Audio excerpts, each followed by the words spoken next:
Hello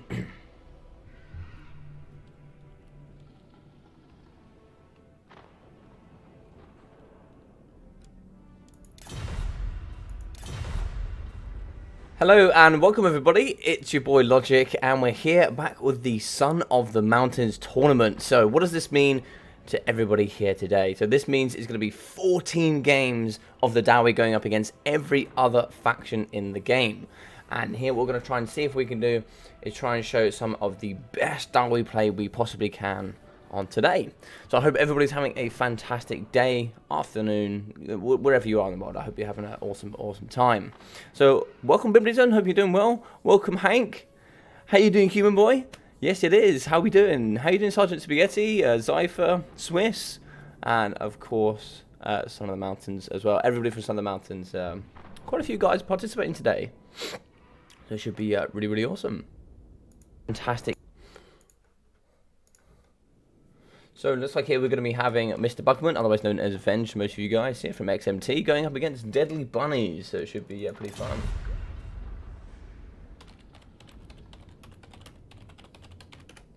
Let's get it going. So all the maps here are preset. We are going to be playing on Eschen here between these twos, and this is going to be the first game here. Deadly Bunnies as, of course, the Beastmen. So it should be pretty interesting. I think this is pretty Beastmen favoured. Any of you that do want to see some of the matchups that are going to come forward today, you can go into my description here, and you can go into there and find the picture that will show you who's going to be playing who there on the Discord. So I've been sent a couple of Discord messages, double check we're all good.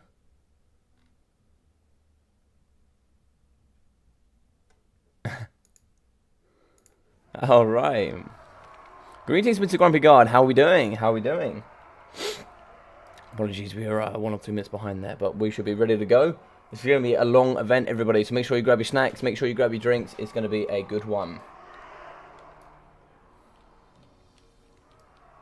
Alright, I've realised I've left my camera in the wrong position, but hopefully we can...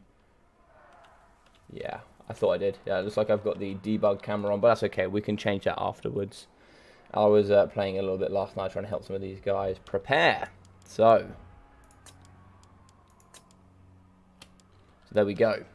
So here for the Dawi, we are going to have some miners with blasting charges in the front.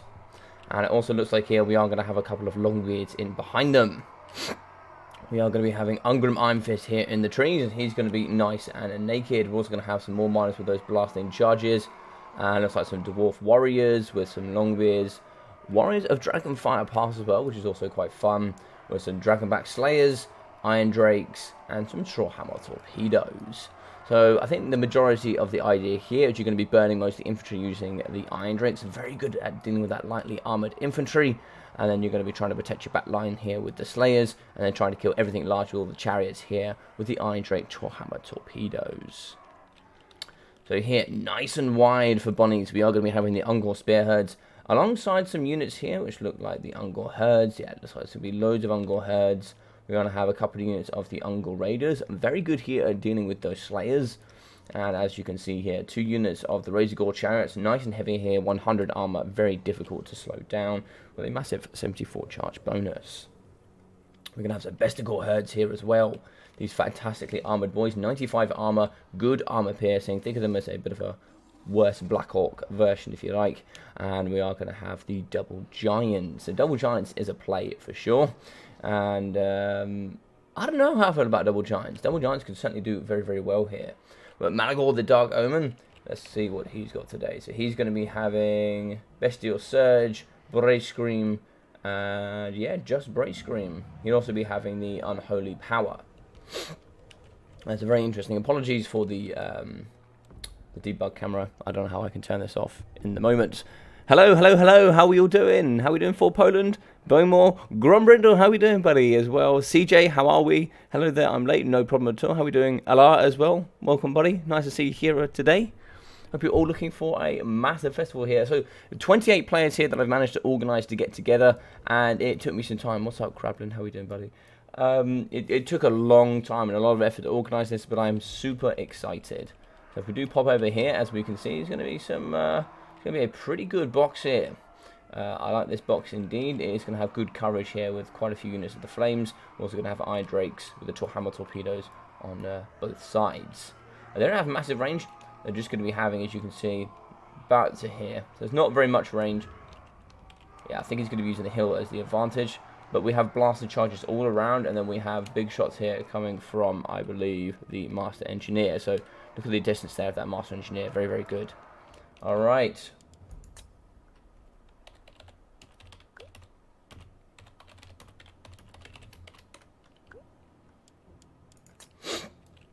Let's do this. So, game 1 here for Sunvenge up against the Urk Bunnies. Is it going to go to the Dawi, or is it going to go here to the Beastmen? How are we doing, Netbit? How are we doing? Down Under Blunder, how are we? Hello, Mr. Parkerilla. How are we doing? How are we doing? Nice to see all of you here today.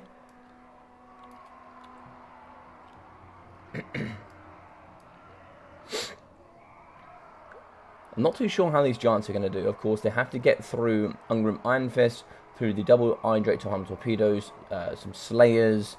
They could soak up lots of blasting charges, which is what I think they might do. Let's have a look.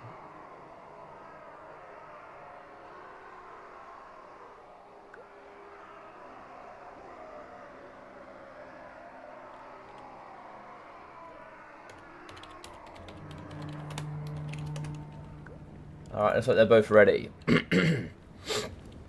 So here we go. So it looks like here the Dawi are going to be moving forward. And they want to try and keep this nice box. As you saw here, you've got pretty good coverage. They're going to be facing forward as they are moving forward. But they had a pretty good round coverage. They had a good 270-degree-ish coverage there for blasting charges. All kinds of shots, etc.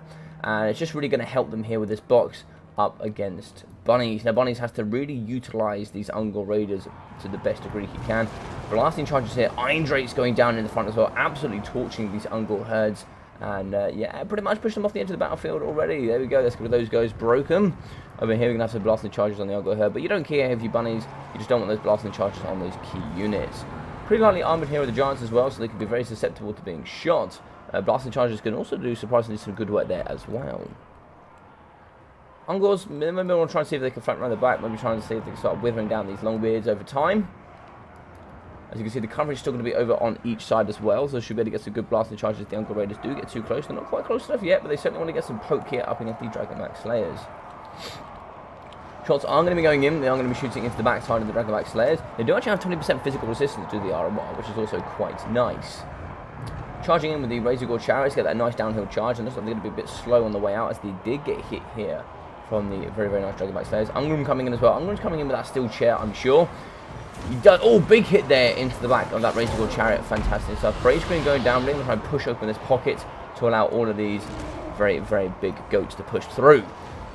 As we can see, the Giant is popping in. He's going to be screaming all over these guys. And where's the other one? So the other one's going to be on the right-hand side. He's going to be fighting here up against the miners. Looks like he has terrified them. The terror is going to be exceptional here for the Giant. A lot of the forces here are going to be very susceptible to being terror routed. In the back line, we are going to have some fire coming down here on the Ungol herds. And Bunnies is really starting to pressure this pocket really hard. And he actually has all three Ungol Raiders that are really uncontested as well. One in the front is slightly becoming uncontested, but not too much. Malagod the Dark Omen, it was getting poked at least here. I don't know what happened to the Master Engineer. I think he must still be poking. I'm not too sure. But just like here, we have lost the Razor Gore Chariots, at least one unit. Don't know what happened to the other one. So the other one isn't going to be in the background. No healing for that though, but it's still going to be having one of the three models. We have one Razor Gore Chariot. That's really good work here from Venge. This boy is certainly doing the Dawi proud. It's going to be pretty even here on the balance of power. Going to be having 600 models here from the Dawi with 840 left from the Beastmen. Another Brave Scream here, really trying to push over those Iron Drakes. And we are going to be having the Giant pushing in the back, maybe having a good wallop. So he's going to be pushing in, and we are going to be dropping back with those Iron Drakes, and we are going to be pushing in with the Warriors of Dragonfire Pass. The Giant is not going to hold, and he does get an attack off before he leaves, but very good protection here of this middle pocket. This has been so difficult to break here for Bunnies. Bunnies still has a lot of tools though in the pocket. I'm surprised we're not going to be seeing a Viletide. Overcast of Viletide also has some very, very good armor piercing value. So very surprised not to see that today. But maybe needed to make some cuts here to bring some extra units in. But we do have the Bestigors in now, and these boys can certainly chew hard. Now we do have 52 melee defense here. No, sorry, 50 melee defense for the Warriors of Dragonfire Path. They're also anti-infantry, which can really help them here against those Bestigors. Looks like the second unit are coming in, and they're going to be fighting up against the Dragonback Slayers and the Longbeards. They should do pretty well there. 5 damage going down in the front up against Malagor, the Dark Omen. Here in the pocket, we are going to be having the Undrins getting shots on here by the Ungol Raiders. I think 3 units of Ungol Raiders is perfect in this matchup. It's very good indeed. But we do have some Longbeards coming out here on the periphery. We also have the 3rd Ungol Raiders coming back into the pocket. There's going to be a lot of breaking Bestigors here. And Malagor's going to be trying his best. I'm really surprised this Giant is still here.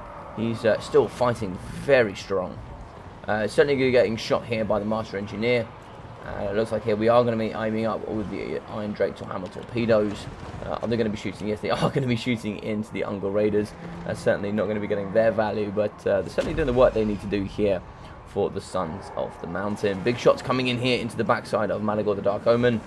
And looks like they're just going to be poking into Ungrim, and there's nothing here to kill Ungrim anymore, but it was a valiant effort nonetheless. But as we can see, Ungor's going to be still fighting up against Longbeards.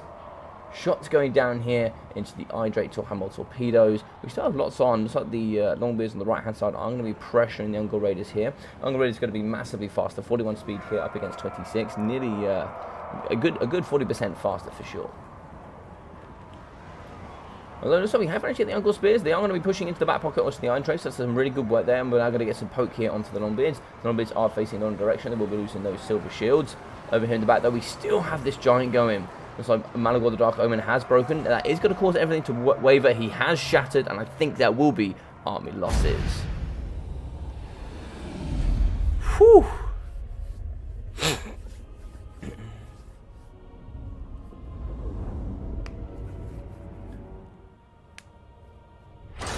Mountain King, how we doing, buddy? How we doing indeed? So, big win here from Bugmanaholic, and let's go throw that up on the board. So, we'll come in here. Oh no, beg your pardon, wrong board. It's going to be 1-0 there for the Son of the Mountains, and Sunvenge coming through with a big one indeed. So if we do pop in here, we are going to be having 750 damage value for Ungrim Iron Fist, 470 for the Master Engineer, 70, 450, 330, 200, and 350 for the Miners with Blasting Charges. We're also going to be having 100 here for the Dwarf Warriors, and the Dwarf Warriors, the Dragonfire Pass, 380. Longbeards getting 320, 260, 407, with 145 kills here for 420 for the Longbeards. And the Dragonback Slayers 800, with 811 for the Iron Drakes, 1,100 for the second, and the Trollhammer Torpedoes 1,140, as well as 2,170. Those Iron Drakes certainly putting it through. The Spud House, thank you very much for subscribing, buddy. That I really appreciate that. How are we doing, Tank? How are we doing, Davina? Hope you're doing well. Hope you're doing well. Hope everyone's doing well today. But a fantastic win there from Mr. Bugmanaholic.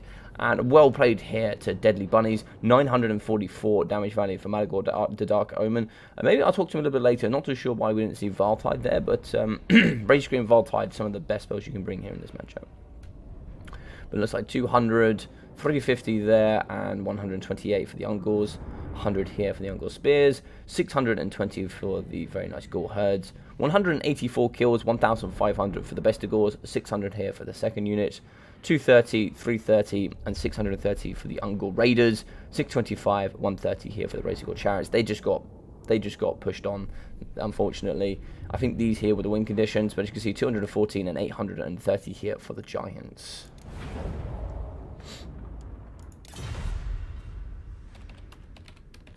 Good games, well played.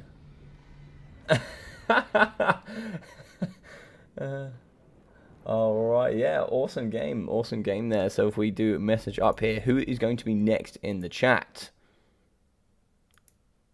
ALDB.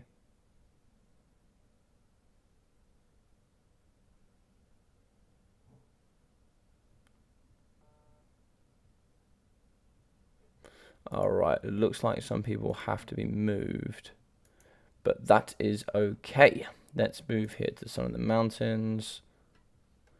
And the next game should be Steel Bonnet up against Dr. Jellyfish. Let's get these guys ready.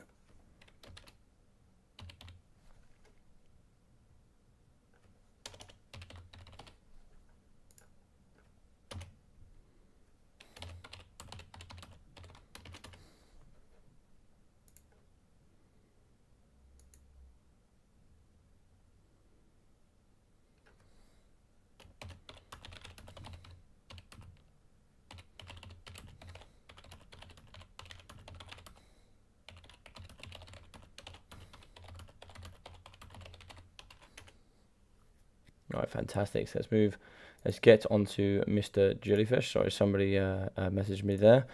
So at Dr. Jellyfish, you are up. Perfect.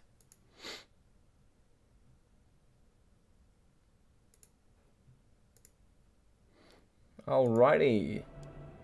Steel Bonnet is in.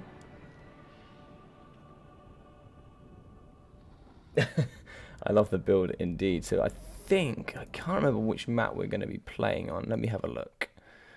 So we are going to be playing on Karak Buftar. It should be quite fun. Quite the nice Dawi map indeed. Let's get up with Karak Buftar. So it's going to be 1-0 here for the Dawi. Sorry, Mr. Bunnies, I'm going to have to kick you. So if we get in Mr. Dr. Jellyfish, let's see where he's at.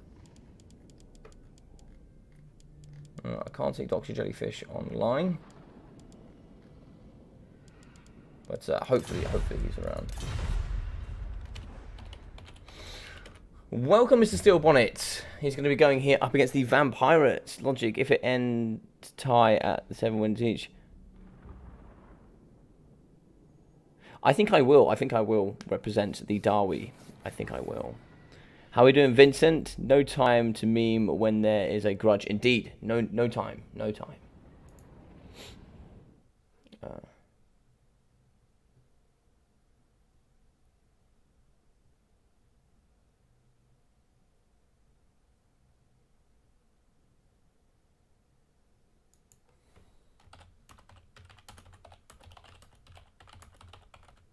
Let me just double check this. Sorry, somebody is sending me a message. Let me just... Dr. Jellyfish is on his way. Fantastic.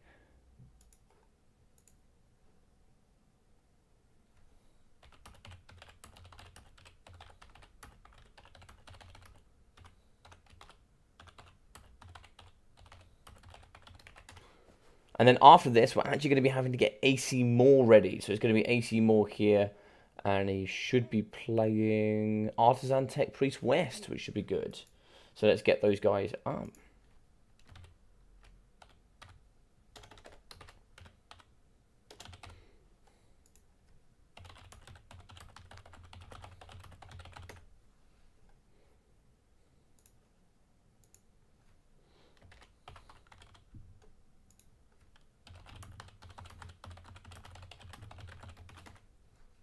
Perfect. Dr. Jellyfish is in. Fantastic. Welcome indeed. So let's put this here on unlimited. Actually, let me just quickly remake the lobby. Very, very quickly. Should take me 10 seconds.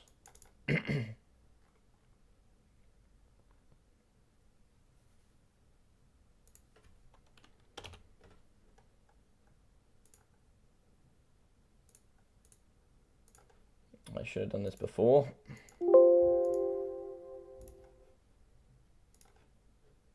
There we go. But how's everybody doing today? I hope you're well. And who are you on the side of? Are you here for the Dawi or are you here for everybody else?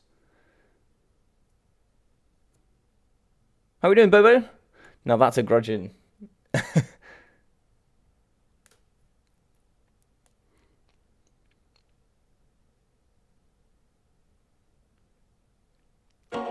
Right.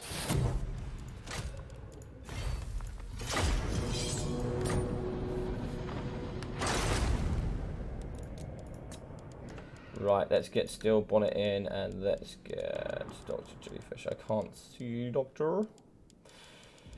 No, I can't. Cool. We are playing on Carrick Bufdar.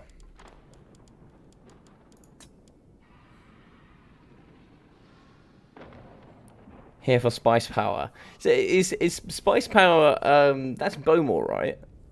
Why is he called Spice Power?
Apologies, guys, I'm not talking. Let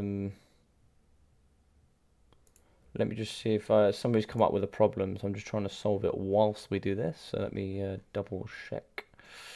Let me double check.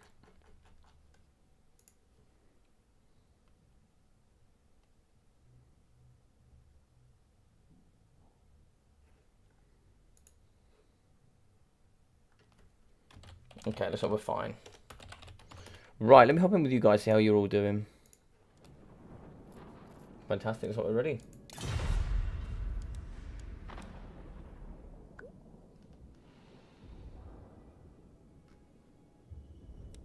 Fantastic, let's do it. So, how we doing? How we doing, Phoenix? Oh, Spice Power, Ice Power, I think. Oh, okay. Spice Power is drunk Ice Power. How are you doing, Logic? I'm doing very well, thank you, Bobo. How are you? Hope you're doing well. I'm super excited for this. I'm super excited. Alright, for Steel Bonnet and a Dr. Jellyfish. Now, this should be an interesting one. So we had one that was probably favoured here for the Beastmen, but it looks like the Dawi did come on top. Hello, Ice Power, or Spice Power, however we want to say it. I didn't miss my spot, did I? No. If you check on the Discord, you should be able to see your spot. Oh, there we go. That is better. That is better. That's a lot better for casting. I don't like the debug camera for casting. I really don't like it. But the regular camera, perfect. Alright, so, looks like we are going to be having a Queen Best today. And you can see that Dr. Jellyfish has certainly been looking at the map because look at this beautiful thing. He's going to be shooting the Queen Best over, and that is some fantastic stuff there. So we're also going to be seeing 2 Scurvy Dogs. We're also going to be having the Salt Lord Scuttlers in the sky. These guys actually have armor sundering and cause fire damage. But you have to be careful with that fire damage. Make sure they're not shooting into any Iron Drakes or Hammer Torpedoes, or just any Iron Drakes in general. Sirens, there's like three units of Sirens with some Zombie Pirate Polearms, some Mortars, there's like 2 units. And we're also going to be having some Depth Guard, Zombie Pirate Deckcam mobs, and it looks like 2 Gunnery mobs as well. Lord choice today is going to be the Vampire Fleet Captain with a pistol, and she's going to be having Invocation of Nehek, the Drowned Dead, and the Curse of the Undeath. We're also going to be having the Gunnery White here. Apologies. We're going to be having the Gunnery White with Scab Scraith, and yeah, interesting build. Interesting build. A bit of a ballsy one. This. If you did happen to have gyrocopters, this would lose pretty poorly, I think. So. I think here you've banked on having no gyrocopters, but I think you have to do that as the VP. As a VP, you have to always guess what your opponent's going to come with, and here they've banked on no gyros. So for the Dawi, we are going to be having Dwarf Warriors from Steel Bonnet, and we're going to be having quite a few here in the front line. We're also going to be having some Miners, as well as some more Rangers. There's like 2 units of Rangers, make that 3, 4, 5 units of Rangers. There's lots of Rangers. 2 units of the Slayers in the background here. Dwarf Warriors with the great weapons. So I make those 3 units of those, and 3 more units of Slayers. 5 units of Slayers here, and you're going to be having Belagar Iron Hammer. Let's get a look on Belagar here today, and he is here to retake 8 Peaks. Look at this man. Look at this man. He's gorgeous. He's gorgeous. Right, so we are going to be having 2 Master Engineers, both here with Fiery Ring of Tory, very good at clearing out that chaff, and also coming with that magic damage there as well, which could be very good at just clearing out those sirens. So it should be quite interesting. So we have Sunsteel here on the right, up against Urk Jellyfish. Who's your money on? Who is your money on? I can't find an order anywhere. If you pop onto my Discord, you'll be able to go to other... you should be able to go to other factions, and then you should be able to find out there.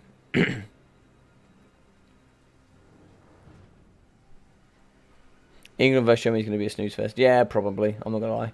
I am super shocked, though, about France and Switzerland. I am so pumped for Switzerland. I am so pumped.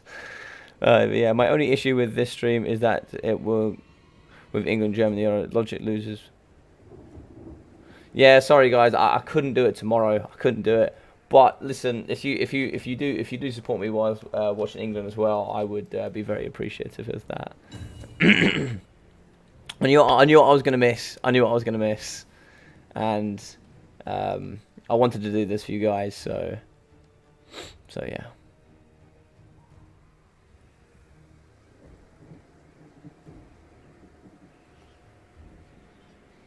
But yes, if it does end up as a tie, Krell, I will be playing myself. I'd rather watch this than men kicking a pig's bladder around. Yeah, fair enough, Davina. I don't blame you.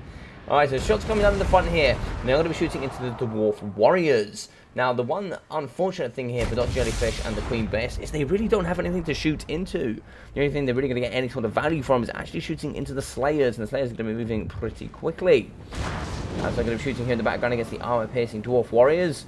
And you certainly need to have something that's going to take down the Master Engineers. Double Master Engineers, get them shooting here into the Gunnery White. And then have their very, very nice firing of Tories here to take out these Sirens. So double Scout Growth here can actually do some pretty good work up against miners. 80 armor is still pretty good, but it will still do some work for sure. Now, it looks like here we have a few units. I mean, these Sword Lords should go down pretty quickly, I would imagine.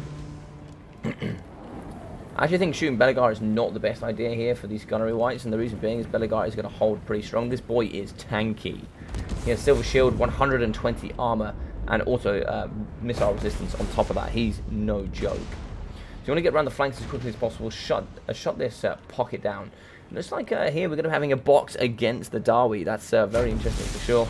But lots of shots coming out so far. It's going to be, let's have a look here. So the Queen Bess is going to be having 33 kills already. It's absolutely wrecking the front line here. You can see Dwarf Warriors, they're taking punishment everywhere. Shots going in here up against the Salt Lord Scuttlers.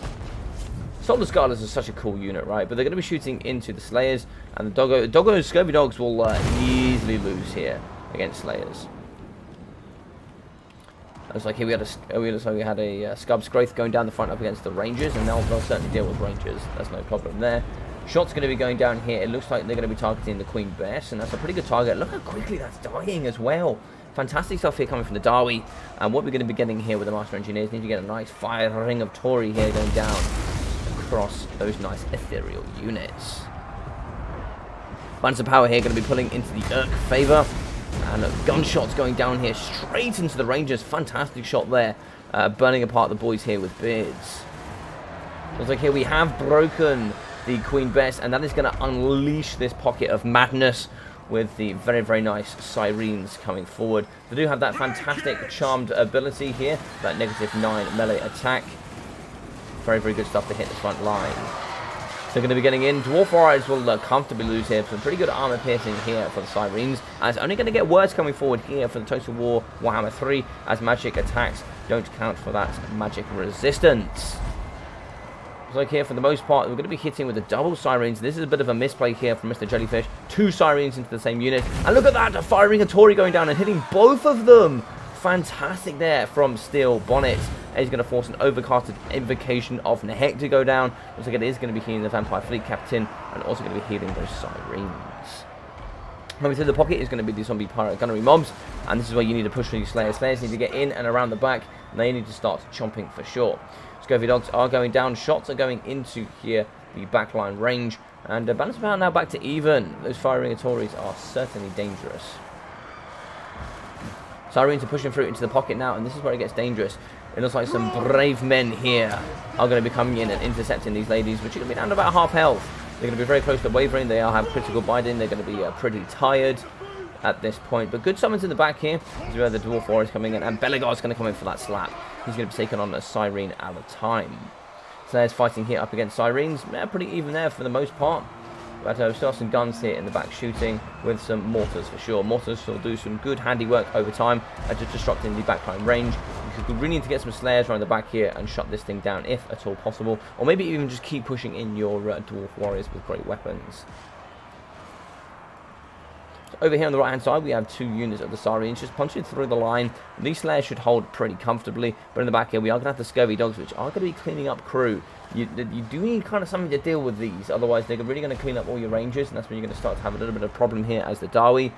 But it looks like the Dwarf Warriors did manage to get in, and they were able to do some work, but they've been hit pretty hard here, and they're now going to be broken.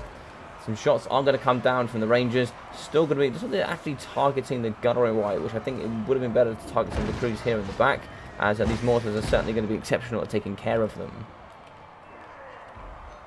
So we have some Dwarf Warriors, and this is a bit of a shame here. What you like to see with the Dwarf Warriors, you like to see them get a nice good surround. But as you see, they are going to be punching up against Depth Guard, which actually heal when they're in melee combat. And Dwarf Warriors do have some okay melee stats, better on that melee defense, but here you're going to be getting some more healing here rather than taking damage, I imagine.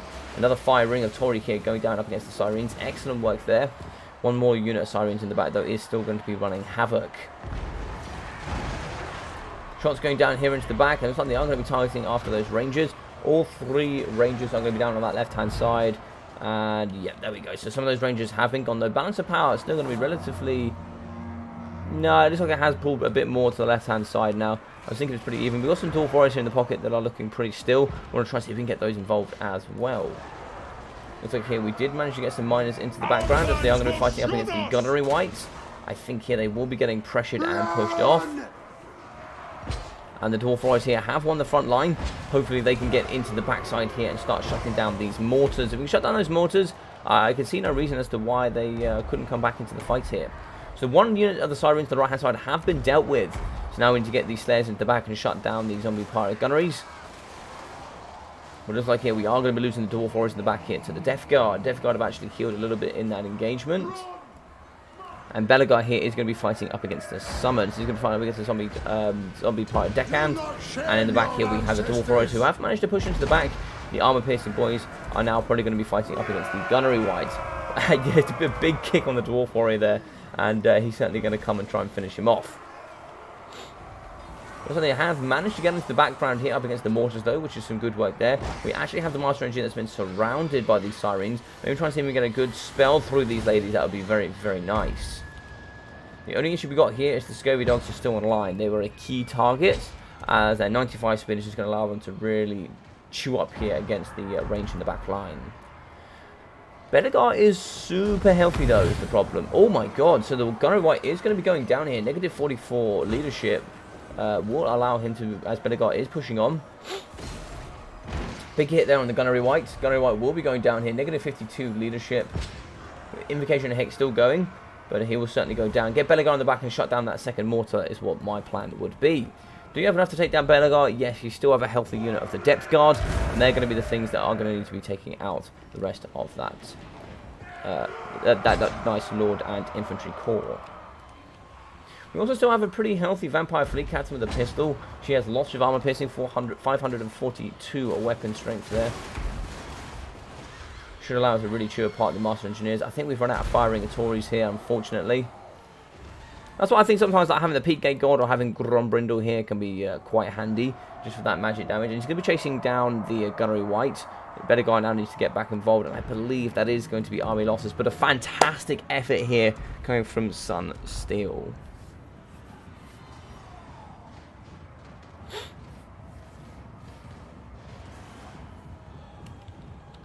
Slayers are going to be fighting in the back here up against the Gunnery White. How many have we got left? Looks like we have one with 1 HP. What a hero. What an absolute hero of the people. He's got 1 HP left and he's still going. I love it. Fantastic. GG's, well played to Mr. Jellyfish. Sun still had a fantastic game as well. I think just a few of those key targets to shut down in the back there. 470 here for Belagar Ironhammer, with 1,300, 700 here for the Master Engineers, with 140 for those Miners, so 170 for those Dwarf Warriors, 100, 100, and 366. 512 for the Dwarf Warriors with those Great Weapons, and 57 with 140 for the 3rd unit. 490, 600, 400, and 670 here for those Slayers. And so we're going to have 750, 470, 470, 610, and 830 here from those Rangers. Nice build from Steel Bonnet. But yeah, very well played here from Dr. Jellyfish, who with the Lord here 430, Gunner Whites with 460 and 350. Also got 190 here for the Deccan Mobs, 250 here for the Pole Arms. Sirens 500, 1000, 1000, very good. 1200 here for the Depth Guard, and they still had lots to give. 200 for the Zombie Pirate Gunnery handguns here. 300 and 600 for the Scurvy Dogs. 450 for the Salt Lord Scuttlers, with 830 for the Mortars. 900 and 1400 here for the Queen Bess.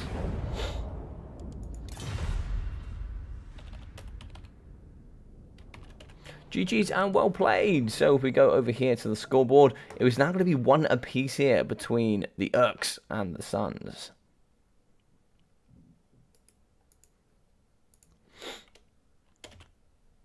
Ooh. There we go. So for the next game, more is going to be up. Logic, feel free to move my game earlier if my opponent is okay with it too. I don't know where you are.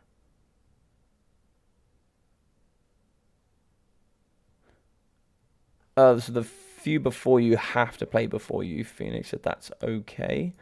I don't know if that's okay with you.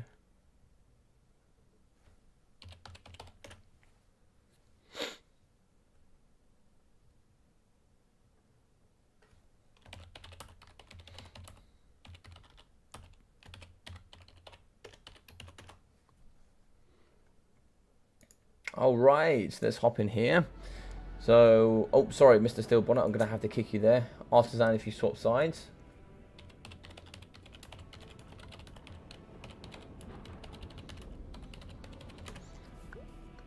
So, we did a little bit of testing last night, and Artisan Tech Priest build is something exceptional. It is, I mean, I'm not a good VC player. I'm sure Venture will tell you that. How you doing, Dr. Jellyfish? Well played, buddy. How you doing, More? Nice to see you here in the chat. So for everybody here as well, thank you very much for everybody that's watching today. It was really, really awesome. If you would like to help support me here a little bit on the channel, then please feel free to leave a like here. That would be very, very helpful for me, as it's an interaction here on the live stream and video, and really allows it to share out to the wider community. That would mean a lot to me. And if you really want to, and you love some of the content you see here on the channel and you're not already, maybe also feel free to subscribe as well, because that would also really help me to grow towards that 1,000 subscribers, so I could become a partner here with YouTube and CA, and allow me to bring more early access content to you guys, and hopefully have more access to content that I can bring to you as well. So that would be awesome if you guys wanted to do that. GG, sadly, Dawi fan here. Yes, Grell. By the way, Logic, when is Legion going to play? Let me double check for you, buddy. I think Legion is about middle of the pack. Legion was happy to play whenever. Legion is approximately... So we're a little bit ahead of schedule here, by quite some way. We're already 17 minutes ahead of schedule, so I feel like I know the last two can't really play much earlier than I've given them, which I think is going to be difficult. But it looks like here, let's see if I can see him. It's ALDB, so it's going to be 6:30 approximately.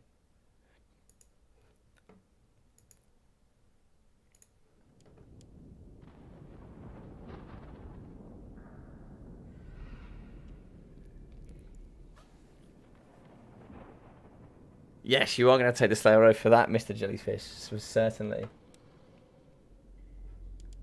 Right, let me find Schwarsterhafen, because that is going to be the map today. I've tried to make some of the maps like some quite fun ones as well, like really well balanced, with some nice lore stuff as well. Some pretty fun stuff there. So Schwarsterhafen.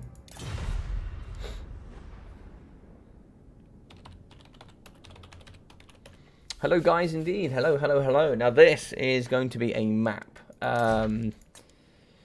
AC Moore, I think...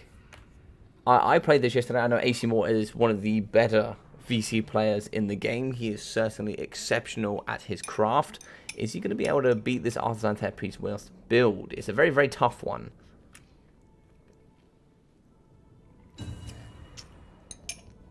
It certainly should be a very, very interesting game. But what's your money on here, guys? I'm very interested to see. What do you guys think the score's going to be? So I've seen some 8-6s. I think I saw an 8-6 in the favour of the Dawi from Krell. And then I think we saw Nekabit said it was going to be 8-6 in the favour of the Urks. What do you guys think? What do you think the score overall is going to be? I'd be very interested to see what you're going to think. Or who you're rooting for. I'd like to know who you're rooting for. Are you rooting for the Dawi or are you rooting for the other factions?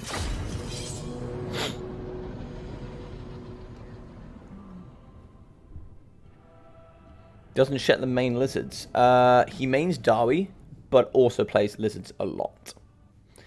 It was fine because we assumed that either Dawi or Son of the Mountain wins, so win's a win.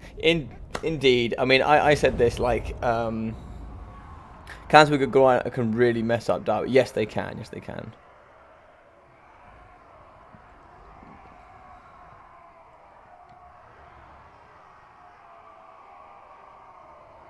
The first Dawi win is the only one we see tonight. Fair enough. Shetland is a very, very good player, but yes, I would say his main faction is Dawi, and then I would probably say lizards. Yeah, it does. Urk does mean.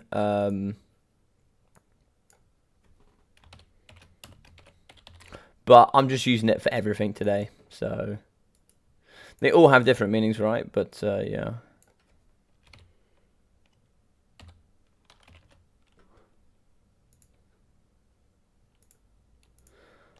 Urk does mean orc, yeah, but you know, I'm just going to be using it for a bit of everything today. So for AC Moore, let's have a little look here. We are going to be having the double black coach. Very interesting with the double corpse cart. Now, these are going to be just the normal ones at 250, but they do come here with that regeneration and that vigorous mortis that increase their melee attack and melee defense. 2 black coaches, which are certainly very scary for the Dawi, and 2 fellbats in the sky. We're going to be having, it looks like, 4 units of the Graveguard Great Weapons, and here in the front we are going to have some more Graveguard. We also have the Sternsman as well. We're going to be having some zombies in the front. Looks like 5 units of those cheap zombies. And the Lord Choice today, who will be Heinrich Keller. Who should probably be a bit... He has a Mortis Engine effect, right? I think. Is it Heinrich that has a Mortis Engine effect? I can't remember. But he's going to be having the Lord of Undeath for that Krell summon. How far is that? 60 meters. He'll also be having the Cloak of Mist and Shadows for that physical resistance. Undeath Resurgence, as well as Raise the Dead. Dance Macabre, Invocation of Nehek. The Chaos Tombblade. And also Curse of the Undeath and Master of the Dead. So very, very interesting build here. Now, my build was a little bit different to this. I used Crypt Ghouls to try and break down into those slayers in the back line. But this is a tasty build. 8 units of those tasty, tasty Graveguard. Now here, for the Dawi, we're going to be having some Longbeards in the front line. So we're going to be having 4 units of those Longbeards. And also another unit of the Longbeard Great Weapons. Look at these big axes. Certainly going to be smashing some of these undead today. We are going to be having the Artois Raiders in the front with some more Ranger Great Weapons. We're going to have 3 of the Great Weapons and the Artois as well. Very nice here as they do actually come with that marked of Artois. Negative 30 armor, negative 22% missile resistance with negative parry. We're also going to be having 4 units of the Thunderers, and we're going to be having 3 units of the Slayers, and one of those being Giant Slayers here in the back. So it looks like he's going to choose to take this hill over here. And he's going to be optimizing where, as you can see, these little gaps in between. He's going to be optimizing all sorts of firing lines. Also, they're going to be able to crossfire, cover each other as well. This box is one of immaculate design. Now, Moore here is going to have to take this pretty slowly. Make sure he gets a good full surround. He gets all of his units in. Pardon me, and ready. Heinrich Keller will be having 66 speed though, so he's pretty slow. Not very much armor. He could certainly get ripped apart here by some of this fire. Heinrich is no mortars. Is it? It's not Heinrich Keller I'm thinking of. It's I can't remember the other one, but he's a mortis, right? The other one. You can tell my VC knowledge is vast.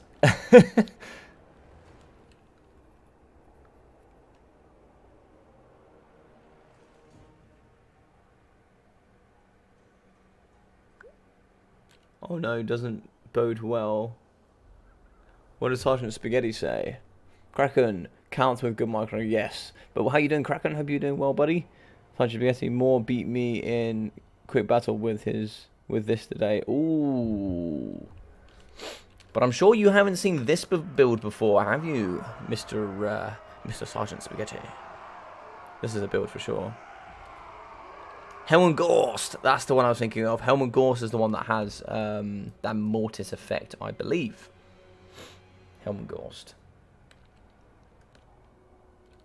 Heinrich Keller, Helmengorst, same thing. They're all undead. They all like undead things. Let's do it.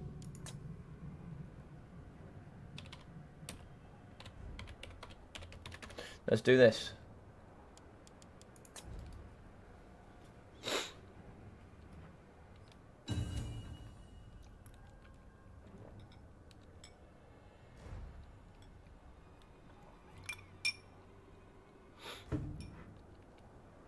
Alright, so they're both going to be approaching each other. Now, this is going to be a very, very slow, methodical game. Now, in the builds that we tried yesterday, there wasn't 8 units of Graveguard, that's for sure. I was trying to use Vampire Lords on their dragons, trying to use all sorts of spells. We tried Flock of Doom, we tried Pendulums, we tried Spirit Leeches, we tried all sorts of things to try and break apart this box, and it was tough. It was tough. Now, if we get a good line of sight here, as we can see, the guns here are going to have a good opportunity to get some good line of sight over the top still and be able to shoot into some of the infantry oncoming.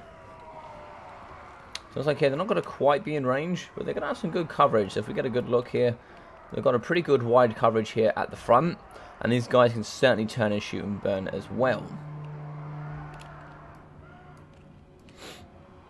Okay, the black coaches, I'm going to move around the outside, and one thing I did learn from yesterday of playing a faction I've never played before, and it all comes down to timing here for VC in this matchup. They need to get around the flanks, have one of their units ready to hit all at the same time, and really try and crumple the Dawi in this big box.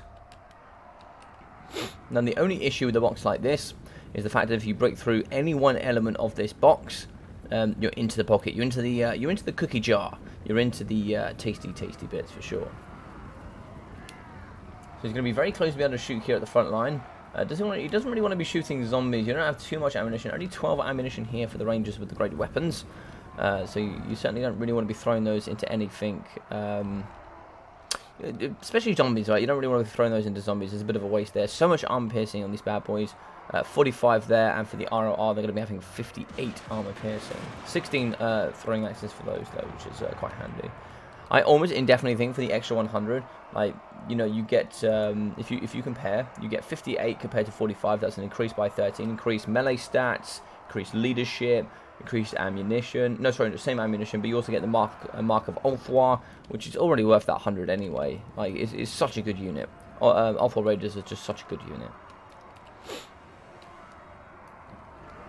Oh, I didn't mention, there's also going to be Belagar Ironhammer, my bad, sorry Belagar, much love. But there's going to be a naked Belagar there in the middle. So yeah, it's going to be quite a bit of damage on the black coach going down there. But, you know, Invocation of Hex should be able to help those out. Bit of damage over here on the right as well, where the looks. And here come the Graveguard Great Weapons. Now, they're going to be the primary targets, I imagine. shoot and take care of those firstly. And then probably start focusing on the Sternsmen as well. Now, I wouldn't mind seeing Artisan maybe moving forward a little bit to maybe see if you can get some poke onto the Grave Guards.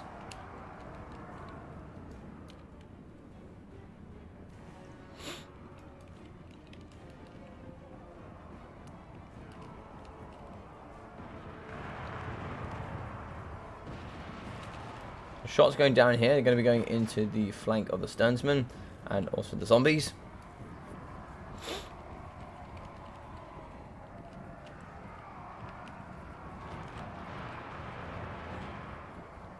Shots going down here into the Grave Guard. Great weapons. So very good work there.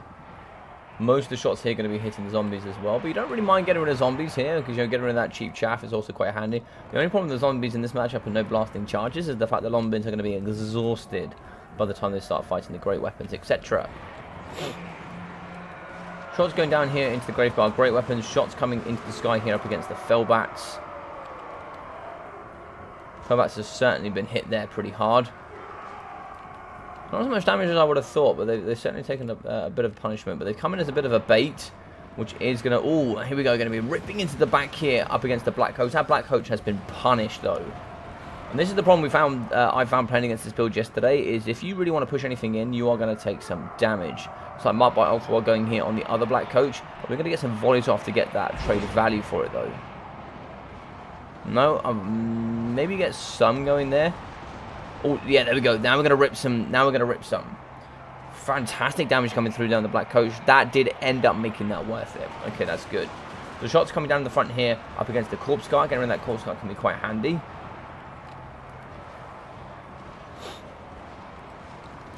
As we can see in the front line here, we do have Grave Guard fighting up against Longbeard Great Weapons and Belegar. We also have some Longbeards that will hold for a very long duration of time. Dance Macabre are going to help as well, really punch through that pocket, giving them that plus 24 melee attack with the anti-infantry armor piercing. And now we're also going to be having Longbeards fighting up against Grave Guard. And in the back here, we also have some more Grave Guard that are going to come in and help. There's going to be a summon in the back here, as he does come through with Heinrich Keller. Summon of those zombies in the back. And Krell's going to be in the pocket as well, and he's going to be causing all kinds of havoc. Looks like here he's going to be throwing the Rangers here on top of Krell. Maybe try to see if he can get out the Ulthwar Raiders as well. No, it looks like the Ulthwar Raiders are going to be busy. Invocation of Heck going in the back here up against the Black Coach. This Black Coach is getting absolutely decimated, though. It is going to be able to come through into the pocket, though, if it is micro just there a little bit. Looks like it's not going to be. But one Black Coach in the back here is going to be fighting up against Thunderers. So it has managed to do its job there. We do have some Thunderers in the pocket. They could really do with fine maybe on this Black Coach. Oh, there we go. So it's like that Black Coach is going to be down 800 HP. And it's going to be dying here at negative 49 leadership.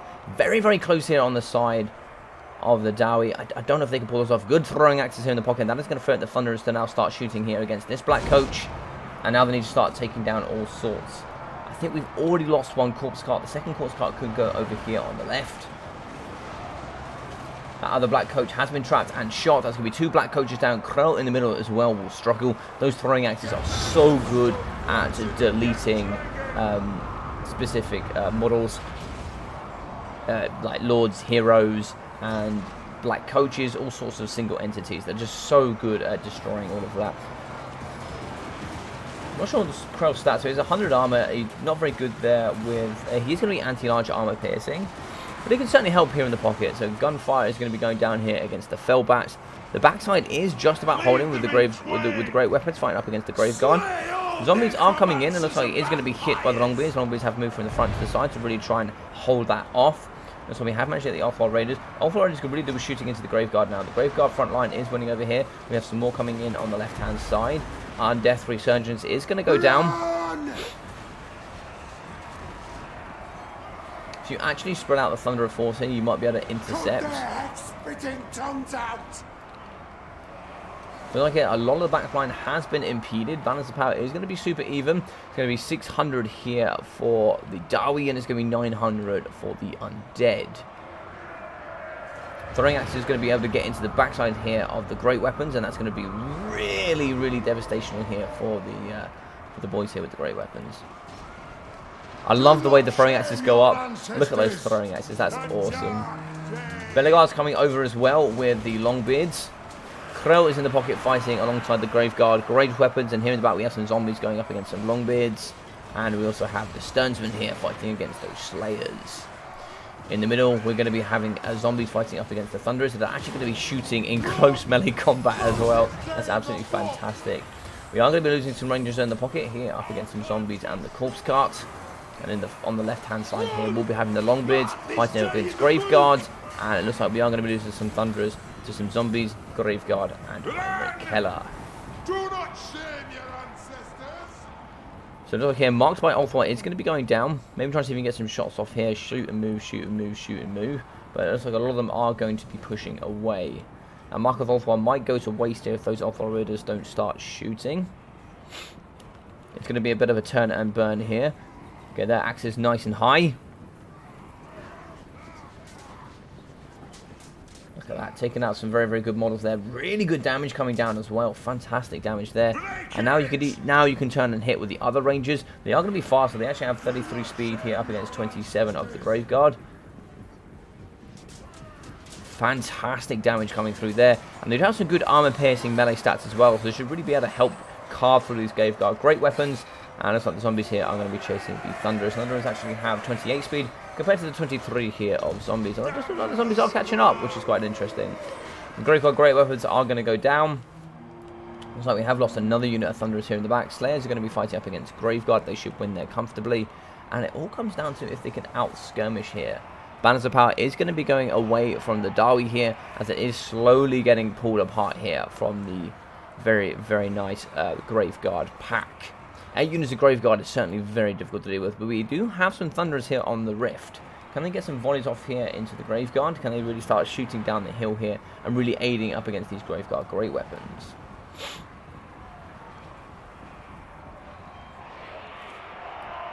We are about to get some more throwing axes back. We also have some Longbeard great weapons, some Longbeards and Belegar Iron Hammer. Some more Longbeards here on the left. We can get these boys together and get another force. That could be very, very nice. Throwing axe is going to be going down. It's going to be hitting a little bit, not too much. We still have 43 models there. I'm sure we can get an Invocation and a Hector heal up as well. I'm sure Winds of Magic are looking a little bit low at this point. Thunder is on the hill. They should be able to get off as many volleys as they possibly can. But it's like here we are going to be losing these Graveguard here in the back. Negative 31 leadership. And we still have 12 models of the Giant Slayers left. Spell magics chalk the air. We still have one Corpse Guard as well. It's going to come in with that Vigorous Mortis, the plus 5 melee attack, 5 melee defense. Can really help here for the Graveguard for sure. And it's like here some zombies did end up catching up with those Thunderers on the side. Throwing axes here going into the backside of the Graveguard great weapons. This is exactly where you want them here as well to do. If we do have a Mark of Ulthwar, that could be very, very good here for these great weapons. Throwing axes are going down, and what sort of hit are we looking for here? Yeah, pretty good accuracy in general. I'm going to be hitting quite a few models, and quite a few models are going to be dying there from those great weapons. We are going to be going down to 58 models out of 90. In come the Slayers to come help their Giant Slayer brothers as they do fight it up against the Graveguard great weapons. There's a nice pocket here that could be hit, and you can see the arrow there. So we are going to be going in using the throwing axes.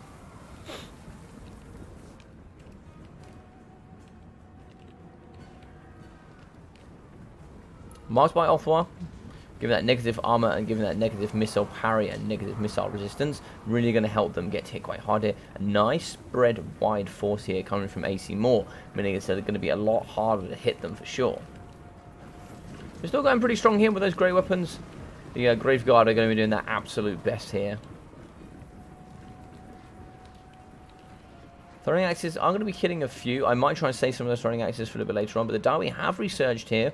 And should be able to get some of those Thunderers back in the pocket as well. Some of these Thunderers are going to be wavering as they're getting chased by the Sternsmen, and that is a bit of a problem because the Sternsmen are going to heal over that time. And it's like here we do actually have another unit of Graveguard chasing up against the Thunderers. Now Thunderers do have 28 speed up against the 27 of Graveguard, so the Graveguard will in theory never catch. So what you could do here for the rest of the Dawi is try and take out the rest of the force here from the Undead. Now it's like we do actually have some Thunderers back online. We could certainly get some fire here down alongside the Graveguard great weapons, or maybe even shoot into Heinrich Keller.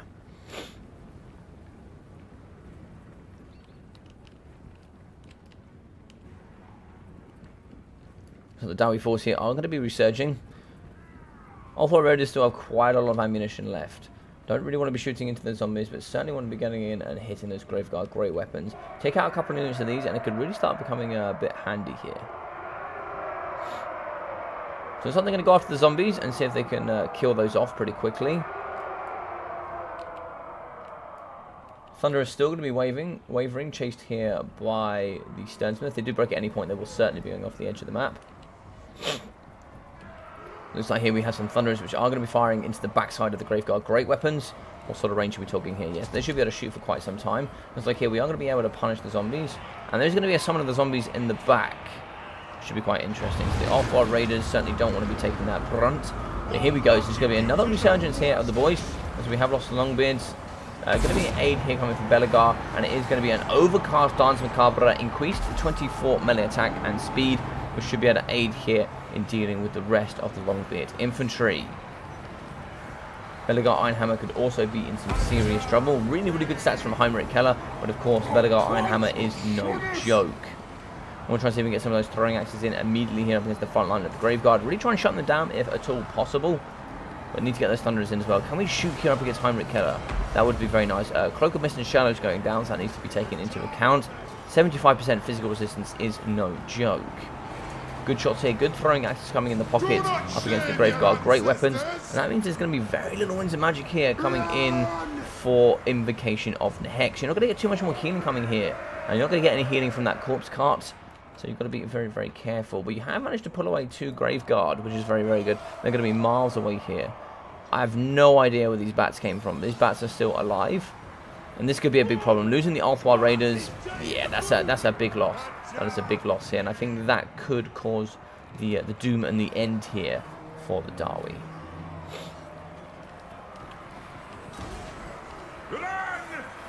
So it's like the Graveguard Great Opponent here are going to be going down. Negative 40 leaderships. They should be dying pretty quickly. Looks like those zombies, the summer ones will be going as well. We have about 20-ish leadership for the Graveguard in the pocket. And Heinrich Keller is coming for that massive charge there on the Rangers. So we're going to be losing a unit of the long big great weapons. We're going to be losing the Rangers, and look, it's going to be Belegar Ironhammer versus the world with 1 unit of Thunderers. Thunderer here is going to be trying to get as much volleys as they can. They're going to be shooting here. Is the aim for Heinrich Keller? I'm not too sure. Do not shame your ancestors. Belegar did break, and that is going to be the end of that battle. Belegar always, indeed. Very interesting game. Very, very interesting game. That was an awesome build here from Artisan and an excellent one from AC Moore, as we all expected. That was certainly very difficult for Artisan. But Artisan coming in with 310 damage for Belegar. It looks like 370 for the Longbeards with 400. 450 for the Longbeard Great Weapons. 330 here for these Longbeards. And 300 for the last units as well. 1,500 for the Rangers of Great Weapons. 680 for the Althwar Raiders. 405. Thunder is getting 1.3. 900, 900, and 813. Slayer's getting 550. 788. And also 450. So a really nice build here from Artisan. We tried to utilize it quite a bit yesterday. And it was, Zypher, you need to go back and watch this game, buddy. You need to go back and watch this game. This was a game that you need to watch, buddy.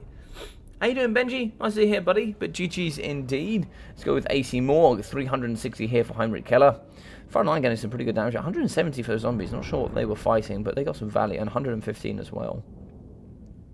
1,050 here for the Graveguard Great Weapon. 715 for the second unit. Sorry, of the normal Graveguard. Of the Great Weapons, 1,381, 1,265, 551, and 818, with the ROR getting 1,118. So very good there from that nice core. Looks like here we are going to be getting 460 for the Fellbats. Nothing here from the Corpse Carts with 212 and 100 here for the Black Coaches. GG's well played. I didn't see what they said, but never mind. GG's well played. Alright, so we move the scoreboard here. Properties. It is now going to be 2-1 to all you Urks. Just going to call you Greenskins all day. Doesn't matter. Alright, so for the next one, let's have a look. We are going to be having Grumpy Guard versus Biblingtons. I hope both of you guys are ready.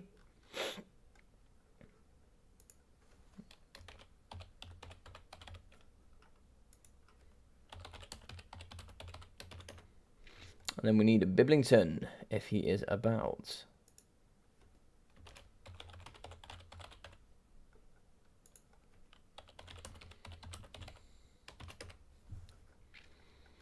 And then after this one, we are going to be having Phoenix up against Grombrindle, which should be quite fun indeed.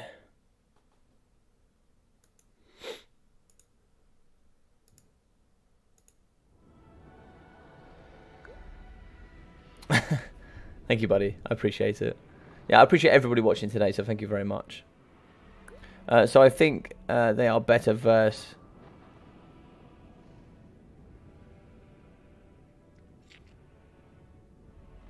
Why no ROR Dwarf Warriors? I'm not sure. You have to ask. But they are very good. They're very good at... they're very good at taking out the Stonesmen for sure.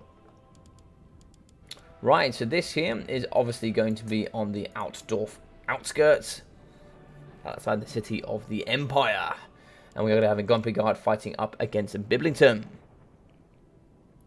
Let's change that scoreboard then.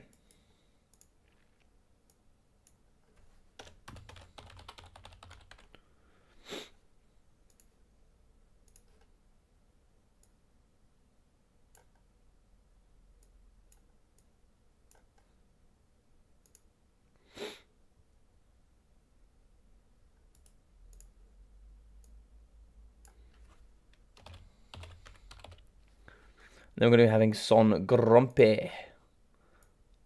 One of the original 7 dwarfs. He's going to be doing pretty well. Alright, so this is also another difficult one here. But it should be interesting. Should be interesting. Hello, hello, hello. Right, let's drop that. There we go, drop that. So what's your predictions here? Is your predictions Biblington and the Empire, or is your prediction Grumpy Guard and the Dawi? England are playing like the Dawi, are they? I hope not. Oh man, I don't want to root against Biblington. Bring it home for the Dawi. Yes, Mountain King, let's get it. Let's get it, Grumpy Guard. I'm behind the dwarves today, obviously. Yerks have come back strong. So I believe, well, I don't believe, I know, the Dawi call, like if you're an Erks are generally like greenskins, etc. I know they have different names for different beings, if you were.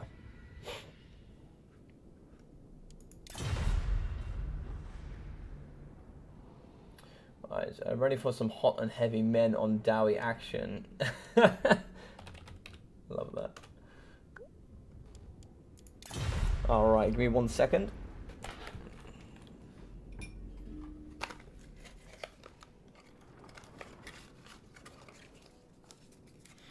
Seasonal allergies as always. Love it.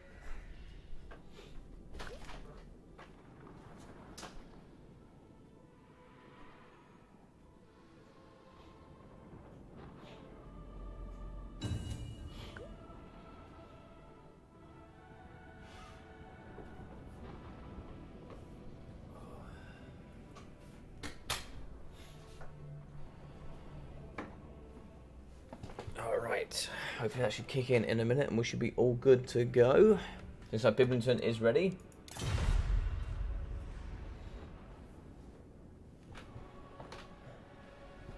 Kazuk.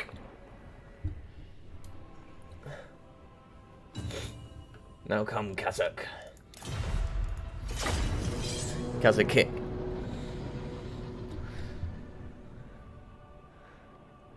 I'm always grumpy lad.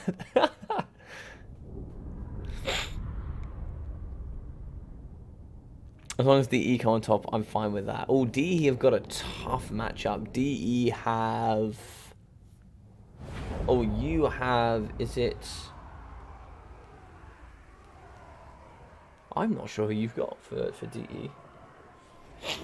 I know you've got somebody tough. It was Shetland.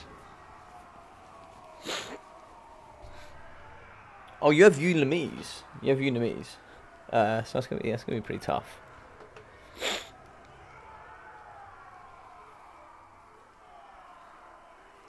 How you doing, Benzo? How you doing, well, buddy? Ice Power vs Unamise. Yeah, it will be a strong game. It will be a strong game for sure. I wonder if the Empire dwarfs have ever joint war game operations like America does with its.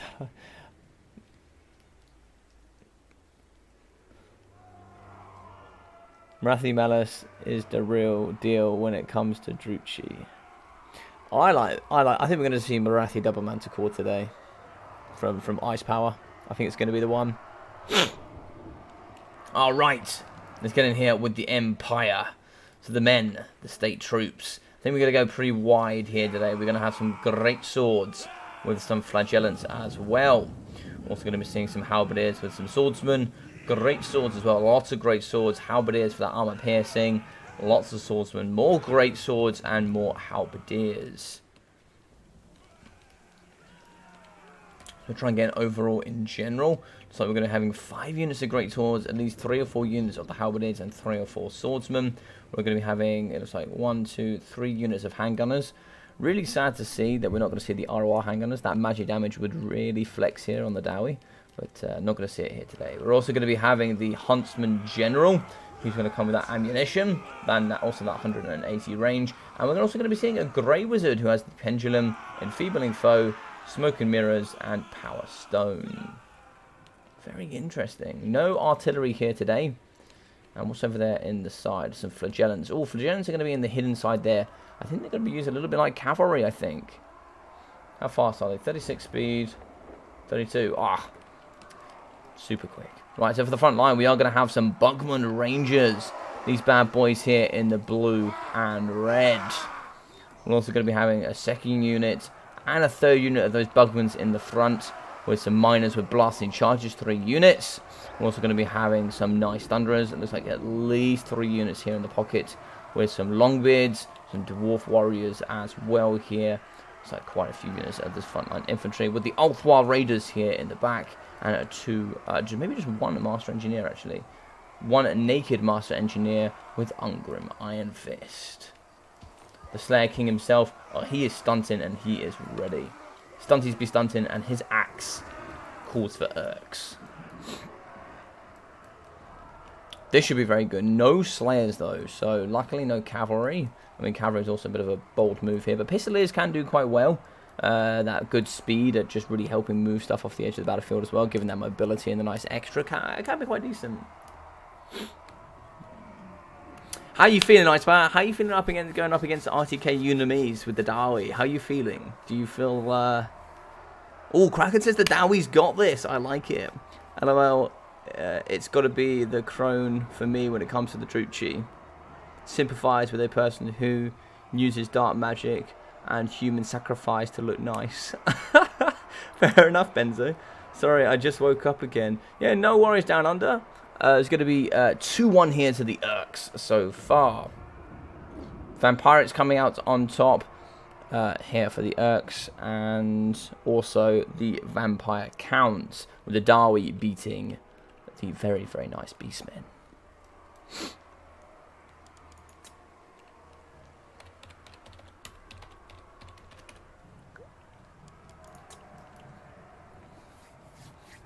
Let's do this. Is he going to axe? He's definitely going to axe them a question.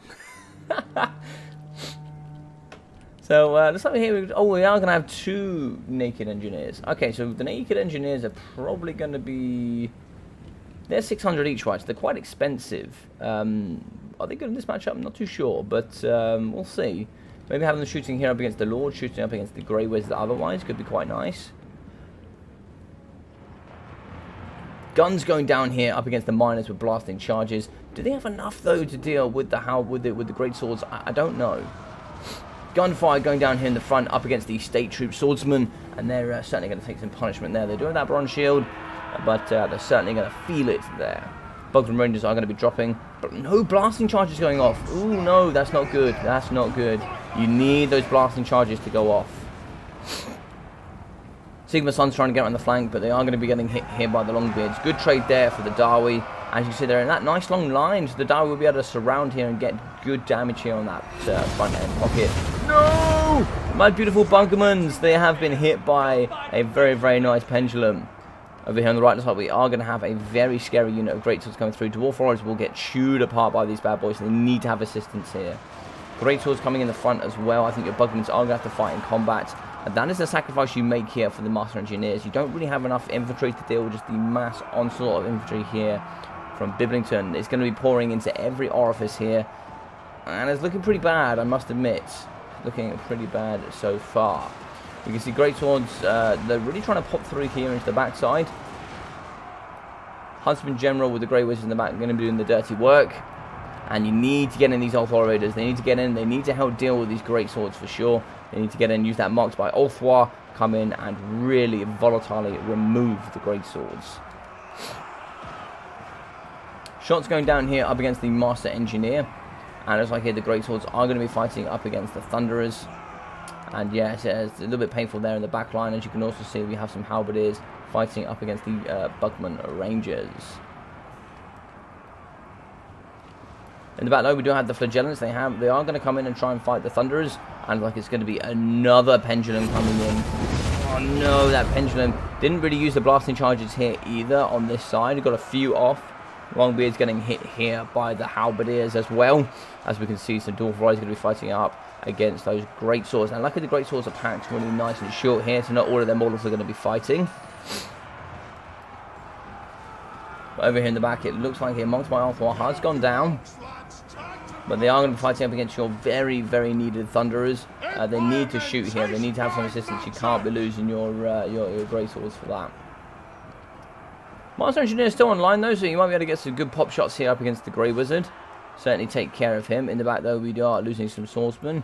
With Ungrim Ironfist has just come through with the hammer, or should I say the axe. But he's going to be getting shot in the back here by handgunners. Now the reason, Ungrim is really cool, but I always bring Belegar in this matchup because he's just so much tankier. But also here, is that throwing? Yeah, throwing axes are going in up against the Greatswords, but Flagellants are in the back, shutting down the Thunderers as well. Shots going down up against the Greatswords. We could really get some assistance here from that. Very nice. There we go. Oh my god, sniping a model there. 360 quickscope coming out on that Master Engineer. And yeah, we have some more Greatswords, some more handgunners pouring in and shutting down this Dawi force.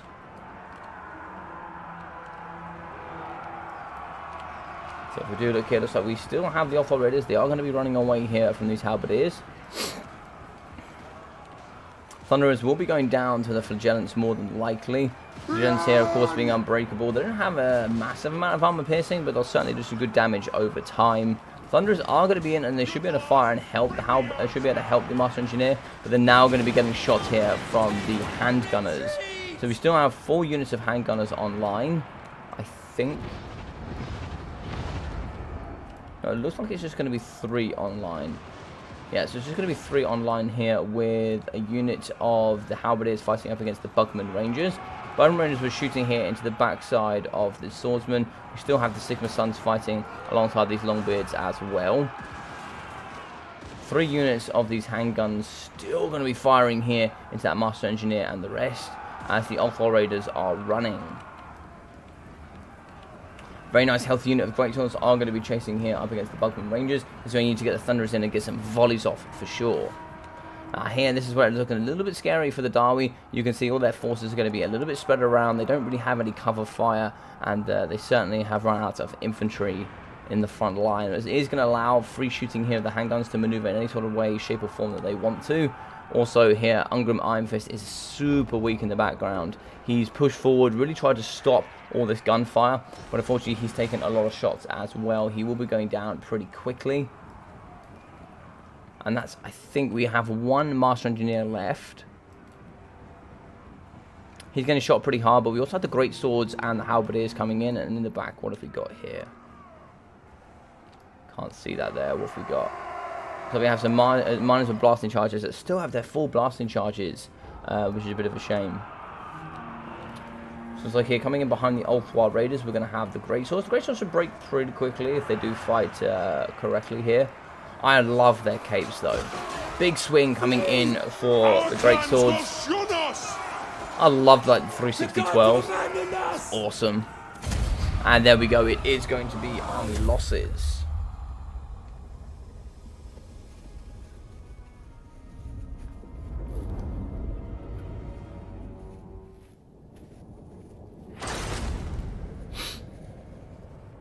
Yeah, swordsmen and spearmen do not stand up well. GG's indeed, well played. So if we see here, 475 for Ungrim Iron Fist, 240 and 400 for the Master Engineers. I would like to see those with some firing Tories maybe. If you are going to bring them, I think it's very good at dealing with swordsmen for sure. 200, 330, 230 and 250 for the Dwarf Warriors, with the very, very nice Urkra Miners for 600. Also have 216 for the Longbeards, 92 kills for 700 here for these Longbeards, with 600, 470, 350 for the Thunderers. It's like 700 for the Ulthwars, and some Bugmans here getting some good value as well.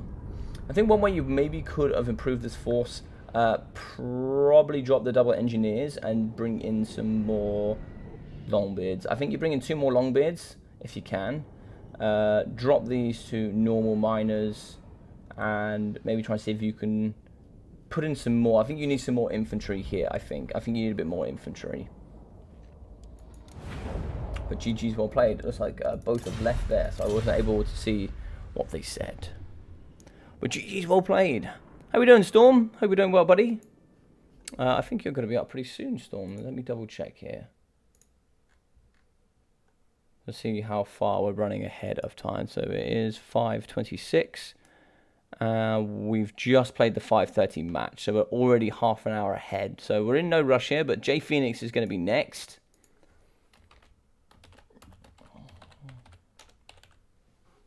We can always have an exhibition map somewhere in the middle here as well, so I can always play up against one of you guys as well, so if we need to wait. So J Phoenix is up, and then we're also going to be having Mr. Grombrindle. So the Son of the Mountains, Grombrindle, is going to be playing next.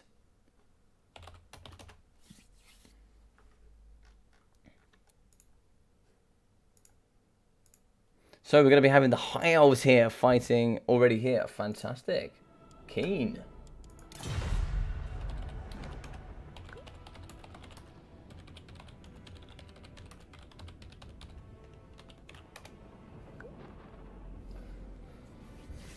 So Miss Phoenix here will be fighting up on the Tower of Hoeth, if we can find it. Miss Phoenix, a fantastic player from the RTK clan and excellent help here on the channel. She's been reffing for a very long time and a really nice person, so what's up to him. No problem, Grumpy God. No problem at all, buddy. Don't ever be sorry for... You played very well, dude. You played very, very well. Well, we don't have Dwarf on Dwarf. We don't.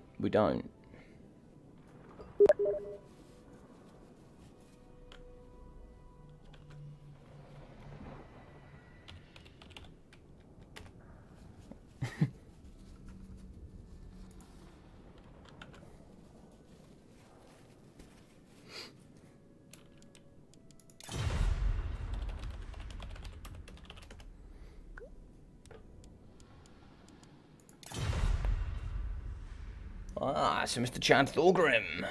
Oh, there's been a few dips there. I'm not sure what happened there on my stream.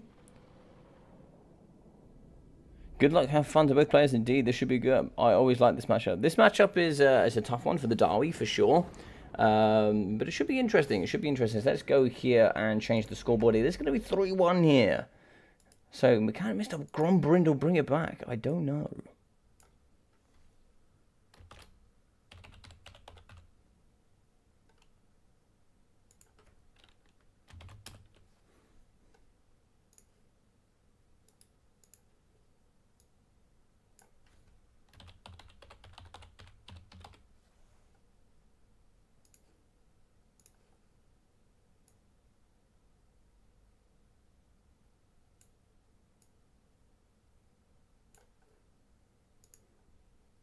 Sun Grombrindle.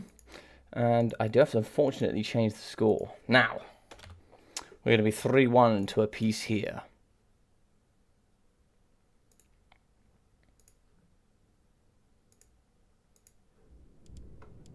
Are the Dawi going to come back into this is the question. I'm hoping so. I'm hoping so. And Logic, if you need to kill some time, I'll be around for some matches. Fantastic, Mr. Ice Power. I love that. I love that.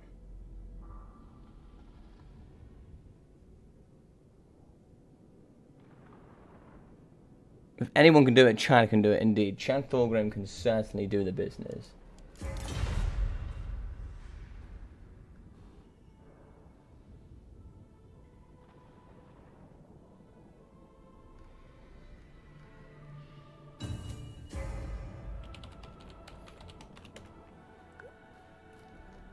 I see what they're saying. Right. Howdy, Mr. Dwarf. And then he says, why are you on Ulf 1? I have come to destroy it. Oh, I love it. I love it. So, the book grows heavier, the Dawi drunker. They will win in the end. Yes, Harabak, I agree. I don't think has Germany started already? Hey, Caradog, how you doing, buddy? How you doing, Tiago? Oof, high elf counterpick, RIP. I don't know. I don't know if you've. I don't know if you know what's going on, Tiago, but this is actually going to be the Son of the Mountains tournament. So it's 14 games of Dawi up against every faction in the game. So this is now going to be one of the set games, which is Dwarfs against High Elves, which should be pretty interesting.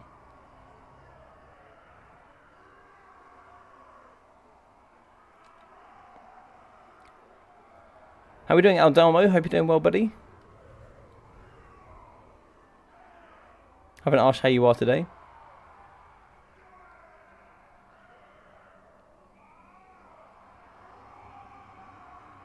Yes, J Phoenix is a she.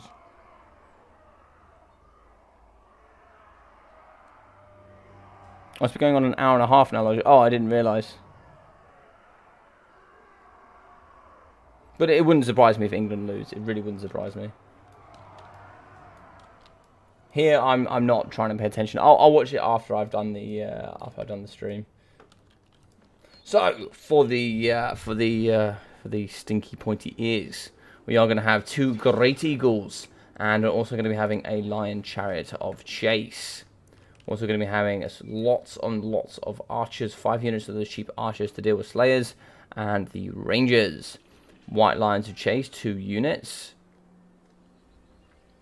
Make that 3 units, and I believe that's also going to be 4 in here as well. Make that 4 and 5. I can't see any more units in here. Maybe some more rangers. Okay, lots of infantry. Some more chariots in the back here as well, I believe. And then the Lord Choice here, which will be Alariel, I'm sure. I have to find out where she is in here. There we are. So we're going to have... Oh, Teclis. Ooh, sneaky Teclis. So Teclis is going to be having the Bound Fiery Convocation, which doesn't cost any Winds of Magic. But he will be having the net. So I'm sure there's going to be an Overcast Net, Fiery Convocation down the line, Regoth, and Potion of Charoy. Apologies. It also looks like there's going to be, I think, Plague of Rust here. Yeah, Plague of Rust here from the Metal Mage, which will be very, very interesting. So, for Papa Groby, or for the man, the myth, the Dawi legend, Hammerers in the front, and look at these thick boys. They are ready for some absolute ground and pound. We're also going to be having the Nulgrim Ironbreakers with their fantastic red shields and armor. These bad boys not only have amazing blasting charges, but they also have 79 melee defense. You also come here with the same armor that you get with Iron Drakes at 125, and they have these beautifully coated shields. We're going to be having the man, the myth, the Thorgrim Grudgebearer legend, and he will be having Stand Your Ground, Oath of Vengeance, the Great Book of Grudges, and the High King. We're also going to be having the Peak Gate God with his fantastic royal blue. Would love to see the Peak Gate God actually coming with Guardian. I think having those with Guardian would be really, really nice, and it'd be a nice bonus there for the Dawi. Large in here is going to be some iron breakers over here in the front. These ones here being the normal ones do come with some brilliant blasting charges and the blue shields, but they're nothing like those other big boys. We are going to be having some cannons as well as the giant slayers with those very, very heavy axes. And compared to the normal slayers, they're actually going to have more mass, meaning they can really pin in those chariots. A second cannon here with some more dragon-back slayers. Fantastic build going on here from both sides. We're going to be having 442 up against 900. It's going to be 2 Dawi for every elf.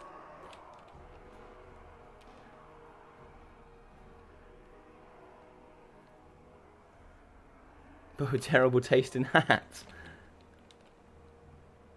How are we doing, Kilgar, Iron Fist? Marathi will die for this. That looks like Amber Spear food. That's what you guys are saying.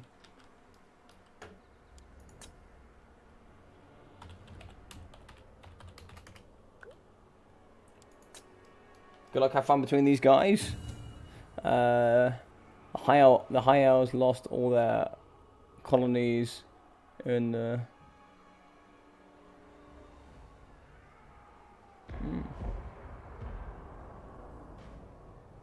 Well, we all know the dwarfs won the war, so that's all that matters. That's all that matters.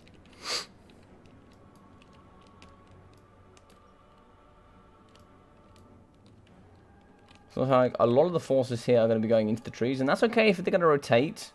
But then for the Dawi, I think you just come over here. I think is the best way to deal with it, and then you still got to cover this ground, right? But I'm okay. I'm okay today. This is a very, very competitive setting, so I'm okay with people trying to utilize certain tools to really try and get the advantages that they need here in this matchup.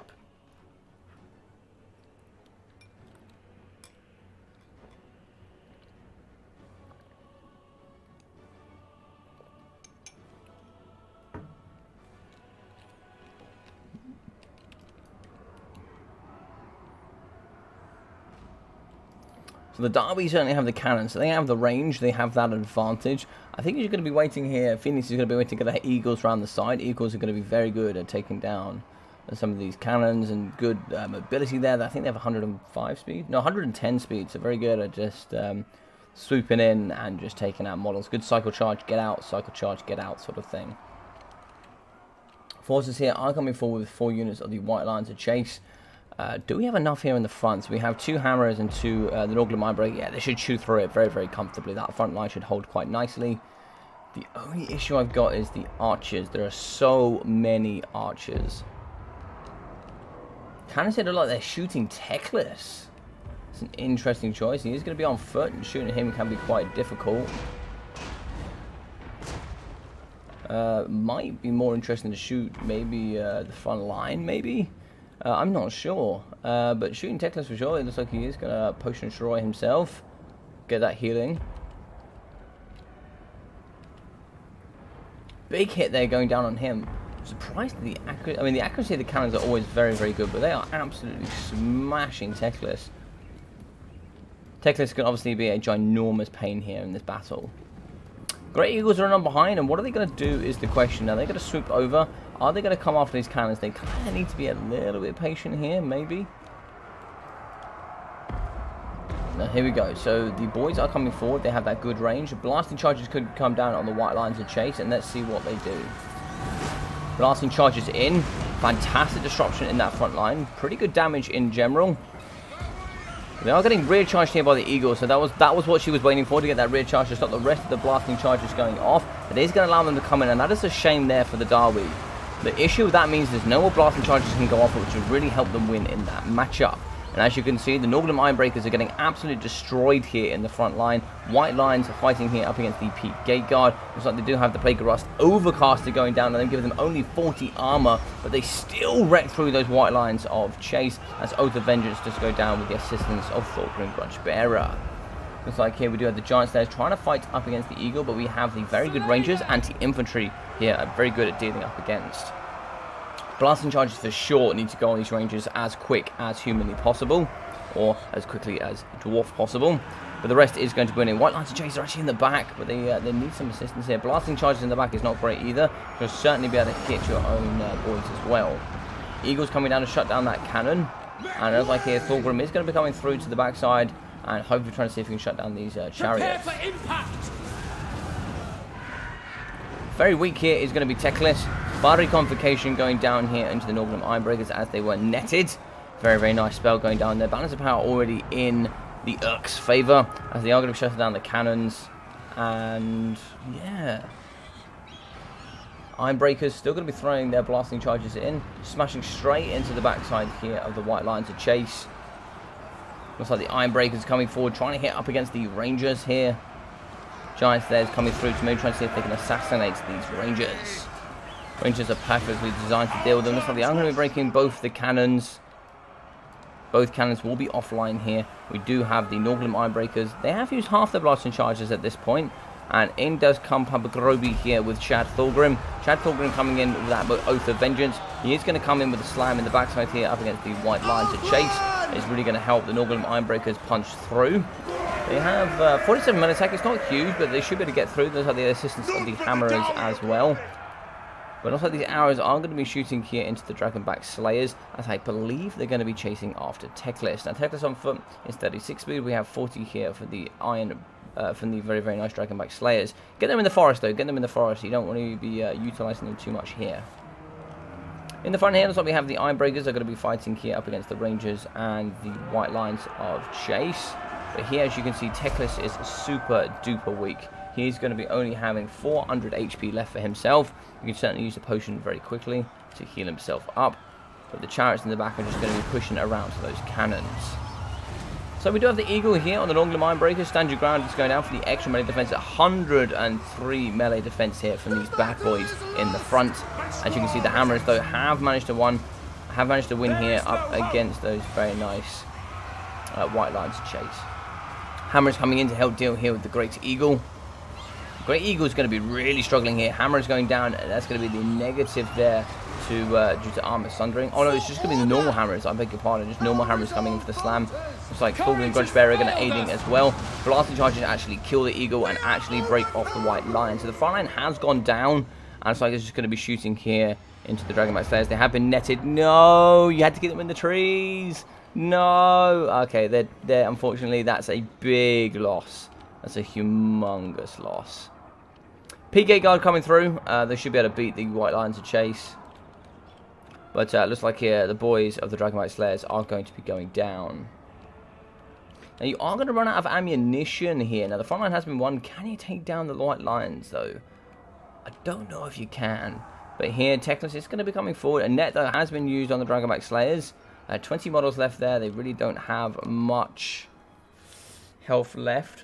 They still have 20 models though. Yeah, 20 models just about. So we've shattered here the White Lines of Chase, and the P-Gate Guard might be able to get in and do some work here. They did get charged here by the chariots, and that will more than likely break them. Yeah, there's going to be 4 models left. That will probably put those guys back in the bin. So Teclis is going to be nice and close, and now if you did have Grombrindle will get forward and flash bomb and catch him, but unfortunately here that's not going to be the case. Shots are going to be going down left, right, and centre here from these archers. Ammunition is going to be getting low, however. So they have shattered the Rangers. I think they're more than likely shattered these Rangers. It has netted the Norgrim Ironbreakers. That's going to be a fiery convocation coming down the line.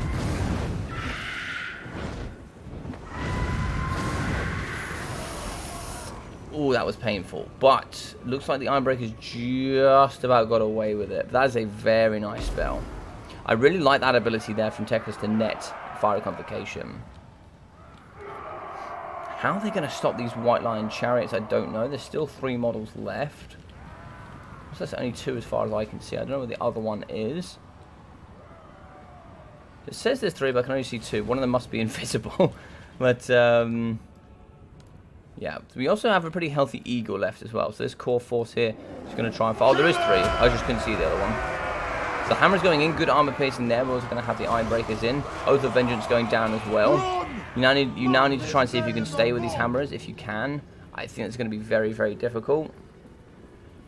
Yeah, these Hammers are now going to get picked apart from the Eagle. Shame your ancestors.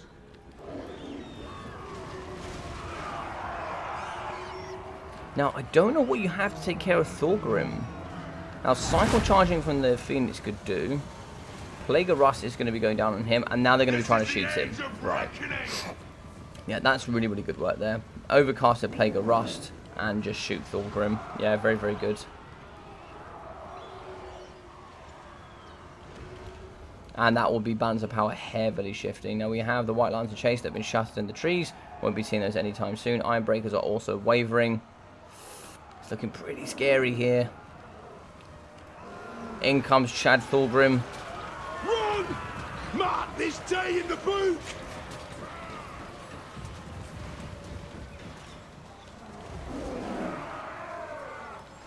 A dark day! Good shots coming down on Thorgrim, though. He does have 125 armor, which is very, very nice. He's going to be holding his absolute best here, but it's like, unfortunately, we have lost the Iron Breakers, and most of this is just going to be infantry now. But I think there's going to be too much for these. It's going to be too much cycle charging here coming from the White Lions and also from the Great Eagle.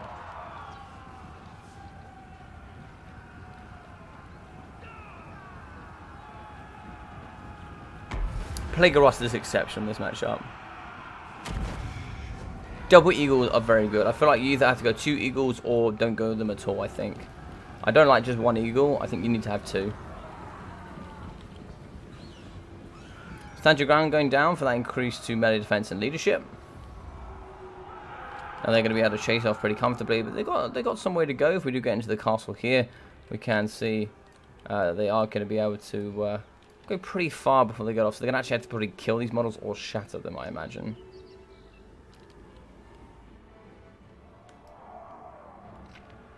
So we do have those Dragonback Slayers. So they should be able to come over, but they're going to get shot before they get anywhere close.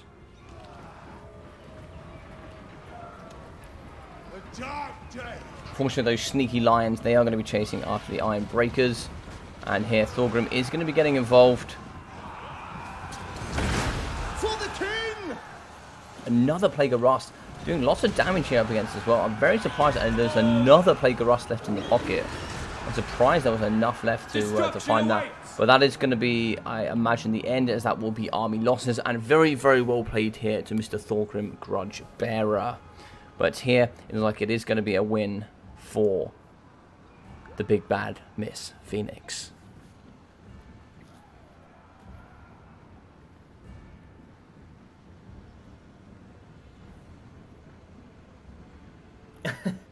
Why do you love the tournament format, Zypher? Is it you love it because you're seeing Dawi getting pounded, or what?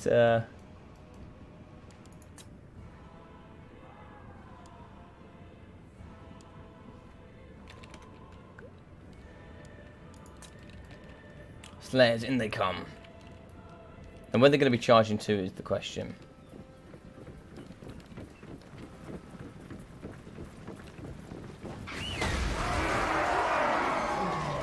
I love that. Get your redemption gear on. Oh, they actually took down a chariot. Fantastic. Maybe they can take out the other one as well.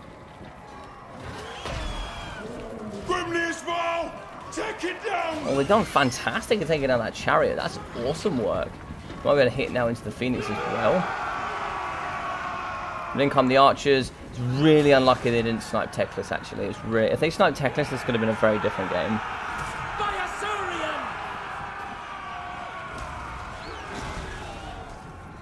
Eternal Defenders!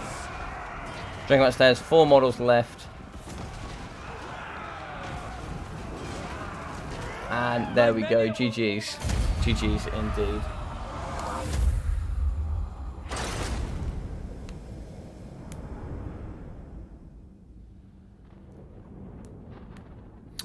There's 2 things about this tournament. Everybody plays right until the end, until the game finishes it off. That's one of the rules, and because also it makes it better for the casting. It gives respect to both opponents, and obviously then you can see the true value of all the units instead of just cutting it off early, and we all have 5-minute games. So we've got 650 here for Teclis. Very good stuff from Teclis. 700 and 400 from the Rangers. Only 400, 370, 720, 230, and 540 for the White Lions. 200 for the Archers. 900, 1,100, 1,100, 1,100 from the Archers. 1,500 from the Lions of Chase. Double Eagle 1.1 and 865. From Talking Grudge Bearer. 1,366. That looks like the gold chevron hammer is getting 1,756, 844 for the Giant Slayers, 1,200 for the Dragonback Slayers, 1,100 for the Ironbreakers, 680 for the Peak Gate Guard, 1,155 for the Norgrim Ironbreakers as well, 1,400 from the triple gold chevron cannons, and 1,400 for the second unit.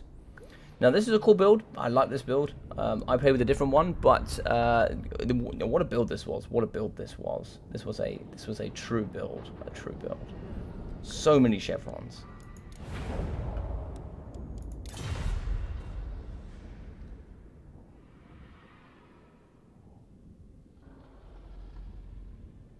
Lion Chariot should cost 3,000. Yeah, the one thing I'll make a comment here as well. I've seen like some of the new rules coming out with a lot of people that are thinking that the single entity noble chariots should not count as single entity monsters. Yeah, I'm not a fan of that. I must admit, I am not a fan of that. Thank you, Son of Mountains Event. No, thank you very much, Jay Phoenix. Thank you very much for playing. It was lovely to have you on. It was an absolute honor as always. Let's have a look. So GG's well played. Thank you to my dwarf friend. Thank you to Mr. Thorgrim. Thank you, Thorgrim. Polaris. Let's have a little look here. So, for the next one, we should be having... So that game there was meant to kick off at 6, and we are now 40 minutes behind. 40 minutes ahead of schedule. So, the next one should be Dark ALDB, but I believe... I don't know if he's going to be ready.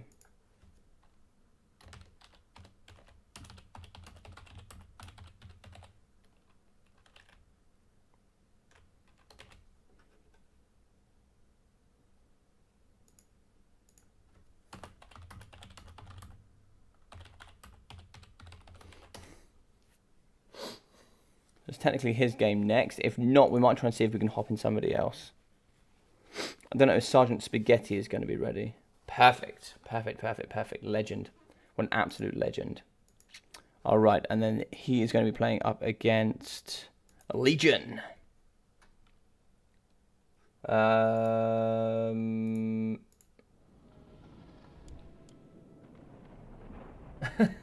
Someone's coming as Son of the Mountain. I don't know if that's you, Mr. ALDB. Let me see if I can find Legion.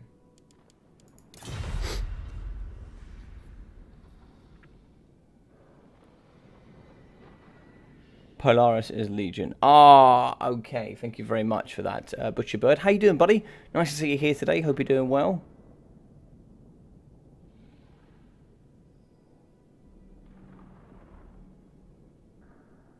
Ah, yes, it's always the most unpopular people.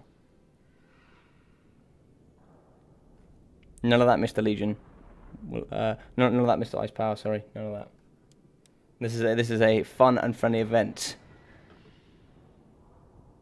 How we doing, Gwack? Nice to see you here, buddy. Hope you're doing well. Nice to see all of you guys in here.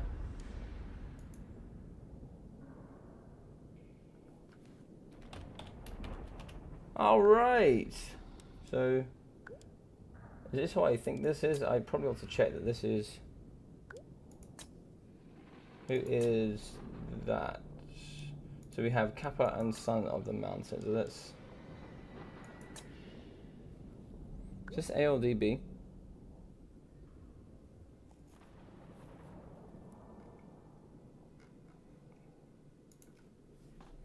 Is that ALDB? I think that's ALDB, right?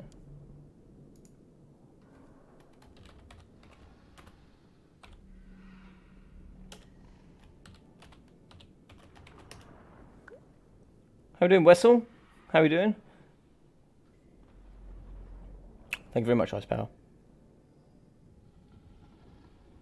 We'll see. Legion is a very, very good Toon Kings player. You know, we have some very good players, such as Ice Power. Ice Power is an excellent Dark Elf player here. We have some excellent players, such as Legion with the Toon Kings.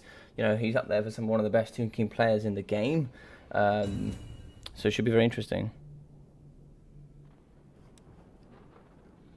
I know, but that's just, today it's all about the fun, it's all about the Dawi, and it's all about having a good time. So both sides are ready. Just have to do. Oh, it's going to be Pillar of Bone. Of course, it's going to be Pillar of Bone for the Bony boys.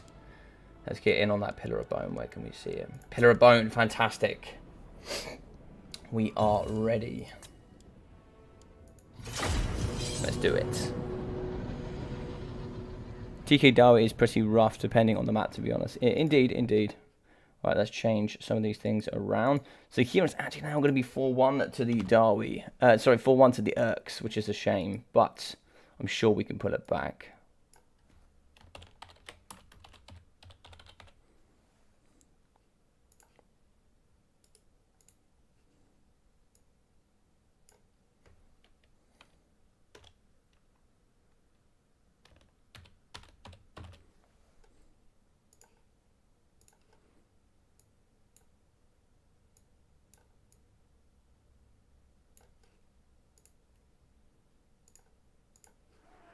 Perfect, here we go. So we're going to be having Sun ALDB from Son of the Mountains here up against Urk ITO Legion. So it should be pretty good. Now this is pretty rough. This is pretty rough for the Toon Kings, I must admit. It's not one of their best matchups. This is one of the ones you wouldn't want to be finding them in, but they certainly do have some good matchups. You know, I think they're good against dinos, etc. But yeah, it's going to be tough indeed. All right.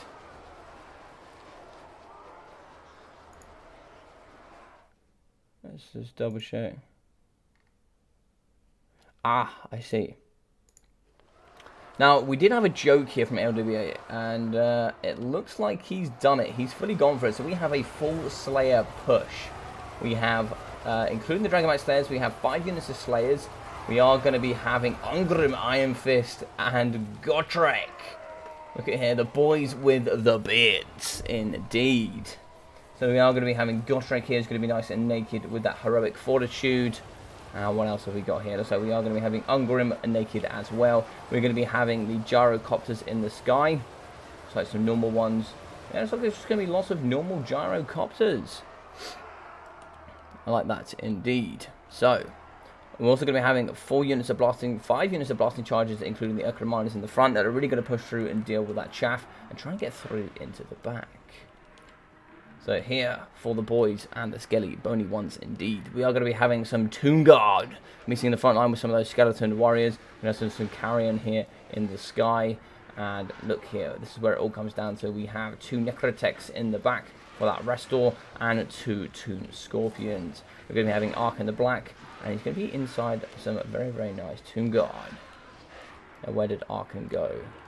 Arkan here is going to be in the pocket. Arkan is going to be on his horse.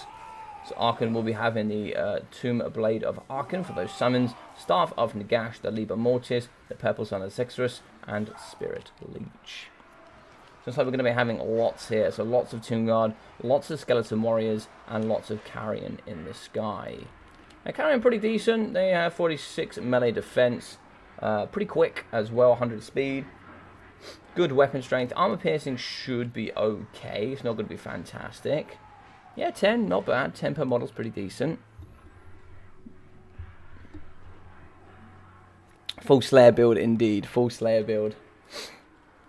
Miner and Slayer build here with some gyrocopters in the sky. Coming with what the Dawi are full well known for here.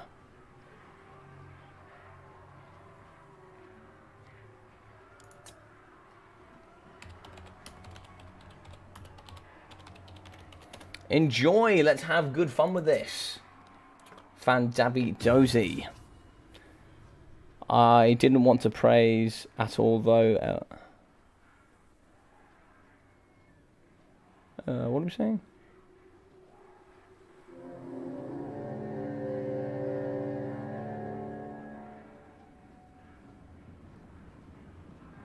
Alright, we'll come back to that in a moment. But the front side are going to be fighting. Oh, and a nice charge here in the front from the Necrotechs. Going to be shutting down those blasting charges with the miners. They just need to keep pushing though. Push, push, push, push, push. Don't stop that pushing. So blasting charges here in the front, really going to be wrecking up that infantry and allowing the Slayers to come in and do the business. See Karen come around the back as well. They're going to be floating around, maybe trying to see if they can get on. So it could be a summon here of the zombies. Summon here of the Bony Boys, Skeleton Warriors, trying to shut down and stop those Slayers. Don't let them stop. Keep moving. You need to keep moving here. Gyrocopters coming over the top. Maybe they can shoot. I would like to see at least the Brimstone guns. They're very good at destroying Ark in the Black. But if they get in the back here and they can drop some of those bombs, get some nice shots here going down into the Tomb Guard. There's going to be no range here from the Bony Boys, which is quite interesting to see. Looks like we have some more Earth Reminders. Blasting charges going to be coming down here, absolutely wrecking apart the Tomb Guard. As you can see, mass healing going down. Liber Mortis here in the pocket, and this is where it comes down to. So it looks like here, Ungrim Iron Fist is going to be ready. It's going to be slamming apart here up against that Tomb Scorpion. Blasting charges here in the pocket going to be really helping to destroy all of the Bony Boys, and there's going to be lots of them indeed. More blasting charges here, destroying up against the Tomb Guard. They only have 50 armor, so blasting charges can really hurt. What's up, Ripple Shuffle? I didn't see who else that was, but it's like 600 up against 800 here. So blasting charges are certainly taking some of these boys down to size. Slayers are going to be coming through. And Godric, no! Godric's getting absolutely destroyed here in the front by these Tomb Scorpions. But here comes through the Dragonback Slayers as well, as some more Slayers trying to come in and really do the good chew. It's like, oh, actually, a lot of that damage there from that Purple Sun Sextrus is actually going to go on these Skeleton Warriors. It's certainly going to start taking down some Slayers for that valley as well. Godric is in there. He does have 46 HP left. Is he going to survive, though? I don't know. He has 46. Can he hit the Chariot? He needs that Heroic Fortitude. It looks like it's not going to pop. In the back here, it's like we have a summon of Yushupti. It's going to summon him pretty far away. Maybe try and see if we can get it in here to help. Miners and blasting charges here, going to be fighting up against Skeleton Warriors. They've certainly done the business there. Karen going to be flying over the top. There's not too many places. Karen are going to be trying to take out the Gyrocopters. He has some good AP. Those Gyrocopters do need to aid here for sure. As you can see, oh, nice bomb drops though coming out of them on top of the Tomb Guard. And it looks like here going to be coming in for the swoop is the rest. Lots of Karen here to deal with all of these very, very nice Gyrocopters. But in the pocket, let's see what's going down here. So we have some Slayers, Dragonback Slayers, going to be fighting up against Tomb Guard and up against the Tomb Scorpions. Tomb Scorpions are perfect here with the Yushupti with that Liber Mortis at really taking down these Slayers. Balance of power super even. It's going to be even on numbers here. And you can see that Tomb Scorpion coming through to really try and wipe out Ungrim Iron Fist. Can Ungrim Iron Fist give a punch back though is the question. Maybe here. I think he's going to be around a little bit. Big punch coming in there. Nice hit there on the Tomb Scorpion. And we are going to start seeing some Skeleton Warriors coming in behind. With a little bit of support here. These Slayers are withering very, very quickly up against the Tomb Guard. What's up, Predator? How you doing? And it looks like here we are going to have some continuous cycle charges from Ark in the Black. Now, can he hit Ark in the Black? I don't know. Yep, hit there going down on Ark in the Black, but there's going to be some good armor piercing going down on Ungrim as well.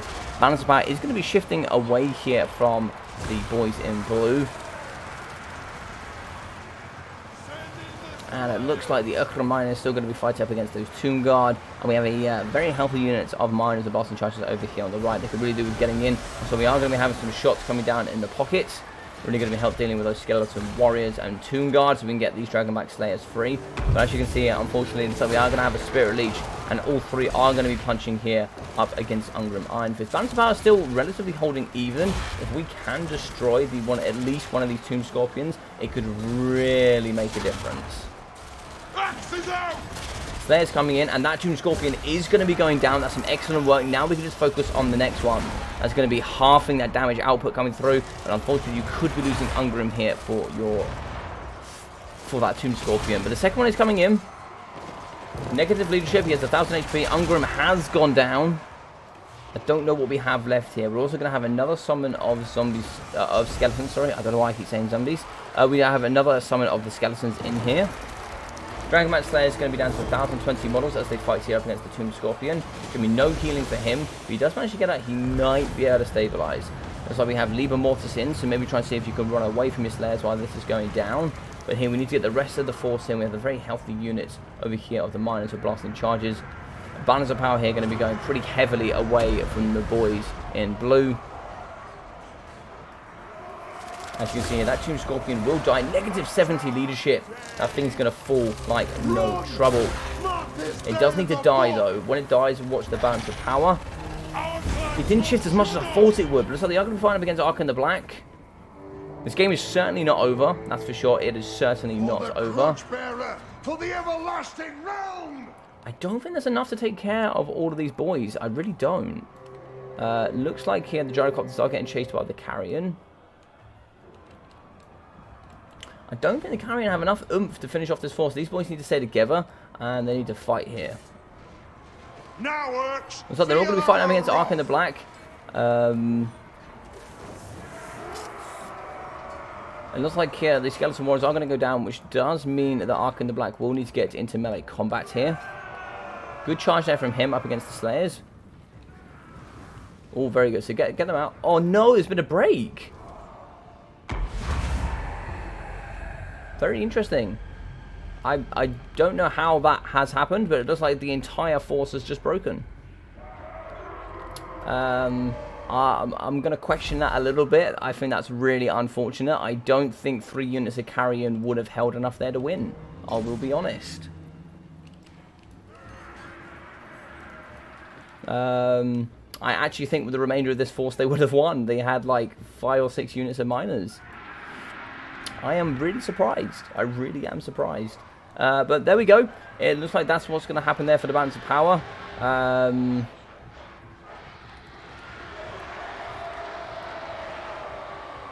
Slayers are going to be chasing Arkham. The Carrion can certainly do some good work though, but if the Carrion come in like this, the miners here could have done some really, really good work. We are going to have the anti-large Slayers. They are certainly going to take some damage, but they're outputting lots of damage. If they had support here, if they had some support, I think they maybe could have really aided here up against the Carrion. But the Carrion, of course, have fear, and that being the majority problem. But it looks like here, it is going to be a win for the Tomb Kings, and some fantastic plays here coming out of Legion.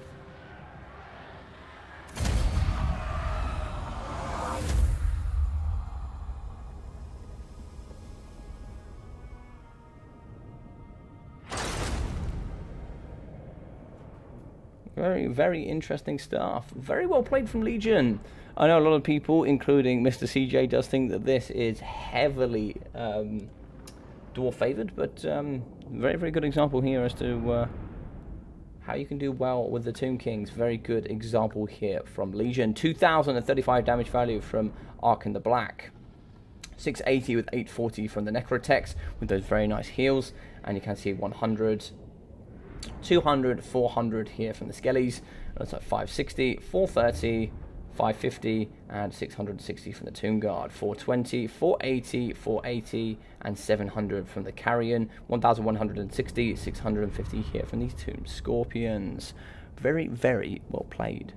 Now, if we do check over here with the Son of the Mountains ALDB, 1.6k here for Ungrim Iron Fist, 750 for Gotrek, 250, 300, 280, and 400 here from the miners with blasting charges, and 740 here for these Urkrim miners. 740, 990, 375, 540, and 1.4 here for the Dragonback Slayers. 220, 360, 480, and also 96 here for the Gyrocopters. I think the Gyrocopters are okay, but I would have much preferred to see Brimstone Guns in this matchup.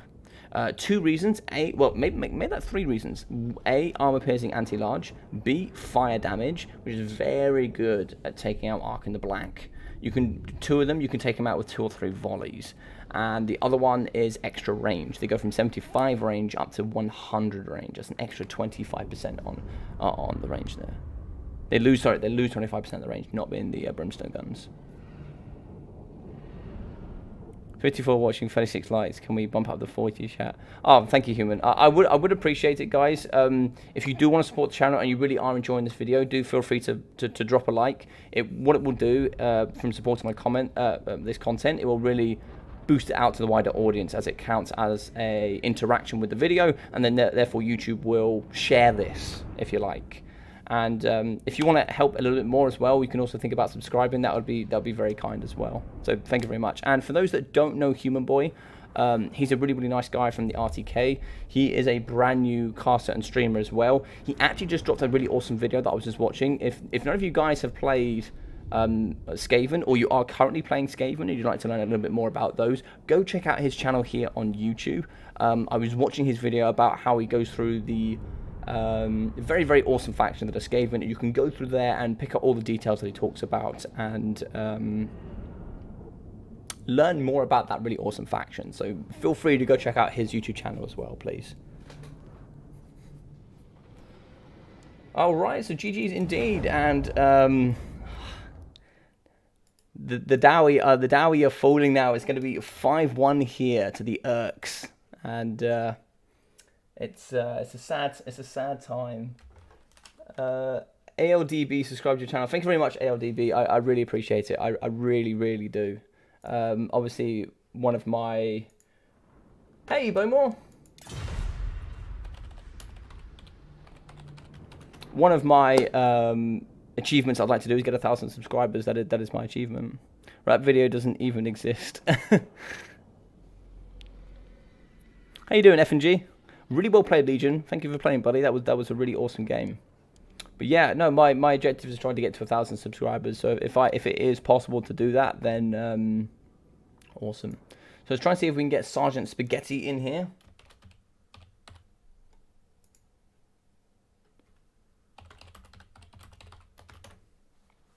All right, the Sergeant himself from the Son of the Mountains. See if we can get him in here. Mr. Bowmore in here, also a fantastic Skaven player, who is going to be very strong here indeed. Don't know if we can see.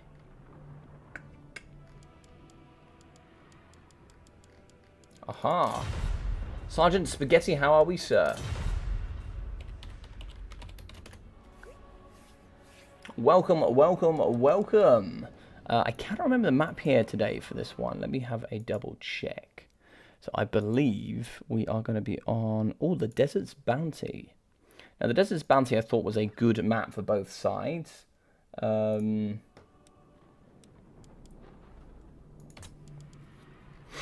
It's not massively wide. It's a medium-sized map that has pretty wide deployment zones and some pretty good Vanguard deployment as well. So it's pretty good for both sides. It should be pretty interesting.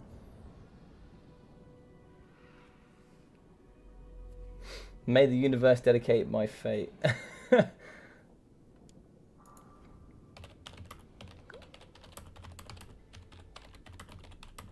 this is probably... Arguably, you could probably argue this is probably the worst matchup for the Dawi, I think. This is the worst matchup. If you have a very, very good Skaven player, it is almost impossible to win this matchup if they play correctly. This game marks the halfway point of the event. This is going way faster than I expected. This is going way faster than I expected as well. And the one really awesome thing, and I want to say thank you to everybody that's participated. It did take me a tremendous amount of time here to organize this.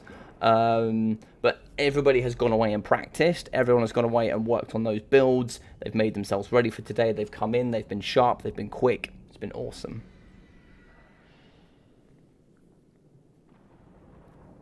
8-6, a prediction for the Urks looks too pessimistic. Well, you don't know. You don't know. I thought the Beastmen game would be a bit closer. There's a few that I thought we might win that we didn't. I was actually expecting a 7-7. So let's have a look at the later stages of the tournament here. So this is going to be the halfway point tonight. So Sergeant Spaghetti does actually mark the halfway. We then have Tank, who's going to be fighting up against Stormrunner. So fighting up against those Wood Elves. We then have Kraken up against Catan, which would be an awesome matchup. Full Poland up against the Bretonians here with Butcherbird. And we'll also be having Big Door up against Praetor. We're having RTK Unamis fighting up against Icepower. That'll be what a game that will be. We'll also have Houseplant, who is somebody that I've seen come in very recently into the industry. He's been playing a long time, but some top quality skill I've seen from him and some builds that I've never even considered. Up against the really, really good Human Boy Yes, who very kindly said he would take on Chaos. I would have loved him to play Skaven as well, but he very kindly said he'd play Chaos today, which I'm really excited for. We're going to be having then Shetland Apache for the final one, going up against Caradoc and the Greenskins. So, It's going to be close here towards the end. It is going to be close.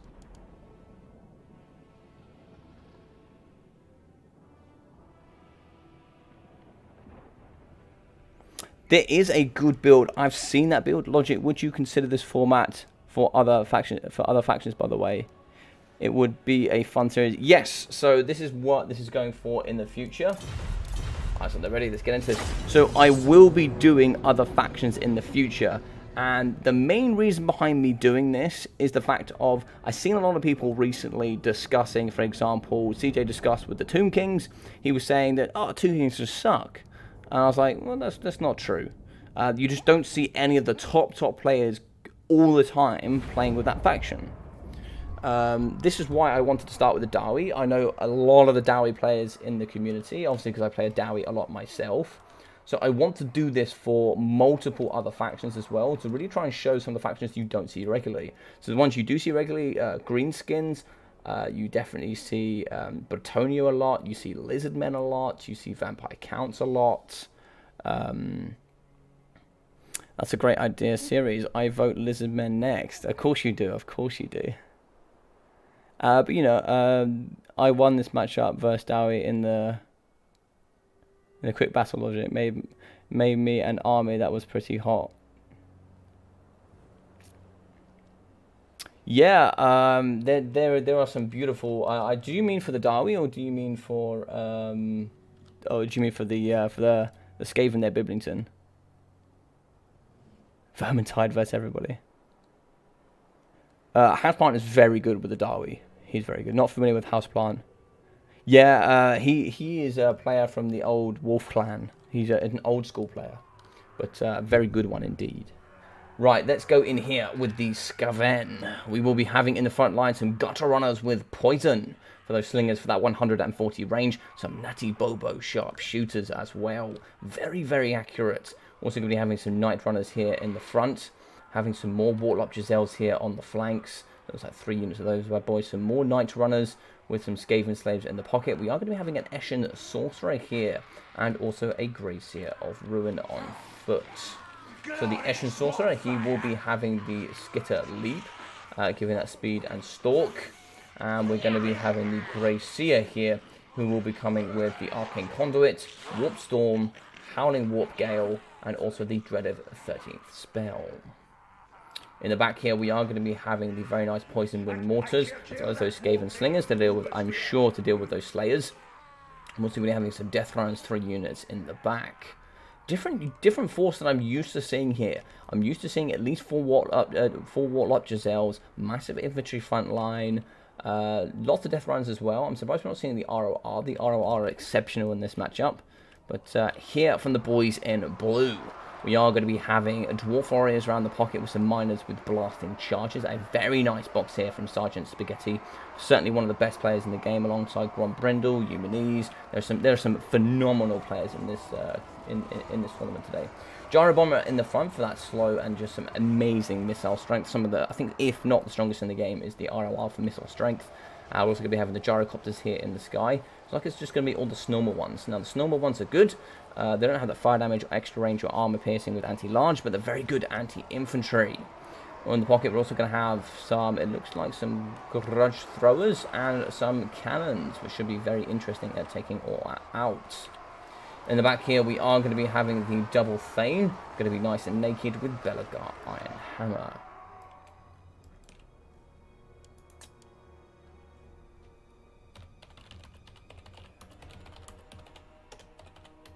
Good luck, have fun indeed. So this will mark the halfway point. I was thinking it was going to be about 3 to 3.5 hours by the time we finish this. So it looks like we're going to be nearly an hour ahead. So we're... Oh no! I will do that very, very, very quickly.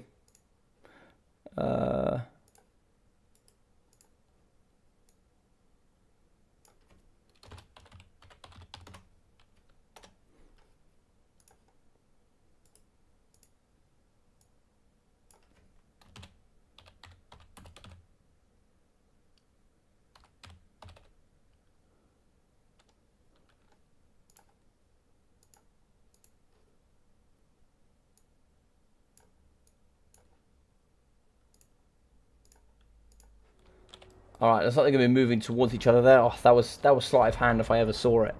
God, that was sleight of hand. Right. Big shots coming down the front here. Looks like they're going to be sniping after the cannons. Now, that is the perfect thing for the Warlock Giselles, and that is a big problem. And the reason why the Gyro Bomber is coming forward is trying to search out for those Natty Bobo sharpshooters. If this bad boy keeps moving backwards and forwards, which he certainly can do, he can just reveal all of these targets here. And what will allow there to do, it's like there's going to be some poison there going on them. So it's going to slow it down to 69 speed. It's going to make it a lot easier to shoot. It doesn't have 100 armor, but I would certainly prefer to throw out the gyrocopter. I really wouldn't want to have my gyro bomber here at the front. But as you can see, getting shots down the front line, I think they almost indefinitely need to hit the Natty Bobo sharpshooters. Coming forward here are going to be the poison slingers. There's going to be no slayers here on this force, so hitting is going to be quite difficult. There's lots of range here to deal with all of the air force. Coming forward are going to be the heroes. It's going to be the Warp Gale if you're not careful. So that increased speed there. You've got to be careful of that Warp Gale. So there's going to be a summon of Storm Vermin in the back. No, ooh, that's a good Storm Vermin summon. Fantastic Storm Vermin summon here in the back. That is something I'm sure that Eumenes was not expecting. So big shots going in the sky here against those gyrocopters. Those very, very nice Natty Bobo sharpshooters are certainly ripping apart these gyrocopters. These Warlock Giselles in the back have certainly been hit pretty hard here.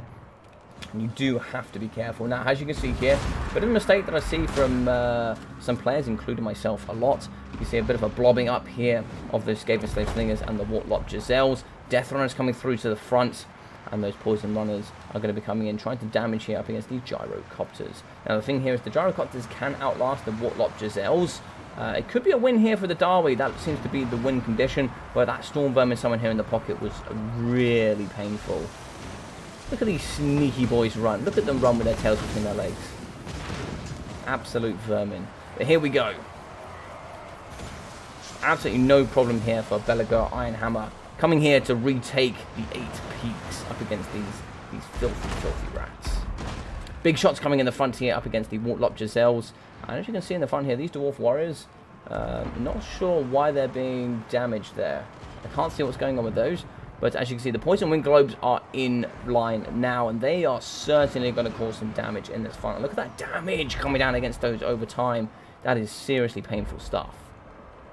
And I love the sound of the Gyro Bomber. The Gyro Bomber just sounds so goddamn gorgeous. That thing is so nice to hear. Gyro Bomber trying to move left and right, keep that moving, trying to just evade here up against the Natty Bobo sharpshooters. The front lines are coming now. We need to try and see if we can snipe out these Warlock Giselles. Really don't want them to be shooting. Looks like here we have the Howling Warp Gale is going to be going on the Gyro Bombers in the sky. Can we snipe out these though? Is there going to be a bomb drop? No, no bomb drops here. Looks like we do have Death Runners. Very good there with that Weeping Blade, giving negative 50% armor here to anything they touch. Putting that armor down to 42 here for Drummers. Good bombs going down here up against those Death Runners. And shooting in here the pocket are going with the Night Runners, Natty Bobos, and Skaven Slaves in the back. They can certainly do some good work here up against those Grudge Throwers. And here you can see Skaven pouring in left, right, and center. These Miners of Blasting Charges need to get forward. They need to aid here. As you can see, the middle pocket here is being exposed. Loving the silhouettes here of these very, very nice gyrocopters in the sky. They're going to be shooting into this middle pocket up against these Skaven Slaves. We're going to be having all units of blasting charges here from these miners coming forward. Look at that fantastic stuff here coming up against these Skaven Slaves. So it's going to be a little bit scary on here if you do see for the boys in red. Skaven here are starting to waver a little bit. Running out low on ammunition, and that's certainly what I need to take care of these gyrocopters. Going to be hitting the front here up against the Skaven Slave Slingers. Going to melee combat here as the gyrocopters can do. Not going to be staying for too long though. It looks like they are going to be overstaying their welcome. As they do only have 6 melee defense. They're going to be getting shot, getting back in the sky, get those miners with blasting charges forward, and start sacking up these Skaven Slave Slingers. So in the back we have some more Skaven Slaves coming to fight here up against the miners with blasting charges. We have some more blasting charges here in the front that can certainly do some good work. We've lost the Eshin Sorcerer, and hopefully we can take care of the Grey Seer of Ruin. Looks like here we are going to be chasing him using Belagar Ironhammer and the Double Flame. I don't think they're going to be able to catch him here, but we certainly need to get into the back here and start taking care of these Poison Wind Mortars and the Natty Bobo Sharpshooters. Balance of power is pretty even, but it is going to be starting to favour just about on the Skaven side of things. Now, if we can get some models back to the cannons, that could be really good. So we are keeping a grudge thrower going. Some of the gutter runner slingers with poison are going to be doing some good work against the miners with blasting charges in the pocket. We do need something to take out the Grey Seer of Ruin. If we could take him out, that could be very handy.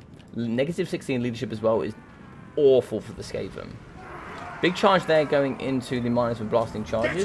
He doesn't have that discourage, but he has been held in the pocket. Get your crew in, perfect. Brilliant micro here coming in from Sergeant Spaghetti and the Dawi. Can he get in and really cause some good damage here? I think that's a bit of a misplay coming in from Bowmore. He has been caught, and this is some perfect stuff. If he goes down here, which he certainly can do, he has shattered. Perfect. Can you kill him, though? He needs to die here. If he doesn't die, that negative to leadership is going to take ages. I would almost bank on getting a gyrocopter over here and finishing him off. Get that negative 16 leadership as quickly as possible. We are going to be shattering some Death Runners here, and Humanese is really pulling this to the end. Globadiers are still going. It's like the Natty Bobo sharpshooters have run out of ammunition. We still have some Warlock Giselles in the pocket here with some good work, as well as the Skaven Slave Slingers in the back. Gutter Runner Slingers with poison, though, still coming in with 13 ammunition. As you can see here, the core is going to be fighting up against the Night Runners and up against the nice Death Runners. They're going to do some good work there. Warlock Giselles are still going to be shooting here up against these very, very nice gyrocopters. I don't think there's going to be a negative to leadership going through here because he hasn't gone from the battlefield and he has a far way to go. I would send one round, finish him off, get that leadership, and then push nice and hard. Now, of course, you do need to try and finish off the rest of this force, but that negative 16 leadership could cause a mass rout here for the Skaven. Looks like here, Belagar and the crew are going to be coming forward. They're going to be hitting here up against the Warlock Giselles. They haven't quite broken them. They've actually shattered them. That's amazing. Really good work there. Fantastic. But it looks like here we are going to be losing the gyrocopters. I don't think it's too worth going for the Eshin Sorcerer. He doesn't really have anything worth shooting for. Some Dwarf Forwards over there that could be quite handy if we got them in the pocket. As we can see, the Eshin Sorcerer of Ruin is miles away now, but he's probably too far away to chase. You now probably just have to deal with the rest of this force. The triple in the middle are going to do some good work as they are pushing off to the Poison Wind Mortars. They are going to be fighting here up against the Death Runners. And some bombs going down to really aid here from those gyrocopters. Brilliant, brilliant work there. Going to be shooting into the Warlock Giselles. Get rid of these Warlock Giselles. I think you win here for the Dawi. I don't think there's enough from the Skaven force to win. And this would be a ginormous win here. It all comes down to this white line. It all comes down to the Grey Seer. Can we get him off is the question. We do have some Night Runners chasing in the back here up against some miners when blasting charges. It does look like, though, we are going to be wavering in the pocket for Belagar. Iron Hammer. Bombs going down. They are going to be shattering units. Belagar is going to be winning. The Thane has broken, though. It's really scary. If we lose Belagar, we don't have any infantry force apart from the one over here. That infantry force is going to be coming in, but it must survive. We have broken the Thane. Surprisingly, there's going to be no chasing here coming in for the Gutter Runners. I think they really need to deal with those gyrocopters. But where is he? Oh, he has gone. He has gone. Surely he's gone. Oh, no, he hasn't gone yet. Here we go. This is what it comes down to. And there we go. He has gone now. So that will be negative 16 leadership. And watch some of these go from being broken to being shattered. As you can see, that negative 16 leadership due to Lord fled. That will drop down to 8 as he fled and didn't die. He would stay at 10 if he did die, I believe. And as you can see here, now we have the Night Runners chasing off the Thanes. Now here, what I think you do with the gyrocopters, yeah, you clean up shop here. You chase off what you need to chase off. Belagar chases the rest. But they are going to be wavering here. Damage sustained, negative due to Lord led. Fast and stronger enemies nearby. Flanks exposed as well. I don't know which enemies are near. I don't know which. Oh, enemies routing is going to be the. It's going to be the Thane. I think the Thane here could really. If you get the Thane back, you could win this. You could really do with getting something over there that could help the Thane.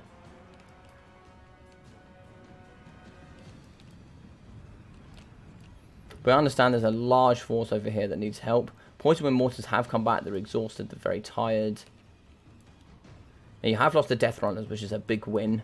This is going to be a super, super close game towards the end.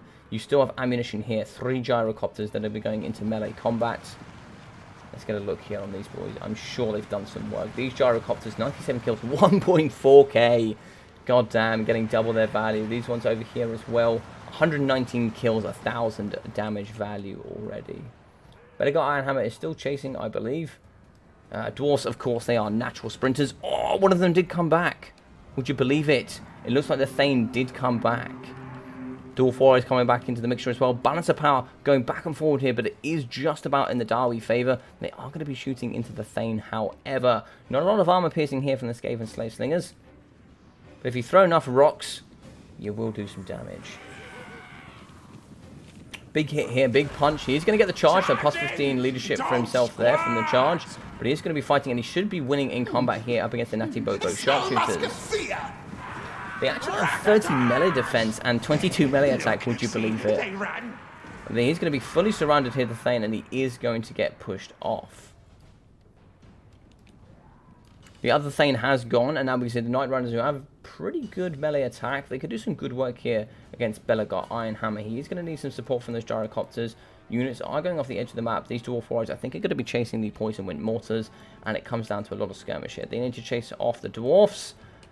And it comes down to this. Very, very interesting. This is an excellent game. This is a fantastic game. Looks like here we have the Skaven Slaves in the back. Every single unit here is going to be absolutely crucial. If you get the full value of the range here from the Skaven, they win. If you get the full value of the Gyrocopters, you win here for the Dawi.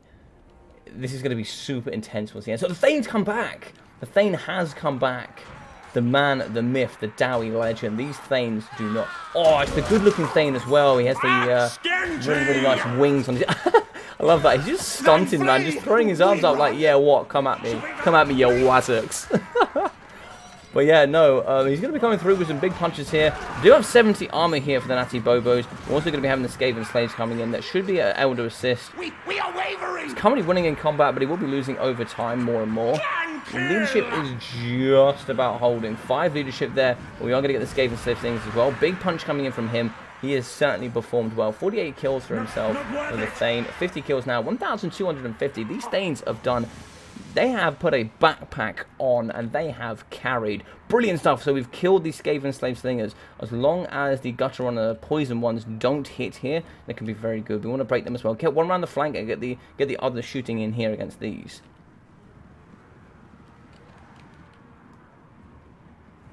It's true, all Thanes are handsome lads. But the ones here that have the wingtips on there... How is this Thane winning against all the odds? He's getting stabbed left, right, and centre. This guy has absolutely no protection. But he is certainly taking on up against all of these bad boys. But when you have these gorgeous wingtips on the helmets, they just look so good, man. Thanes are some of the best looking units in the game. Oh no, he shattered! You go back. You go back. You serve yourself up a Bunkman Brewster. You have deserved it. But here in the pocket, we are going to be having the Night Runners here fighting up against Belagar Ironhammer. And as you can see, Balance of Power pulling now into the Dawi favour. As you can see, the Poison Wind Mortars are going to come into combat. 15 melee attack, 15 melee defense. I think actually, Balance of Power-wise, it's probably best that they don't fight in combat. Their value and health is going to be better on the Balance of Power than them actually going into combat. Big shots coming down here up against both of them as well. That is going to break them. It should also break the Night Runners as well, but as long as you need to keep them moving here, fire, move, reload, fire, so we can just keep breaking all these units. Belagar versus the world now, and if the Thane there, that Thane might have actually secured the win. Him fighting for as long as he did, killing as many models as he did, was super important. Belagar 49 kills now, coming in and just slapping up a Natty Bobo sharpshooter, and really rubbing out the very nice grudge in the book. So we have shattered, and that's going to be the game! Fantastic, a mass rout here, and a win for Sergeant Spaghetti and the Sons of the Mountain. Fantastic stuff.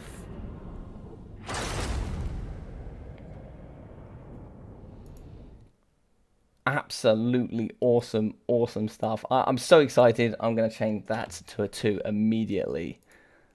Whew! What a game. What a game.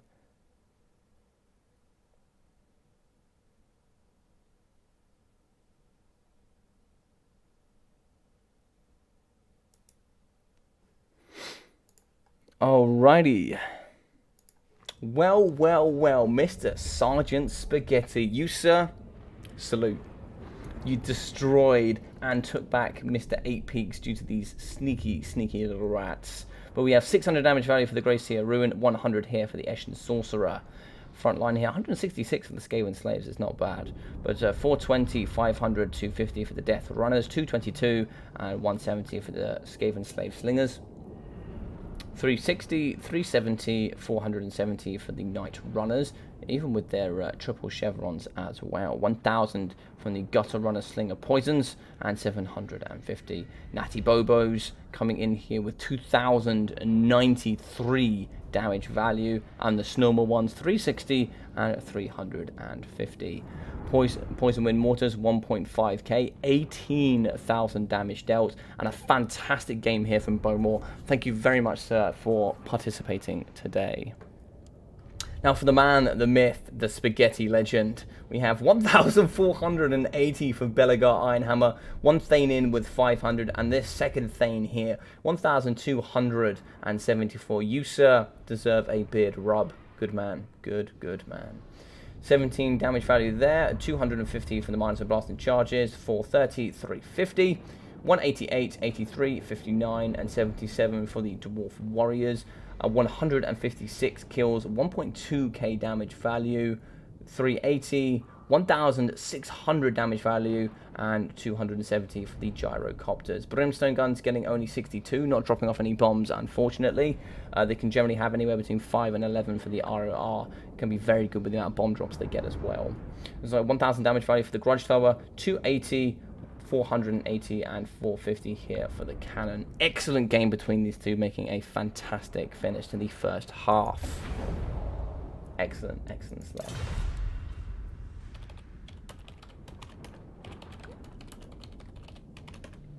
What a match indeed. Kazakh.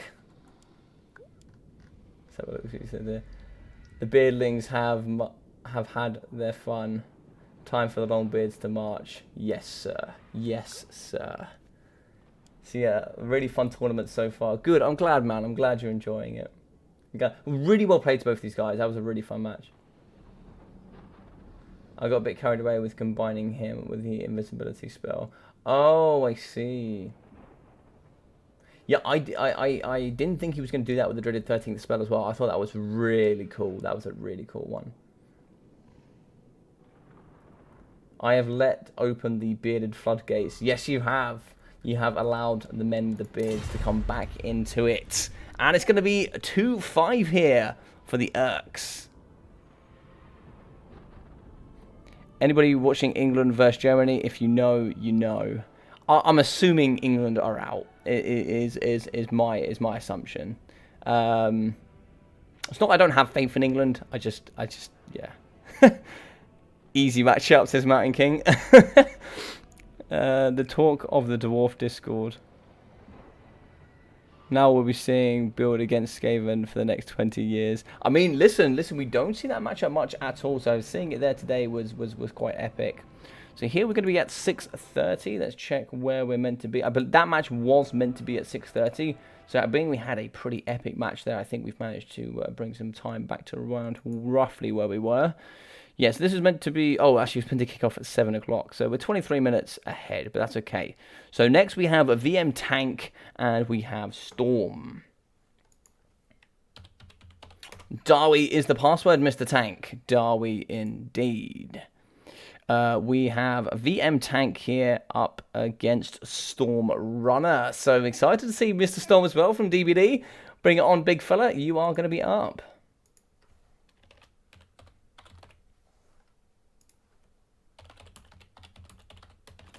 Now, traditionally, this was the worst matchup, for sure, for the Wood Elves. From history, this is the worst matchup for them. These days, it's a lot more even than it ever used to be.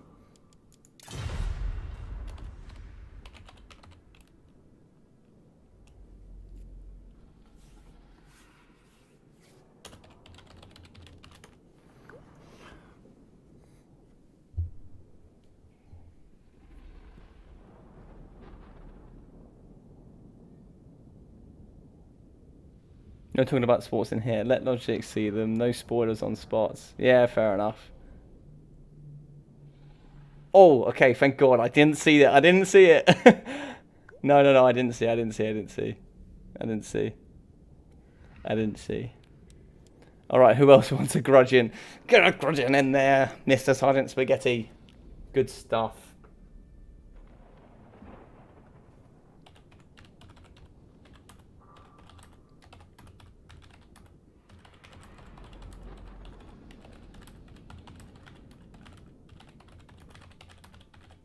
So I think a win here up against the Wood Elves could be brilliant here. Could really bring us back into the pocket and get us there. 3-5 could be very good coming into the second stage.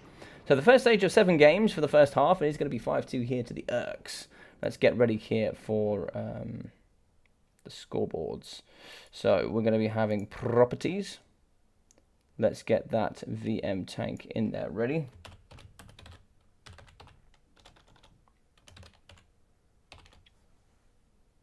Tank.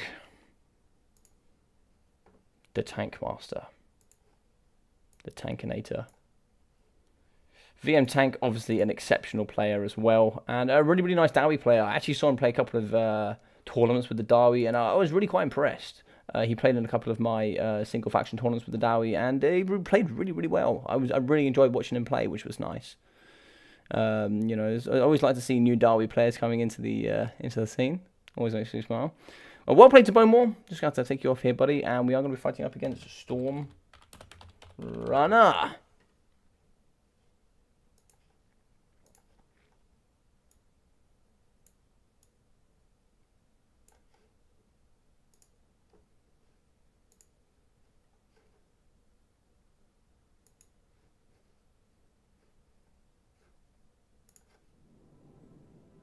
Just going to be waiting on Storm. See if I can see him here.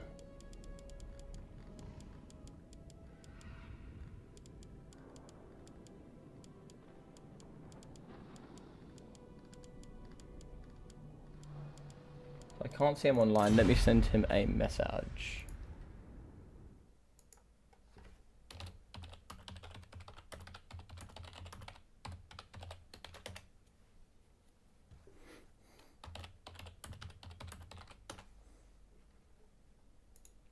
If he's not ready, we'll try and see if we can put somebody else in. Let's get a nice picture of a dwarf up. We have quite a few here, so let's get one in.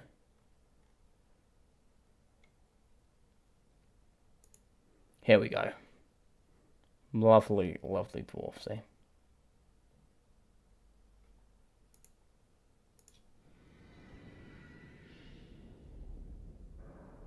No dwarf mirror match. Wow, how could you have a dwarf mirror match? I'll tell you what, how about this? What we could do... it depends if it goes to even at the end.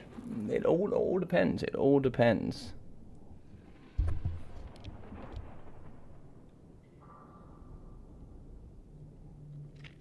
Well, I don't know. I think football here is quite a big thing over here. Football is quite massive over here. Matt, indeed. We do like our football over here.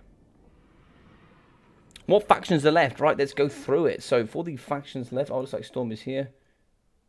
I'll just finish up a quick battle. Yeah, no problem, buddy. No problem at all. You take your time. So, for left for day. So, we actually have this match here, which is going to be the Dawi, of course, playing up against the very, very nice Wood Elves. We're then going to be playing up against Catan with the Norskans. We're then going to be playing up with Butcherbird, Mr. Number 9, who will be having Bretonia. Then will be Big Doyle up against Praetor with the Lizardmen. It will be Unimes up against Ice Power with the Dark Elves. It will be Houseplant up against Human Boy with the Chaos. And then it will be Shetland Apache fighting up against Mr. Caradoc with the Greenskins.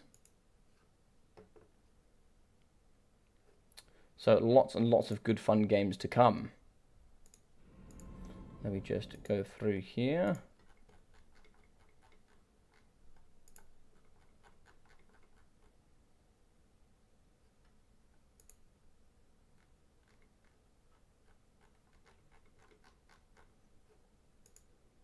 Perfect. I am Mr. Stormrunner. Hello, hello. Right, so where should we be playing today? I've actually forgotten the map we're on. What map did I select for this? Oh, Karak Asgal, another Dawi map. So if I couldn't find one that was particularly thematic for the faction we're playing against, I brought a Carrick Asgal. So Carrick Asgal, you can see here a little bit on the minimap, actually has some trees in here in the deployment zone of Stormrunner, so he has some trees to work with. But you're not sure if it's a joke, so I'll just remove it just in case. Hey, Shetland, how you doing, buddy? People like sports that don't feature Dawi. Well, not necessarily. Not necessarily. I mean, if I had to watch dwarves play football, always. Never forget. Never forget what, Mr. F and G? What am I not forgetting?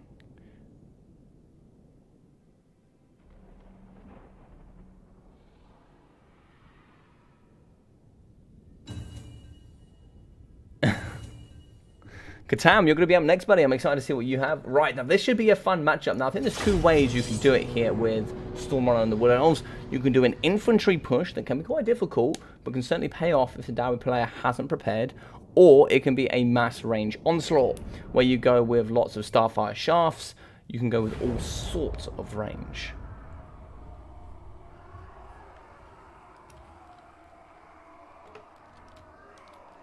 Alright, so let's go here with the Wood Elves and let's see what we have today. Ooh, okay, so we're going to be having some Hawk Riders today. Very, very interesting. Don't see those often. They do have some armor-piercing weapon strength. They can certainly come in for that cycle charging, which can always be quite fun. Great Stag Knights over here in the corner. Very, very nice here. These are beautiful. I mean, Wood Elves and High Elves are some of the best designed units in the game, in my personal opinion. You can certainly tell that CA put a lot of work into the Elven factions. But as you can see here, they just look absolutely goddamn gorgeous. But one of my top 5 favorites in the game of these absolute bad mother effers, man. These dudes are just so goddamn cool. The Lost Silvering Knights are exceptional, and they're actually one of the major units here, one of the 2 major unit changes that really affect the Dawi. They don't have too much magic damage. You obviously have Grombrindle. You actually only have 4. You have Grombrindle, Gotrek, and you also have the High King, and you also have the Peak Gate Guard. How you doing, Mr. Humor Boy? I'll stroke your rap. And yeah, so some really good stuff. I like this map as well. But yeah, they were definitely one of my top 5 favorites. This map is a pretty nice map indeed. So it's like we're going to be having one of the Hawk Riders on each side. In the front of Vanguarded here, we are actually going to have some Dryads, which is quite interesting. Dryads do have that magic damage as well. These bad tree boys do come with that 20% physical resistance. They do have that weakness to fire and that immune to psychology due to frenzy, but they do have magic damage. And fire is very common here in the Dawi roster.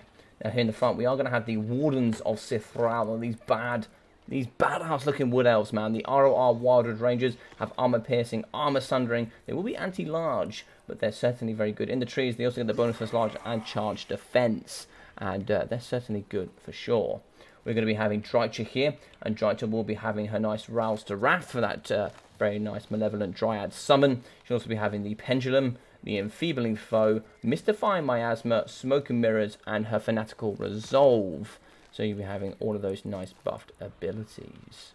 In the back, we will be having some Wildwood Rangers. Very good there. No shields and 40 armor, so they can certainly be ripped apart. But these bad mother effers certainly take no prisoners. Look at those swords, man. They just look so sick. But these guys also have Guardians of the Wildwood as well, with that immune to psychology, so it's quite handy. Not particularly handy in this matchup, but it's always very nice to have immune to psychology if you can take it. Now we have some Longbeards here in the front for the Dawi, as well as some more Longbeards and some Longbeards on the flank. We're going to be having the Norglim Ironbreakers, the badass mother truckers, with Grombrindle, the white dwarf. He's going to be having Grombrindle Has No Fear with Flash Bomb, 2 excellent ideas in this matchup, with lots of rangers here in the back side. We're also going to be having the double Master Engineers with the Fire Ring of Tories, and we'll also be having some Slayers here in the background. Very, very interesting stuff. I'll be very interested to see how this can hold. Lots of blasting charges, lots of Longbeards, lots of Norglim Ironbreakers as well, and this looks to be a map of the ages.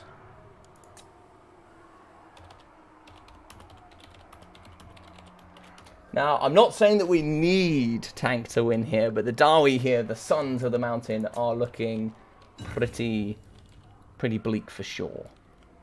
We could certainly use some aid.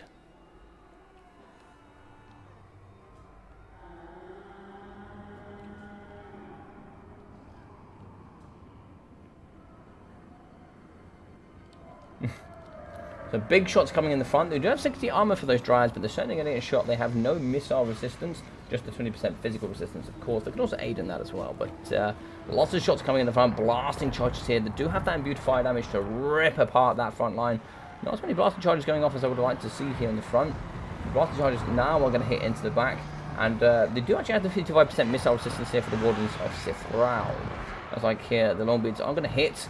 And if we do have any blasting charges in the back, as you can see, look at the damage done here to these Dryads. Fantastic. But in the sky, nice and high, are the Hawk Riders. Only 15 armor from these bad boys. Widows are very known for their very low armor stats. We can see here the very beautiful Lothran, the very beautiful Lost Silverin Knights coming in to the side. Now the Slayers need to come in this direction. Unfortunately, not going to be being seen here by tank. It's going to be a nice charge here up against the Quarrelers. Quarrelers going to be taking a massive hit in the backside. Good charge here, and you are going to be having flattened dwarfs absolutely everywhere. Two have been compromised, but we do have firing Tories. Very good at firing a Tory here would be gorgeous. That would be so nice here on those Lost Silver Knights. Is going to be some malevolent Dryads in the back here, summoned straight onto the Slayers to prevent them from moving, and also going to entangle on top of those Rangers as well. Shots going in the front, blasting charges are going to be hitting up against the Great Stag Knights. They're going to be losing a couple of models there. We do have the Wilder Rangers, the Wardens of Sithral here punching through, and so we are going to have a firing of Tory here to, I think a lot of that hit the Wardens, etc. So some good damage there up against the Rangers as well. Only 40 armor, so it's certainly doing some good damage for sure. Now, Gromrindle does have that magic damage. If he can flash bomb here up against the Lost Silverin Knights and do some good work in there, that should be fantastic.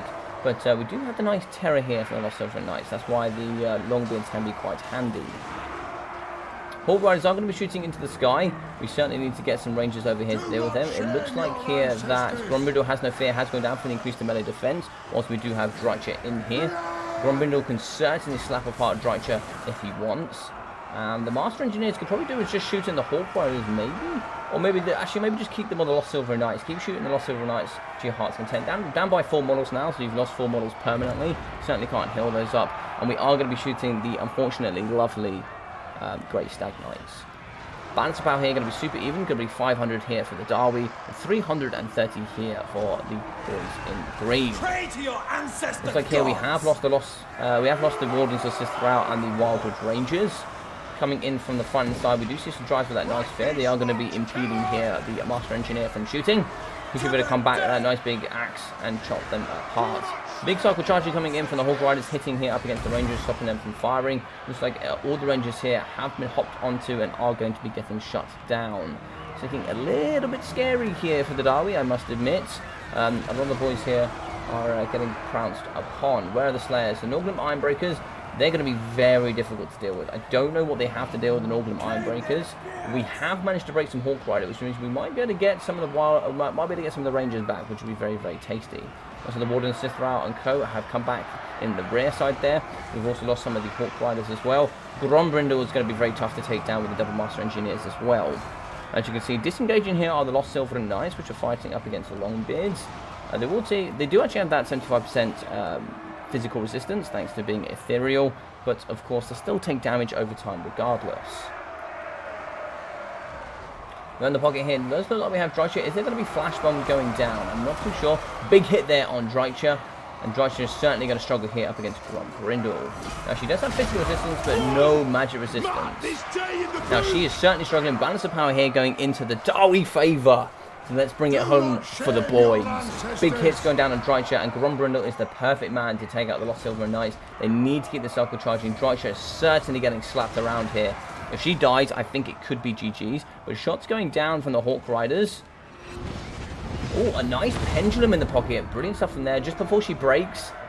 Lost Silver Knights still going to be going, I believe. No, they're not unbreakable. They are not unbreakable. Shots going down on the Longbeards in the back. Shattered units of infantry dotted around. And it is going to be a win for the boys from the mountains. Fantastic stuff.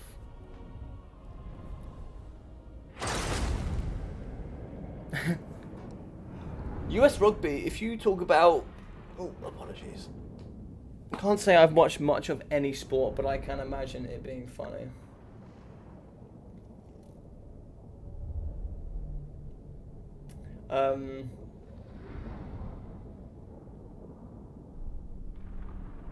I mean, US rugby, if you take US rugby sevens, some impressive stuff from you guys over there.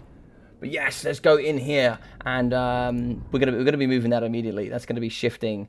We can't be keeping a score like that up here. So it's gonna be 3-5 here to, unfortunately, the Urks, but they have come through with some wins.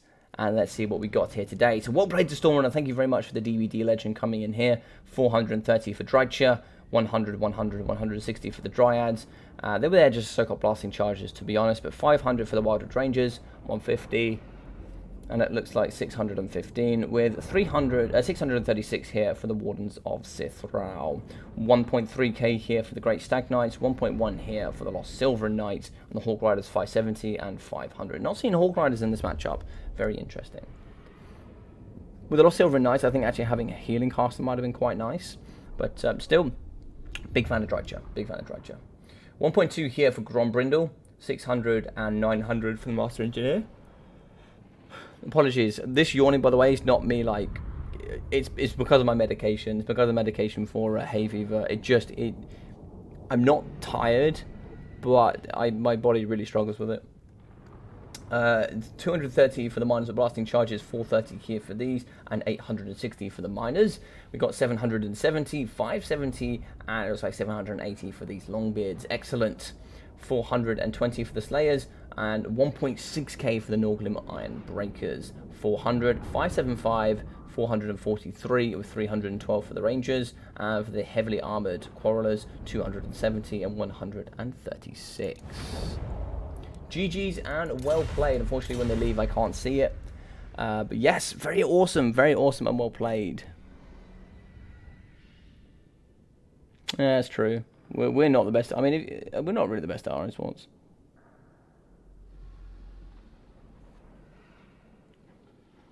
I think that's what makes a good sport, Quack. If you can hop into a game that you don't know anything about, and you can sit there and watch it, and you can take it in without really knowing anything about it, that makes it a good sport, right? That is one of the issues you have and limitations, because I love rugby, right? One of the limitations you have with rugby. This is why we had one war. This is why we won the War of the Beard. Indeed, Tank, indeed. But that's what makes a good sport, right? That is what makes a good sport. Right, so for the next guys to come up to face, we are going to be having Katam and Kraken. So let's get you guys in here.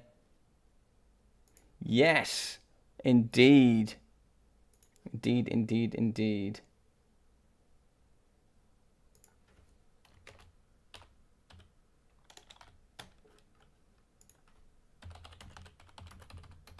Kraken, you are up, sir. And then we have Katam. Alright, so let's get it going. We'll get it ready here. Can't see any have joined so far.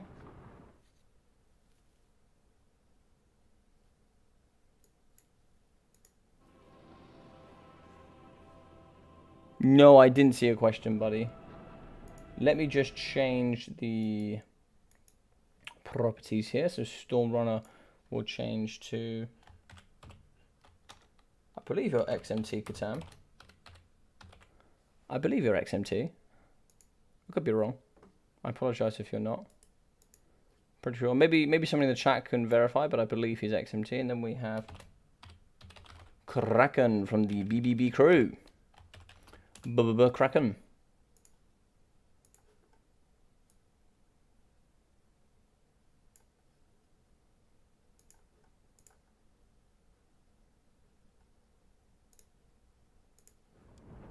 Aha, swap sides please, sir.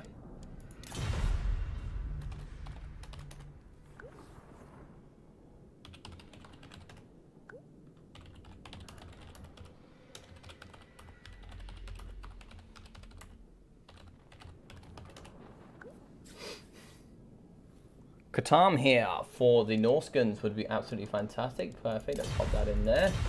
So, can Kraken bring it back here for the boys? I don't know if he can. I think if anybody can, he also can. He's a very big and keen player here of the Dawi. Because yeah, I thought he was XMT. I thought he was one of the boys, Avenger. I thought he was one of the boys. I always enjoy hanging out with you guys. I wish I could hang out with you guys a little bit more, actually. So let's go on here and yes, that's what we were doing. We were looking for the map. Can't remember what map I decided. Ah, Estilian Tomb.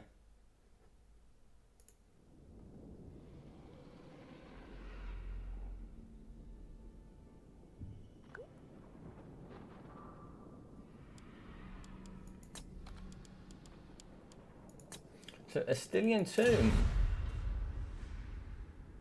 Alright, Kraken is ready. Let's have a look here. So, the Age of Reckoning begins. Yes. Yes, it does. The Age of Reckoning. Biologic, can you tell the score now you're watching it for yourself? Can we tell you the score now, or are you? I'm watching it for myself. Yeah, I'm watching it for myself.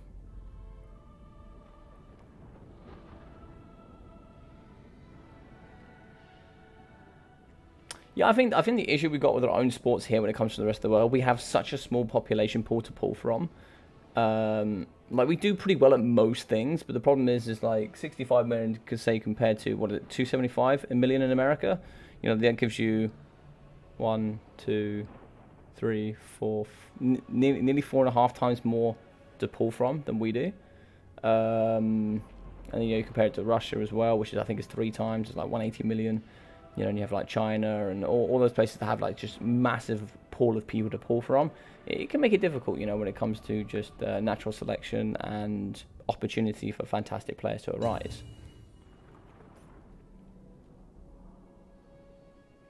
Context doesn't matter. I'd say we're pretty good at rugby. I'd say we're definitely one of the top players. We're definitely one of the top in the world for rugby league and rugby union. UK invents pretty much every sport, every majority sport, the whole world to enjoy. Yeah. Yeah, the problem is like in the name, it's called American football, right? Nobody plays American football really anywhere else, not really to any high degree. There are some countries, of course, but there's not many. I'd like to see it go further, but yeah, baseball's not played anywhere else apart from America either, really.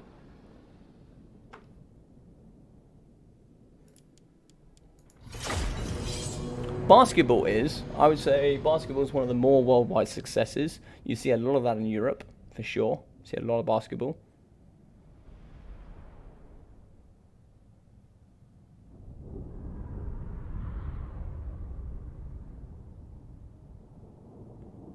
I mean, he came through with a big play.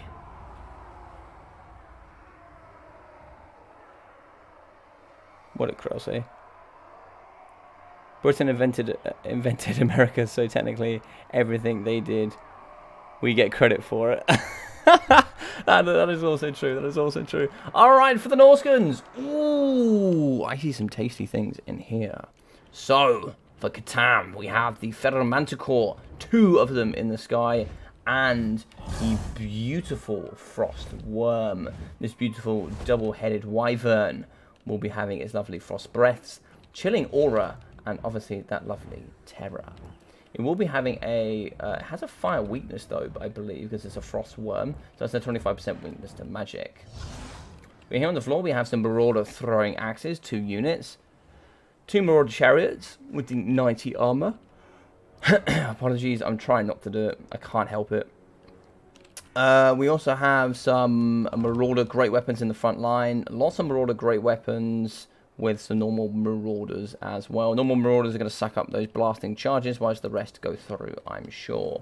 We'll be having a Shaman Sorcerer of Metal. You will be having Searing Doom, Plague of Rust, Scroll of Shielding, and Metal Shifting. with Wolfric the Wanderer here on a chariot with Hunters of Champions, Fight or Die, and Sea Fang. Fantastic stuff here from the Norskins. For the Dawi, we are going to have the big BBB Kraken. We'll be having some Dwarf Warriors in the front, fighting alongside some more Dwarf Warriors with Miners with Blasting Charges. Longbeards, Dwarf Warriors, some more Longbeards with some Longbeards in the pocket. We are going to have some Iron Drake Torhammer Torpedoes and some Thunderers in the pocket, with a nice cannon here in the middle, and 2 Slayers here, including the Dragon Back Slayers in the back. And the one nice thing about Dragon Back Slayers, people might not know the difference, is Dragon Back Slayers actually come with this ability here, which is going to be Power of the Dragon Back, giving that increased flame resistance for themselves when they engage in melee, but it makes them, gives them a reduction to fire damage for anything they're hitting, reduction in speed, and they also come here with that physical resistance as well, which is quite nice, 20% physical resistance. I love the green pants. I don't know what the green pants are all about, but I love them, dude. I love these green trousers, man. They're pretty sick. Alright, so this should be interesting here. It comes down to whether the cannons and the Iron Drakes get their value.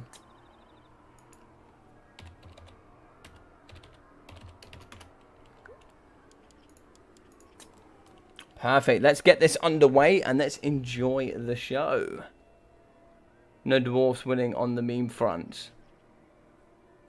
The important front, I'd say. Gotta bring Chilling Aura versus dwarfs to stop that. To stop the kite. Very important.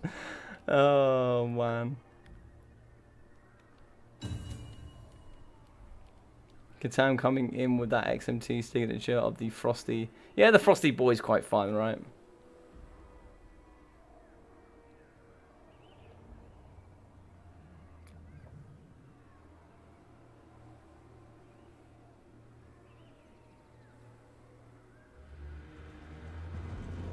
How you doing, Blackthorn? Hope you're doing well, buddy. Of course, there's always a stream going on, my friend. Unfortunately, you have missed a mini of a Dawi game. We are going to be going on to game 9 here of the Dwarfs in their series, as they are fighting every faction in the game. Now, can we make it back to 4-5 here from Mr. Kraken? Or is Frosty Boy here, who got absolutely pelted from the beginning, is Frosty Boy going to pull it back to make it 6-3 here for the Urks? Shots going down in the front here up against those Marauders. I'd much rather hit the Marauder great weapons if at all possible. But it all comes down to, I think there's going to be a lot of RNGs here. You know, do we get the Iron Drakes? They don't have that massive amount of range. They can certainly do some good work. They do actually have 90 range. But they're certainly going to need some help. So here it is. In comes Wolfric. He's just going to be pushing. Oh, he actually got stopped there by the Dwarf Warriors, which is quite nice. Now turn and burn with these Iron Drakes or Hammer Torpedoes. Shoot Wolfric and shoot him now. Big hits going down there on the Shaman Sorcerer of Metal. Looks like here we have some Longbeards getting yeeted by the Border Chariots in the back. And dropping down is going to be the very nice Ferromanticore. In comes Grombrindle. Flash Bomb needs to go down now so we can pin it in place. Sea Fang in the front. Sea Fang's going to go along these Longbeards. Fantastic Sea Fang here from Catan. Flash Bomb going to go down. Really going to slow down the Ferromanticore. And should be able to get some good hits with the Dragonback Slayers in as well. That is going to be one of the Ferromanticores down. We have a Frostworm in the pocket and another Ferromanticore coming in with all sorts of units of Marauder throwing axes here in the pocket. These Longbeards on the right need to get involved here in the middle fixture. But as you can see, Iron Drake to Armor Torpedoes in the pocket really going to be helping to wreck up against these Frostworms. Fantastic work there. Frosty Boy's taking a bit of a pounding, but he'll come back. You watch. Comes back in with the Ferromanticore. This boy is going to be wavering. Certainly need to get some Thunder punishment over here. Where are those Slayers? We need the Slayers involved. We need them involved now. We have one unit in. Where is the second unit?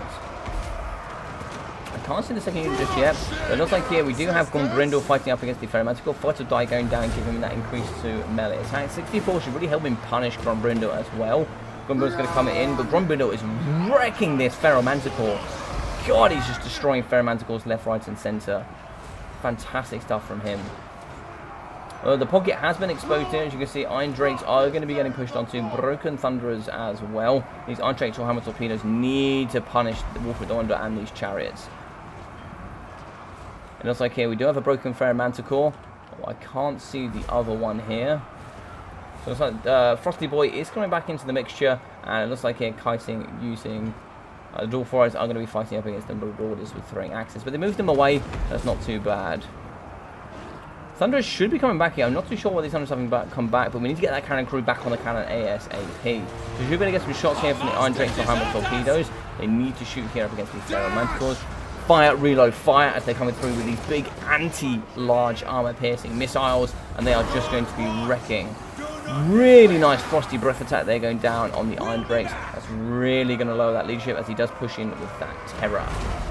Dragonback Slayer is going to be coming up to the top to really help deal with all of these large entities, but unfortunately here, dealing with this is going to be very difficult. Wolfric with these chariots is going to be so difficult to slow down. Flash Bomb is going to be needed for Grombrindle. I don't know if it's there. You need to just turn and burn with these Thunderers though. Immediately these Thunderers need to shoot into the Frostworm. You must get rid of this terror. They have shot into the sky.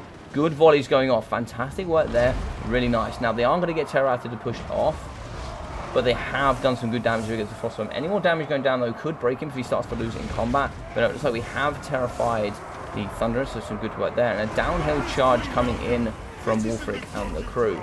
Grombrindle has used his ability that is going to slow up against these chariots. And as we can try and get in here amongst the trees, we can see that Grombrindle is coming through the force. These boys are really trying to get uphill, but really not going too well for them. As you see, taking lots of damage here from the Iron Drakes or Hammer Torpedoes, showing just how excellent they can be in this matchup. Now, it's like here we have lost one unit, we have lost the cannon crews, and we certainly need to be shooting the Iron Drakes or Hammer Torpedoes here in the sky. Slayers are coming in to aid. One shot did go off there to the Feral Manticore. Can we get the Slayers in there? Once the Slayers are in, that'll be perfect. As long as you can save one Iron Drake or Hammer Torpedo, you can certainly win here. He has been broken. Through comes the Marauder Chariots. They do have some good armor, but the boys here of the Slayers can certainly do the work. Now, we do see Grombrindle. He is going to have that unbreakable status, but Grombrindle has no fear. Foeseeker going down as well. I'm not too sure if Foeseeker is necessary in this matchup, but still like it nonetheless. We are going to be having Marauders here fighting up against two units of Longbeards. Longbeards need to get in here and aid, as we do have some more Longbeards fighting on the front against the Marauders, and the Marauders with the great weapons. Oh, he's gone down. Frosty Boy has died here. He's been taken out by the stunty Iron Drakes, and they have taken care. Now, we just need to take care of this Feral Manticore, and that's going to be a lot of the mobility gone here. Grombrindle is going to be nice and close. Can he slam in here up against Wolfric? He might be able to take out some of the Marauder Chariots. If you could just take out a couple of models here and there, that could be very, very nice. It looks like here the Slayers are going to be pretty close. They are going to be chopping apart the throwing axes. And what that will allow there is you don't care about the throwing axes with no ammunition. You care about the continuous cycle charging here of the Chaos Chariots. It looks like here one of the Iron Drakes is getting bullied. We need to get these Thunderers back in. Thunderers can certainly wallop the Chaos Chariots. They're going to be down to 1,000 HP, still with 3 models. Just showing how powerful they can be. It looks like we have shattered the Marauder Horseman. Flash Bomb has gone down. That is going to be slowing the throwing axes as they do fight up here against Slayers.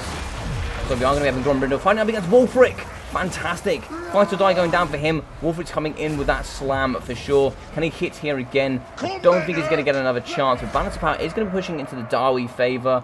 And it looks like it's going to be really trying hard here for Wolfric.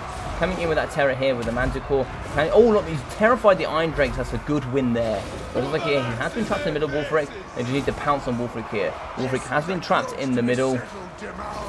Oh, can he do it? The Feral Manticore has shattered. Oh, that's painful. Losing that is painful. It looks like the Marauder Horseman are going to shatter. Wolfric's going to shatter. And that is going to be a big, big GG's for the Dawi. Bringing it back. We're bringing it back. The beard here is in favor.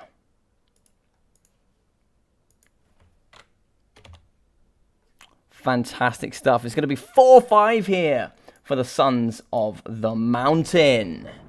So, well played to Katam. I love Frosty. Frosty getting 1,000 damage value. Really good stuff from him.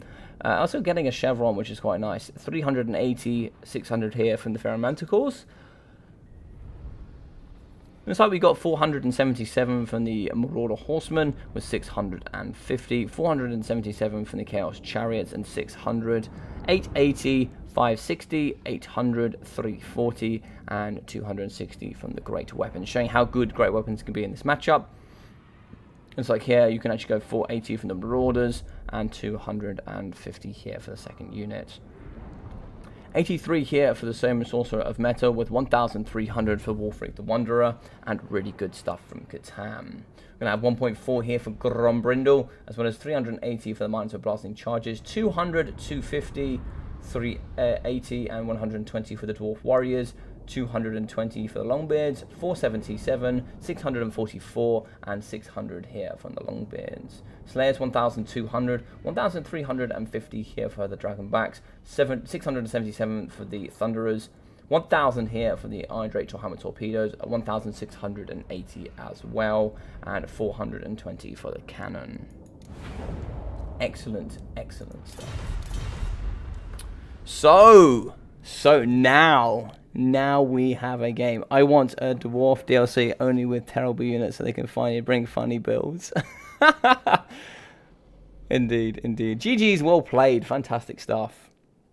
Right, so for the next one here, so we are going to be going through to game 10. So we've gone through quite well here today. We are going to be at 9:15, which is where we should have been halfway through Bowmore's game. But we're now going to be moving 3 games ahead to the 8:30 slot, where we're going on to Butcherbird. Now, the issue is going to be is that Houseplant can't play till later. So I'm hoping that Shetland and Apache can play before him and give him a bit of a chance to get in here.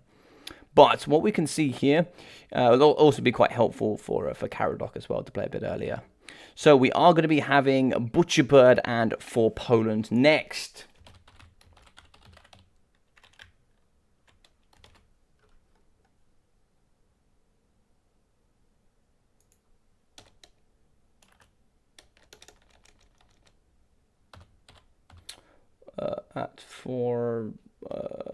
Oh, that's why, because I'm looking at the wrong ones. That's going to be at Butcherbird. You are up. And then we're also going to be having On My Way. Fantastic, Kraken. Yes, good luck. Great job indeed. Good job indeed. All right, let's get For Poland in here. For Poland, you're up, my friend. Cannot see the lobby. No problem. Let me add you up, Mr. Butcherbird. I think I have you added, actually, buddy. Let me see if I can invite you. I guess I thought I had you added, because we did play against each other, right?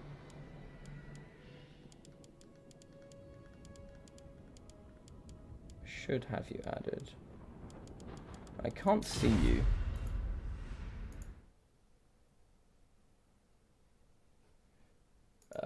Yes, you can, Mr. For Poland. There you are.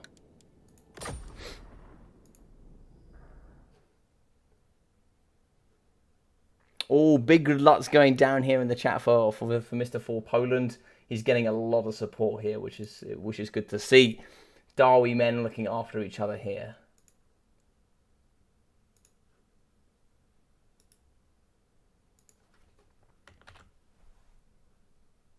Ah, Butcherbird, you have been added.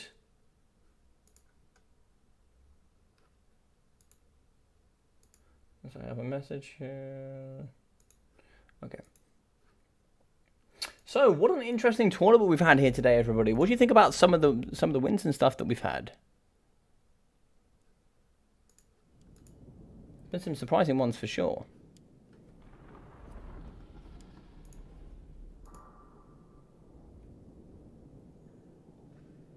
More Dawi variety would be great. Yeah, well, I mean, I think we have an FLC Lord coming out, and I think if I'm truly honest, I think we're either going to be seeing Bugman or we're going to be seeing Surfer X. So if you see Bugman coming in for the Dawi, that would be fantastic. Can you reset the lobby? Yeah, no problem. I think Bugman would be a nice addition to the game.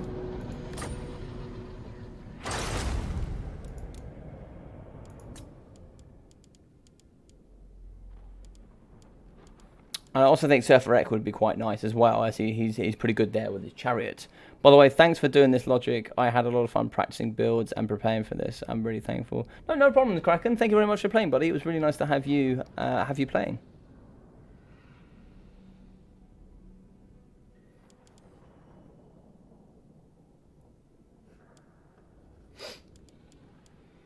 there's for Poland. Send you an invite. Ah, welcome.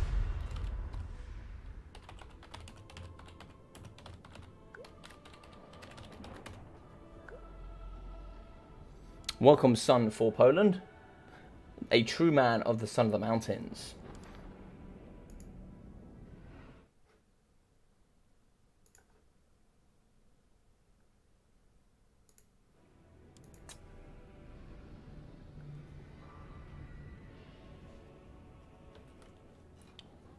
Alright, so let's see if we can see... Ah, there we go, Mr. Butcher Bird.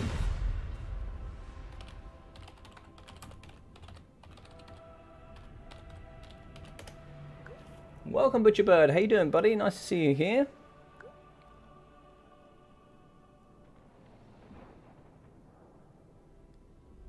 Coming back to satisfy the grudge. So this is going to be Bretonia up against... No, I actually haven't checked the map yet. I think it is... Yes, Sword of Torgald.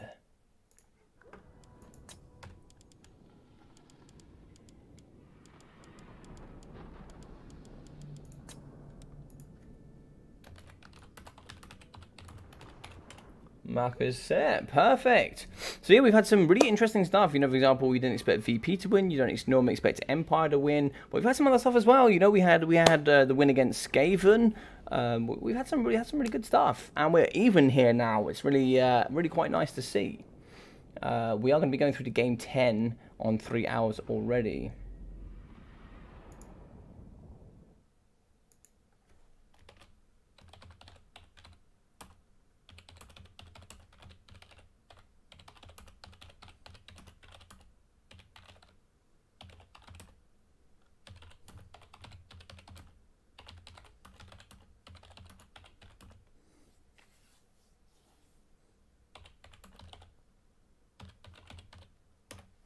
But who do you think's got it? It's going to be 4-5 here to the Urks. Who do you think's going to be taking it?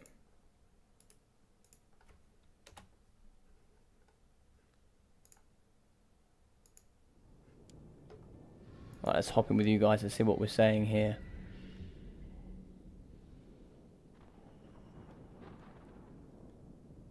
GG's indeed.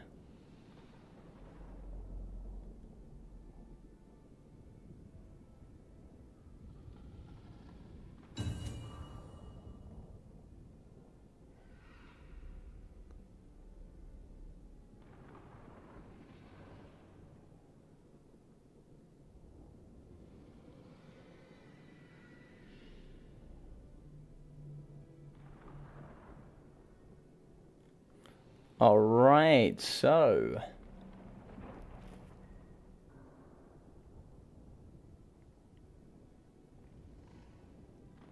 minus with kitchen spoons.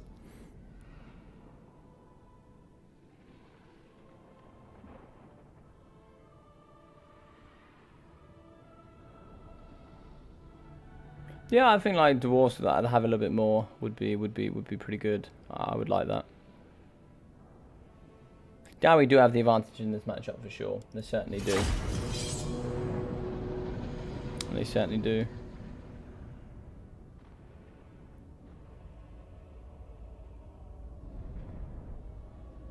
Yeah, indeed. I think this is also a good example to show from both sides when you truly prepare that some of the matchups that you think are what they are aren't always the way they seem to be. Like, for example, Greenskins is one of the factions here that has certainly had some changes in its ways. I don't think Greenskins was anywhere near as powerful as it was, say, 3 to 6 months ago.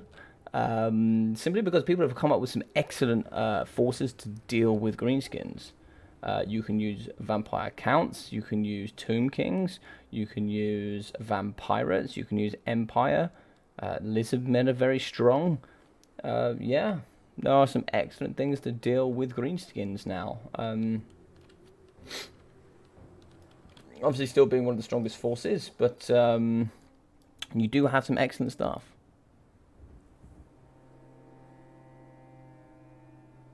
Dawi have the advantage in the matchup just because they have longer beards.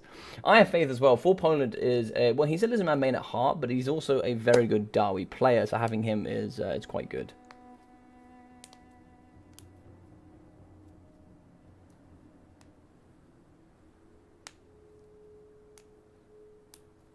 Yes, indeed. The upsets have added extra razzle to the dazzle, indeed. I can certainly say it has done.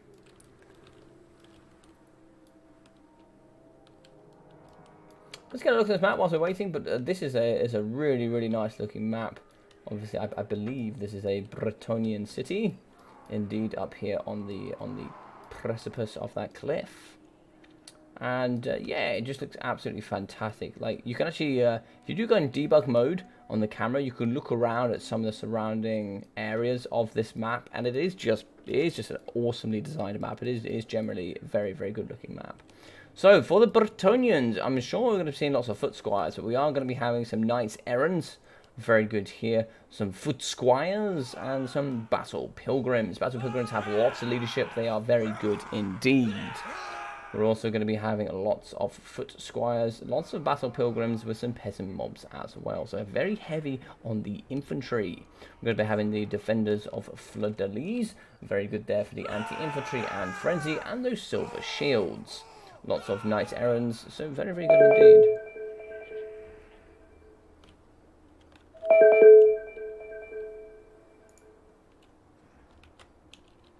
Alright. So, in the sky, we are going to be having King Leoncoeur. How are you doing, Lunacy, buddy? We're going to have King Leoncoeur in the sky. He will be having the Sword of Chrome, very good for the negative melee defense and negative armor. We're going to be having the Lion Shield, Stand Your Ground, the Beloved Son of Bretonia, and the Ladies Champion. Oh, looks like we will be having a Caster of the Heavens and a Caster of the Life. Now, I'm sure we're going to be seeing a Thunderbolt here. Curse of the Midnight Wind and Harmonic Convergence. Interesting. A Thunderbolt might have been quite nice to take out artillery cannons, but it's like for the Damsel of Life, we will be having the Earth Blood and Life Bloom. So pretty good army overall, very wide. Good 20 stack here. Dawi could certainly struggle with that if he hasn't prepared correctly. So for the Dawi, we're going to be having lots of Slayers, Dragonbacks, with 2 Slayers here in the back. We're also going to be having 2 units of Thunderers. We're also going to be having Longbeards here with the Grumbling Guard in the front from for Poland. And we're going to be having the Urkram Miners. For the core here, we are going to be having Gotrek. Gotrek will be having the Rune Axe of Gotrek, as well as Gotrek's Doom, Deadly Onslaught, Death Blow, and Heroic Fortitude. We'll be having Ungrim Iron Fist with the Axe of Dargo, as well as Deadly Onslaught, Foe Seeker, and the Man, the Myth, the Felix Legend, coming in with Helping Hand and Blood Oath. Very interesting stuff. Good counters on both sides. I really think the Longbeards here might struggle, but time will tell.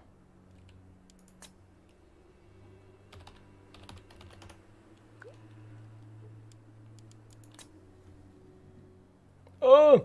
I'll take the names, yes. Thank you.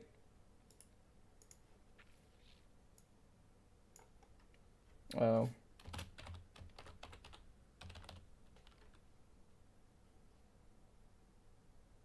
Nope, that's the wrong one.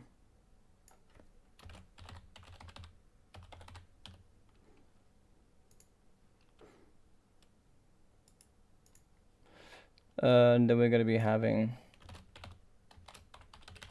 for Poland. Fantastic. Thank you very much for that reminder. So it looks like here we are going to be having the Knights coming around the side to try and see if they can hammer into these Thunderers. It's going to be pretty interesting. You don't have too many Longbeards here. I've generally always thought wider with blasting charges is better here in general for the Dawi. But yeah, interesting stuff. I don't know how this is going to perform, but it's like there is going to be some shots going down in the front here up against the peasant mobs. Shots also going to be going in the peasant mobs as well, which is it's pretty interesting. Big Crubbling Online, what's up, buddy? Yeah, it is a pretty bad matchup for Bretonia. Yeah, it's a pretty bad matchup. You wouldn't say it's a guaranteed win for the Dawi, but it is pretty tough. It's one of their better matchups.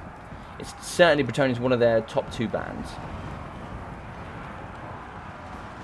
The shots coming in the back here are going to be ripping into the defenders of Fleur-de-Lis. So good shots going in the back there. Looks like here the peasant mobs are going to be fighting up against the Slayers. Now that's not particularly great for the Slayers. Slayers, if they do hit, not much weapon strength here, but they will certainly go through. Looks like the Battle Pilgrims are getting in the back, and I don't think there's going to be enough. So looks like they have breaking some infantry in the front. I don't know if there's going to be enough infantry just to stop the onslaught of infantry coming in. There is going to be King Leon Kerr. Line shield, stand your ground going down. We don't have Flash Bomb though. We have nothing to ping Leon Kerr in. We have nothing to slow him, but Gotrek is coming in. Let's see what Gotrek has for us today. There's going to be some big hits going down on King Leon Kerr. He will be able to get out of here pretty comfortably, which means we are going to be losing. Yeah, so a lot of items went down, and King Leon Kerr got away with it, to be honest. So he's going to get out of there. It looks like here going to be the Thunderers, Curse of the Midnight Wind going down. There's going to be negative melee attack here for the Slayers. Negative armor here for the Longbeards. It's really helped the Foot Squires get through. King Leon Kerr. I think it's going to come down to the triple threat here. I don't know if it is going to be enough, but you need to shoot Leon Kerr. Leon Kerr can just move between one gun and the other. He's also making a nice charge in the back here from Butcher Bird, as he is going to be shutting down the back line with these Thunderers. Slayers are going to try, but they have to almost sit on top here. Blasting charge is going to absolutely wreck the Thunderers, so unfortunately here the Thunderers are taking a bit of a pounding. Slayers are going to be trying to take down the Fleur de Lis, but it's looking a little bit difficult for them. 2 units in the nice errand in the back here. Just going to be waiting patiently. Excellent play here coming in from Butcher Bird, but losing 1 unit of Thunderers here, considering the small force. Actually, you've lost both here, unfortunately. Losing both is really tough. It is really tough. Unfortunately, here there's going to be massive backpacks going on here for the triple threat. And it looks here that the defenders of Fleur de Lis should be able to comfortably chase off the Thunderers. The second unit of Thunderers look, we're going to be having the Battle Pilgrims come through the middle, and we're going to be having the nice errands that can cycle charge them in the back. Infantry front line is going to be trying very, very hard here to get in. It looks like we have some more blasting charges coming in. A side charge here going down up against the boys of the Urkra Miners. Getting some good charges coming in here as well. Thunderers are being impeded by the Battle Pilgrims. They are going to get melee combat. They do have 28 melee defense, but they will certainly lose here against Battle Pilgrims. Battle Pilgrims do have 40 melee attack, 31 melee defense. Dragonbite Slayers can do some good work, but unfortunately you really need them to shoot King Leon Kerr. There's really nothing else to deal with him apart from the triple threat. But the triple threat there in the middle is going to be busy for the most part. Balance of power here is going to be pushing into the favor. As you can see here, I think it's going to be another Curse of the Midnight Wind going down. Yeah, Curse of the Midnight Wind plus the Sword of Corone here. Sorry, the Shield of Corone for King Leon Kerr to be quite nice on top of this. You have negative armor, negative melee attack, and it's really going to rip apart the force here of the lovely, lovely Dawi. Balance of power here heavily shifting into the Bretonian favor, and I think here the boys are going to be taking it home. There's really not anything left here to stop them. And King Leon Kerr can just come in and just swipe it out. But here in the pocket, it looks like we do have the Dragonback Slayer, Sword of Corone with a negative melee defense, which is what's really important. Can take out the Dragonback Slayers. We are going to try and have Ungrim come in with Gotrek to help. They kind of need to bank everything on the Dragonback Slayers. You just need to forget about everything else. The Grumbling Guard have gone as well. There's going to be this small core blob here fighting to the end. Urkra Miners have been broken as well. It's going to be cycle charging here coming in from Leon Kerr. There's nothing to hold Leon Kerr in is the problem. I think actually having Grombrindle in this matchup might have been quite nice, just to flash bomb him every time. So like having entities such as Leon Kerr that can come in for the swipe constantly with that negative melee defense as well can be very, very handy. The fact that he can just come in and keep cycle charging here is really painful. You want to punish Leon Kerr when he comes in. The Axe of Dargo has gone down, but the problem with the Axe of Dargo is you're not going to get that value anymore. That's going to be a 90, I believe it's 90-second return. What a 2-minute return then. We're probably not going to see that back anytime soon. Looks like here the Dragonback Slayers are going to go down. 8 models, 200 HP left for them. They're certainly taking out some infantry with them, and you are going to get that continuous healing here. Big hit going on Felix. Felix is the perfect one to swipe out here. He's just going to be human. Gotrek can come in with some big hits on King Leon. King Leon, though, is going to be having 2,000 worth of regeneration. Dragonback Slayers are now gone. So it's just going to be the triple core versus the world. Now, balance of power, it has stabilized, but you have so many knights around the outside.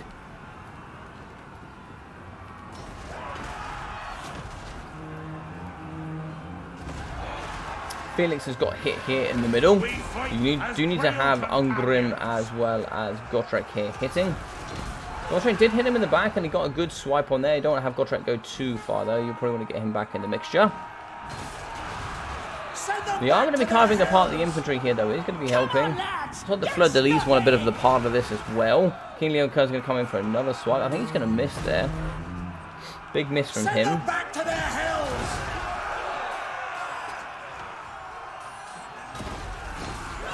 The lady's blessing is lost. I think he hit Felix there. Felix has been terrified. So now these boys have to go wherever Felix goes. Really surprised he got terrified on that amount of health and leadership. I'm really surprised he got terrified there, but he did get terrified. Looks like here Gotrek got hit pretty hard. Looks like Sword of Corone going down, negative armor, negative melee defense. They have broken and shattered Felix, and now it's going to be Grombrindle. It's now going to be Ungrim and Gotrek versus the world. Both these boys are going to be fighting towards the end. They're going to be trying to slam down and get as much value as they possibly can. Rear charge coming in from Butcherbird. Big hit there on Ungrim as well. Looks like Deadly Onslaught is trying to aid with that extra armor piercing.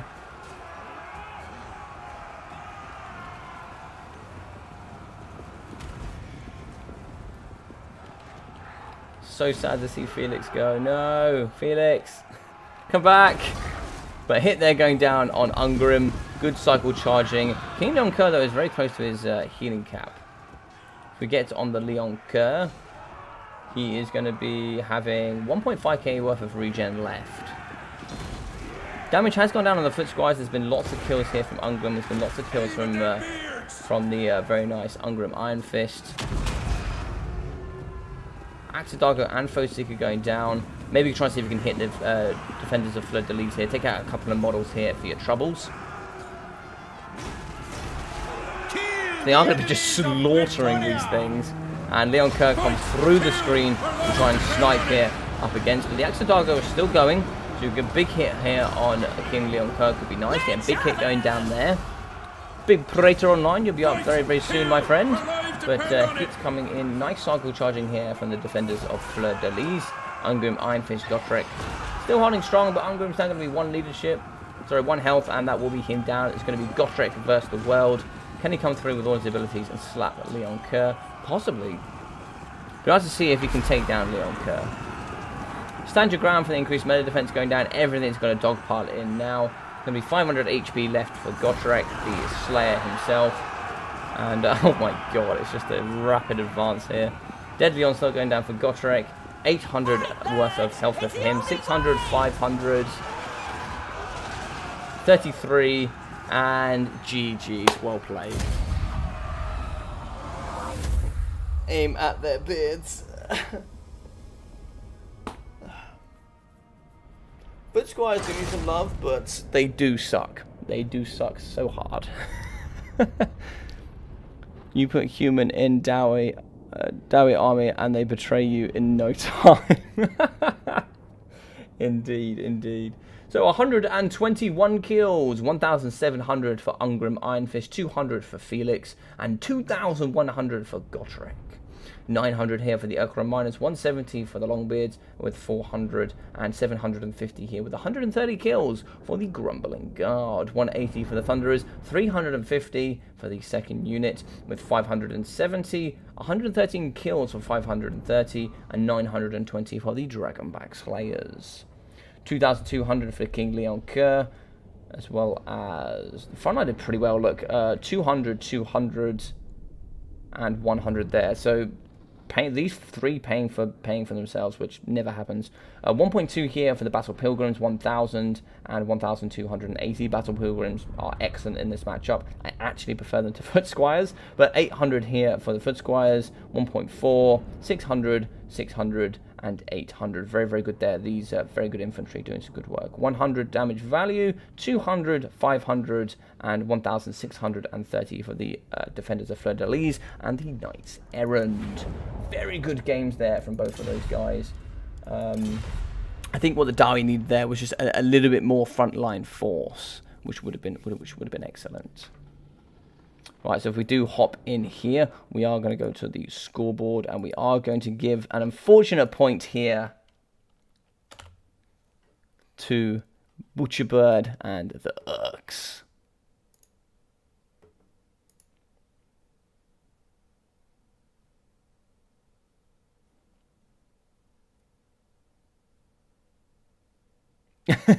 I love it. I absolutely love it.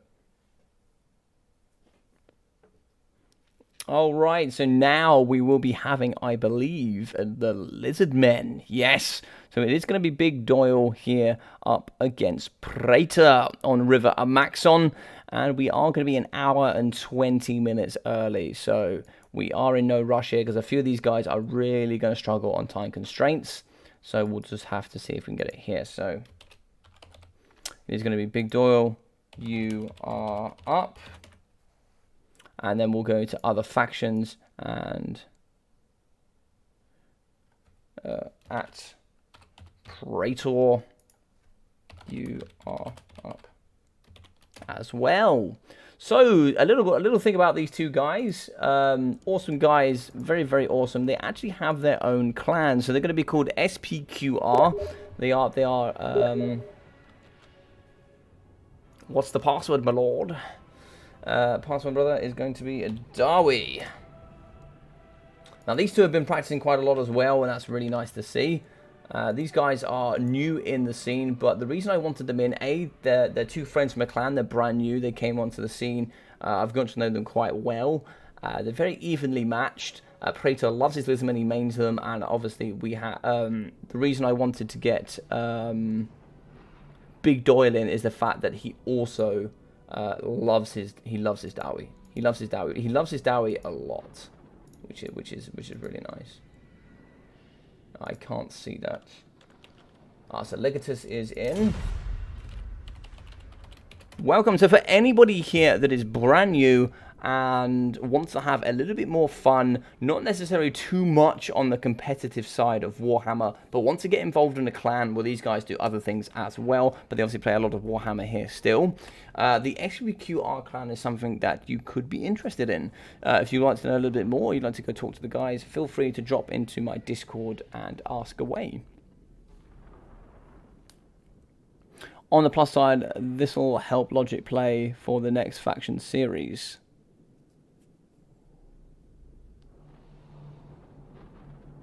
Yeah, the thing was, it was a rough estimation of 30 minutes. That's what it was. It was just a rough estimation. I did say when I sent out the plans was I was going to go through each faction in good detail, etc. I need to be able to get that up, but I don't know how to get the message up.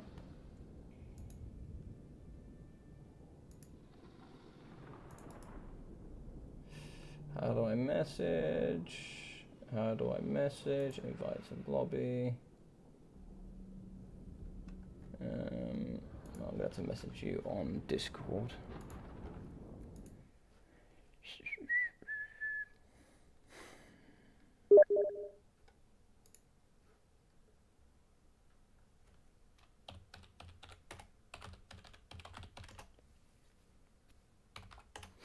No problem.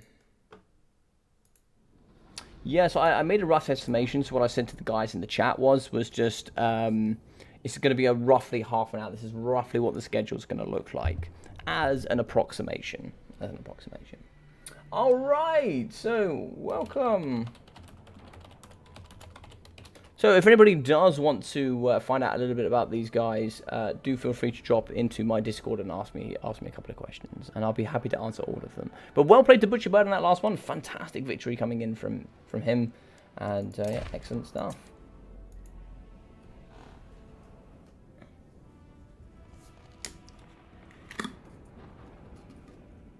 So how is everybody enjoying today's tournament? If I have the opportunity to do another one of these tournaments in the future, would you like to see it?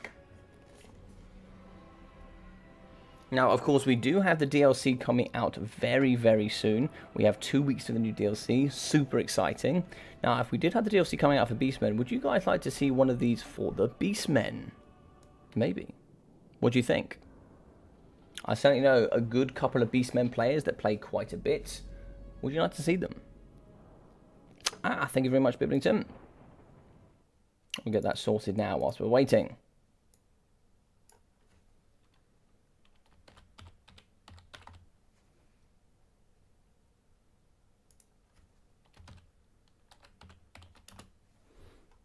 SPQR Praetor.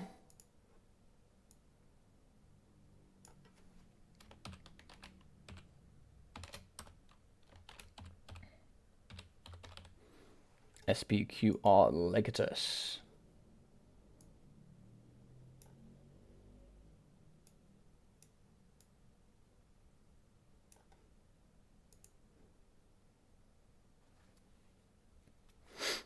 I had a feeling that maybe doing Beastmen next might be quite fun. How we doing, Jordan Brown? This is a very interesting scene I've never heard of before. I would personally like to see more. Very nice, Jordan. Nice to see you here today. So this is going to be the Total War Warhammer 2 scene. This is a... how's the best... It's a real-time strategy game. So you build forces on each side, you fight each other, and you use the forces to try and win against each other. And each one of your forces can have very, very, very different units. So you have infantry units, range units, all sorts of things, and basically you try to win. So come, feel free, check out a couple of the games coming forward, ask any questions you have. We have some excellent people in the chat that should be able to help you with any questions you do have, or ask them directly to me, and I'll try and answer the best I can. How we doing, bud? Praetor's going to clean up. Oh, is he? Oh, interesting. But yes, guys, what I will say, I don't like to say this too often, but if you are enjoying the content, please feel free to leave a like. It does spread this out wider to the YouTube community, as it does add an interaction on the video, and therefore YouTube will promote it. And also, if you would like to see some Total War, or at least see some more Total War Warhammer 2 content, please feel free to subscribe. It would really help me towards that 1,000 subscribers that I am working hard to get towards. But yes, any questions anybody has out here, always feel free to ask. Dawi here is going to be my main...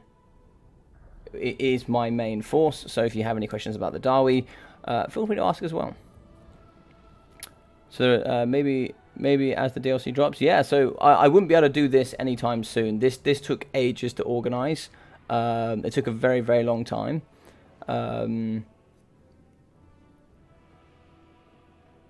Thank you very much, Jordan Brown, for subscribing. Thank you very much, buddy. I really appreciate that. I really do. For myself, it took a long time to organise. And here I already know a lot of the Dawi players in the community. Whilst doing it for another faction, I would certainly have to go out and think a little bit more. And there certainly are not as many Beastmen players as there are Dawi players, for sure.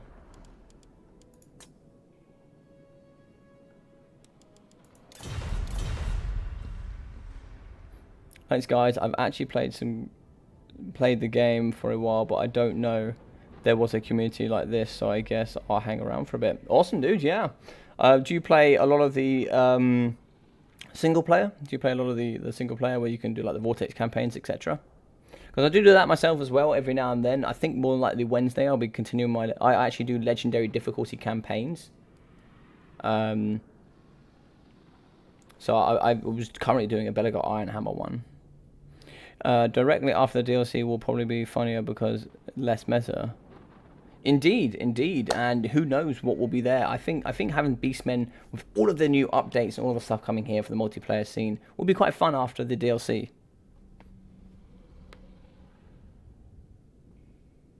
It's a solid multiplayer community. I found it when they announced the Warhammer World Championship tournament. Oh, I thought you'd been playing longer, Venge. If I'm honest, I thought you'd been playing longer. Yeah, I came in at the beginning. My first ever multiplayer games were during the Warhammer World Championships, which, if you don't know anything about those, go check them out. Seriously cool event.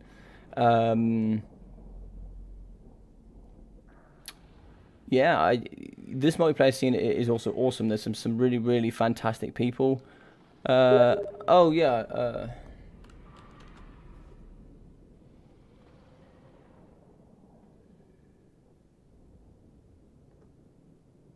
Okay, I'll kick Praetor then to see if he can rejoin.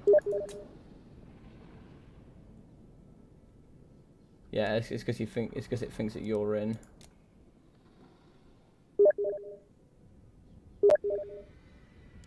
Yeah, cool. I'm gonna restart the lobby.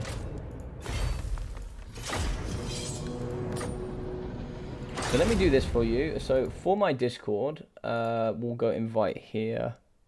We will do this, and no limit, create new. Okay, so this is going to be a link here to my Discord.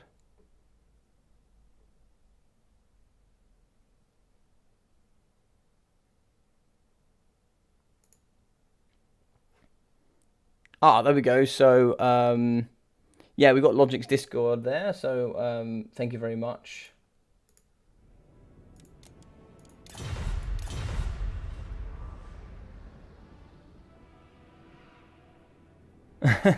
Yeah, I started as the WWC started.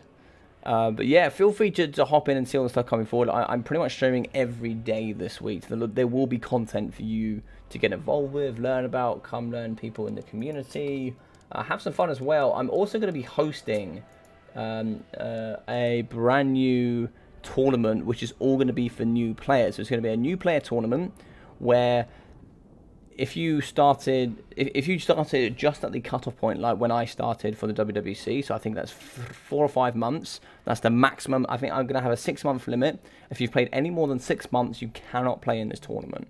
And what that will allow you to do is allow you to play against a bunch of other players as well that are going to be newer here in the tournament scene as well, and hopefully have some good fun and yeah, just enjoy it and get used to it.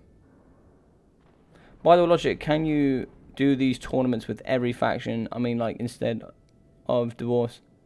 Yeah, that's what we've been talking about, CJ. Yep, I'm gonna be trying to do these for every single faction. What I might try and do is I might try and do maybe 1 per month, if I can. I'd like the next one to be Beastmen, so I'm gonna organize it in the background and see if I can get a Beastmen one going. If I can get a Beastmen one going, fantastic.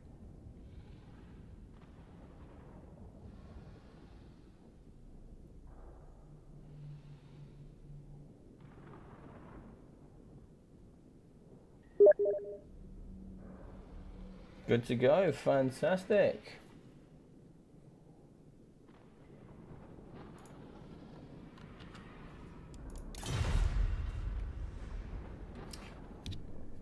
So both these guys are going to be ready. I think they're more than likely going to be talking in Discord together. Let's double check.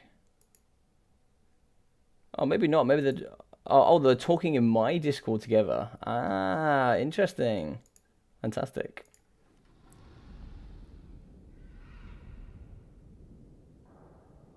But yeah, if you want to learn a little bit more, Jordan Brown, about the damn Warhammer Zoomers. Oh, you behave, Gwek, you behave. Yeah, if you want to learn any more, Jordan Brown, feel free to hop onto my channel as well. Go through there. I have some videos that will certainly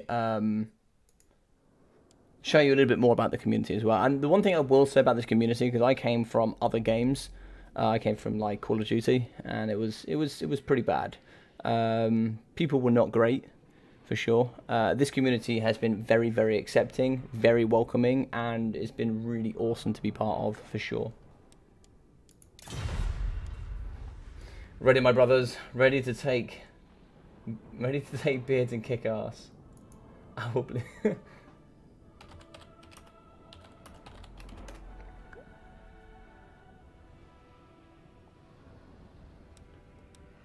Well, I'm glad you enjoyed this format.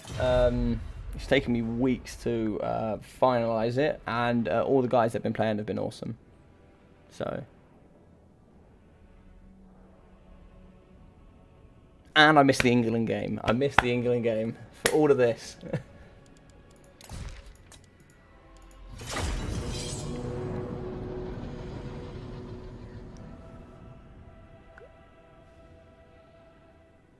Yeah, same bench. It certainly is the least toxic and the most helpful multiplayer scene I've ever seen. Yeah, for sure. I mean, Call of Duty scene has a lot of money, Do not get me wrong, has a lot of money, and the skill cap is phenomenally high. But it is an awful one to get into. It is an awful one to get into. There are some nice people, but there are some really horrible people in that community.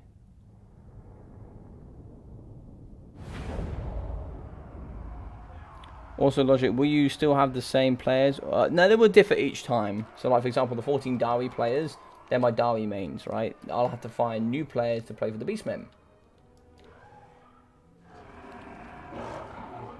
Alright, so let's hop in here.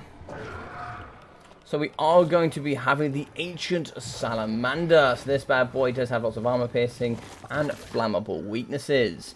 So that'll be very good there. We are going to be having the Feral Stegodon, very good for that terror. And we are going to be having some Croxagores coming here with those paddles. They're going to be slapping some Dawi booty. Look at that paddle. That's going to be slapping for sure. So we are going to have the Skin Cohort Javelins here in the middle with 4 units of the Saurus Warriors with shields. Just like here, since the beginning build that I've seen here with Mr. Praetor, as he's been working with Rubber Duck of War and myself, he certainly changed the build. We are going to be having a Slan Mage Priest of High. He's going to be having Banishment, the Shield of the Old Ones, as well as the Hand of Glory, Apotheosis, Cold-Blooded, Greater Arcane Conduit, and the Shield of Safri. Very, very good. So that's going to be it here. Over here we are going to have some Croxagores. Ooh, we're going to having a sneaky Skink Chief. Now, if you do ask Happy Puppy, this little shit, as she likes to call it, this little thing has 82 ammunition with 417 missile strength for that poison. It is a pain in the backside for sure. That thing can certainly slap cheeks. Right, so right in the back here, we are going to be having the Lord. Oh, we're going to have a normal naked Rune Lord, I think. Oh, no. He's going to come with it. I've not seen it. Look at this. Look at these gorgeous boys. Look at you. Stroke your beard. Gorgeous thing. Yes. Right, so we are going to have a normal Lord in the front. He's going to be having Stand Your Ground and the Iron Warder's Hammer for that perfect vigor. Very nice there. And we're also going to be having bolt throwers in the back. We're going to be having Slayers dotted around all over the place. With some Rangers and Miners with blasting charges and some Dwarf Warriors. So this is a very, very interesting box. I'm just going to send him a message.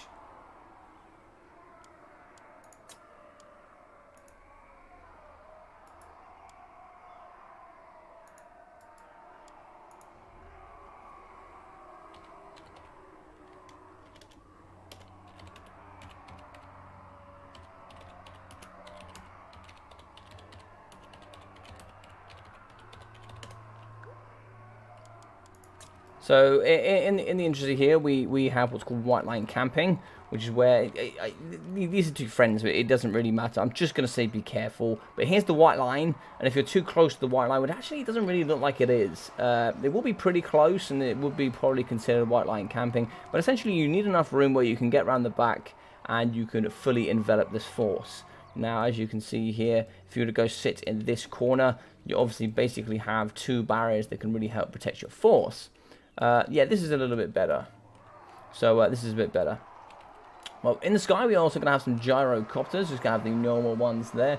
The bolt throwers could be quite interesting. I like the bolt throwers. Yeah, I think sort of like here is fine where he is now. That's good there. That's a nice one. That's a nice position. So very interesting here, but we're not going to be seeing any Pterodon riders. Very surprised about that. Very surprised indeed.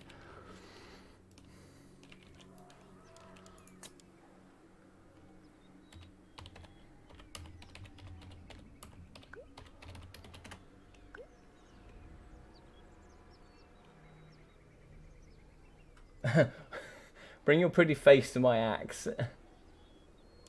I love it.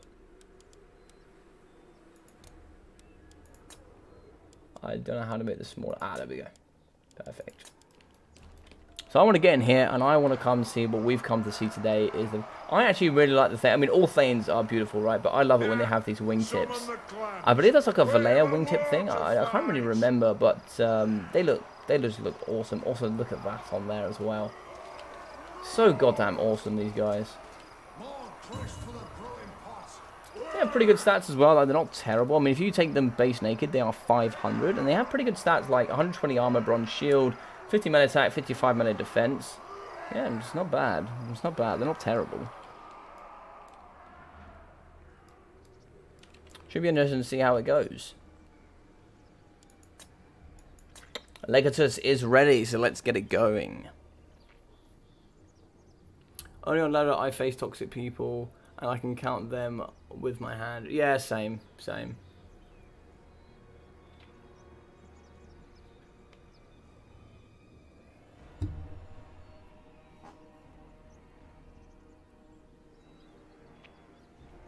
Let's have a look up here, see what you guys are saying. It's only on badly need this one, otherwise the Dawi do need this one. The Dawi need this win for sure.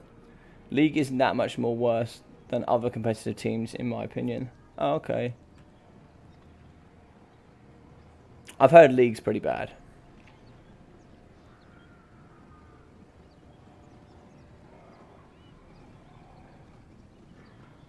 I find toxicity of a community directly proportional to its size. I couldn't agree more. I could not agree more, FNG. I could certainly not agree more. Twitter Warhammer 2 being relatively small means people have to be nice to each other if they want to have opportunities to play. That is also true. That is also true. It's not actually a voice chat making the soul so much easier to ignore.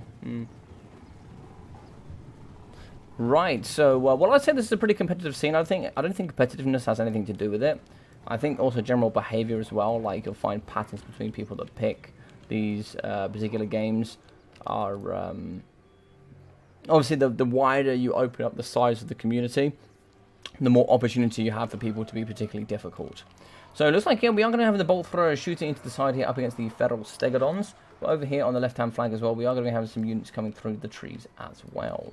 So we are going to be having some skink cohorts with the ancient feral stegodon and some very nice crocscores and skink chiefs. And so we're going to try and get a full surround here on Legatus and the lovely Dawi.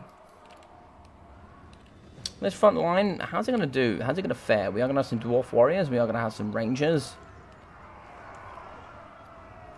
Now, in general, you would say that eventually Saurus will beat Longbeards, but they'll comfortably beat Dwarf Warriors. Dwarf Warriors will hold, but they do need some support. So you probably do also want to shoot the front of the Saurus Warriors with shields. Now, there's nothing really to shoot back the gyrocopters.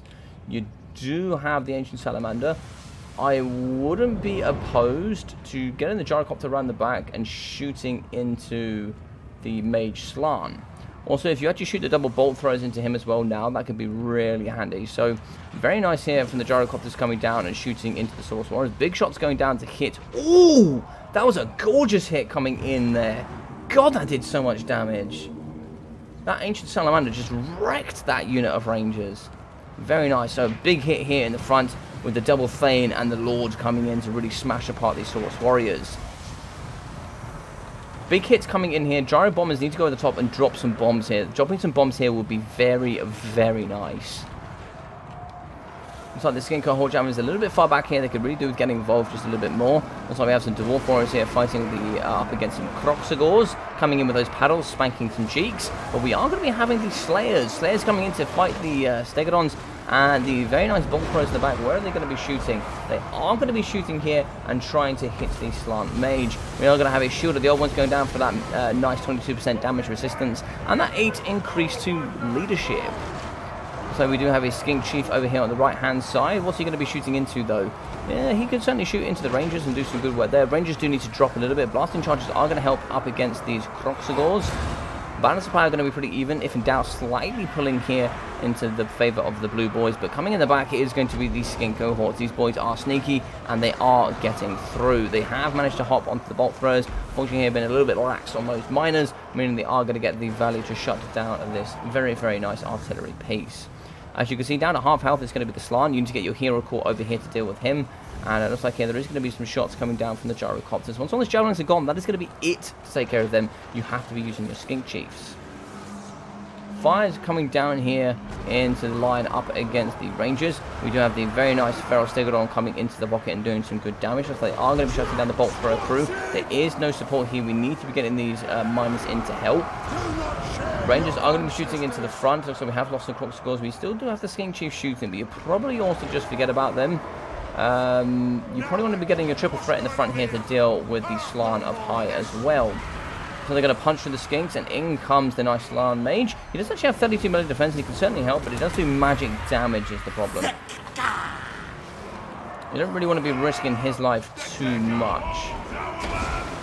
So hits coming down the front against the Slayers. Slayers could actually get through and absolutely ruin the day of the Slann. As you can see, the Dwarf Warriors are going to be inbound trying to aid as well. Shots going down here. Looks like they're going to be aiming at the Saurus Warriors, but we do have a Rampage Feral Stegodon fighting up against Slayers and armor-piercing Miners. Over here, we are going to have the armor-piercing Miners fighting up against the Saurus Warriors with shields. Also going to be aided by some Dwarf Warriors, but we do have some rampaging Croxagors here in the front. Shooting are going to be the Rangers, giving that -5 to leadership, thanks to being under fire. And they are going to be winning, but that leadership is certainly wavering here.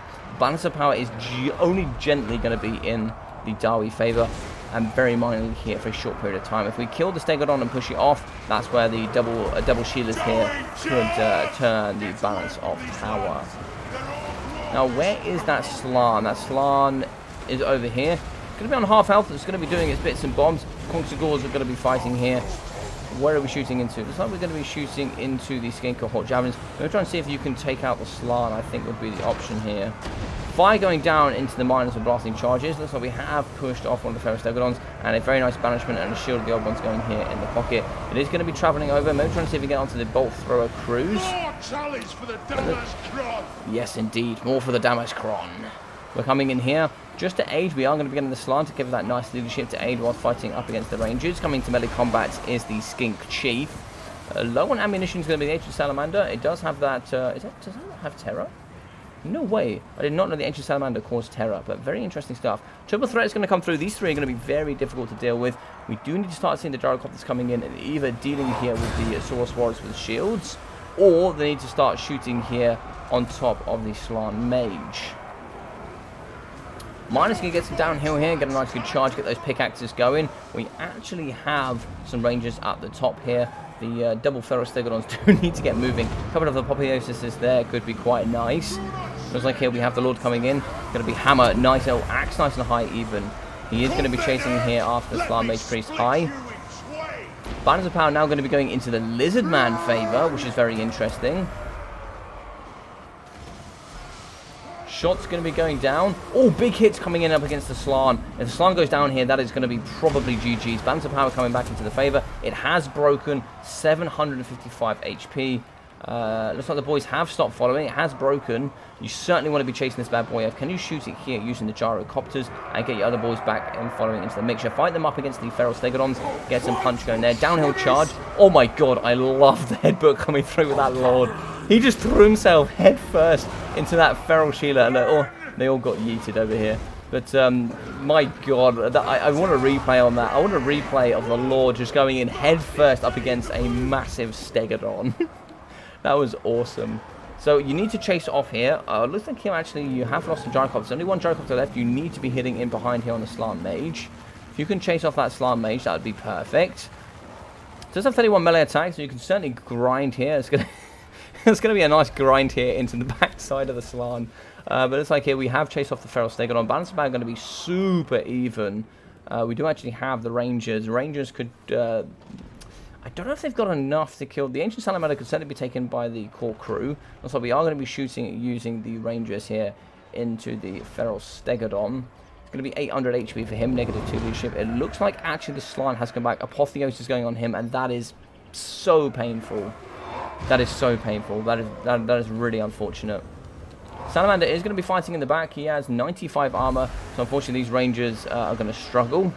It's like Hand of Glory going down and Cold-Blooded to increase that leadership, plus 16 there. You are going to be having the Thanes and Co fighting up against. They are going to be 600 HP. They are super healthy as well. Now, I don't know if his hammer includes... I don't know. It is going to be leadership. Okay, so it's not going to be it's not going to be HP. So you want to be having perfect vigor for the entire match, which actually is that's pretty good. So just like we're going to be shooting here into the Slam Mage. I'd actually put everything into the Slam Mage if you can. Just keep shooting it. They are going to chase the Skink Chief. Maybe just come after the Slam Mage. Oh, look, all three of them now on top of the Ancient Salamander. That's where you need to go. You need to fight the Ancient Salamander. 2 running away. No, that's spells disaster there, I think. I don't know if the Dawi have got this. I don't know. But a Shield of the Old Ones going down is going to protect, but unfortunately here getting isolated is the Lord.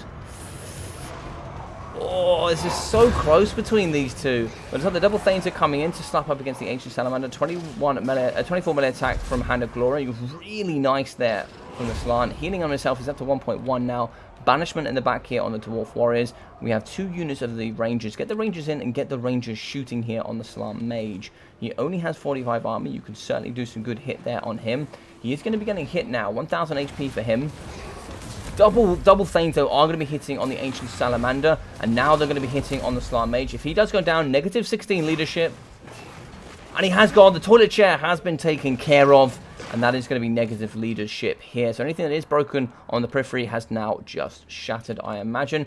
We do have some Source Warriors coming back in, though. 2 units of Source Warriors. We do have some Skink Cohorts as well. We're going to be fighting here in the pocket. So we have broken the Ancient Salamander.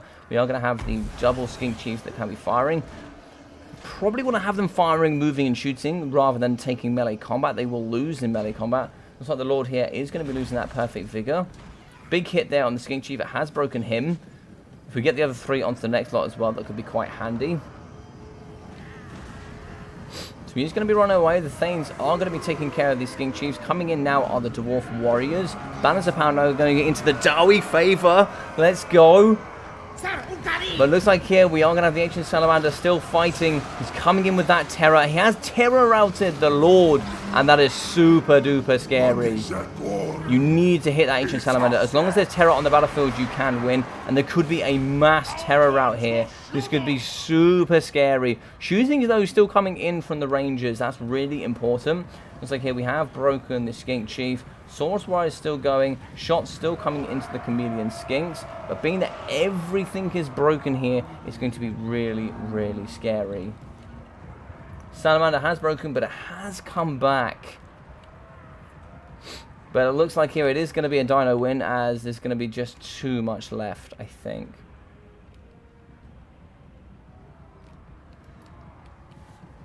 Thane is going to be fighting here up against the Skink Cohort Javelins. These Thanes can certainly keep going in this pocket.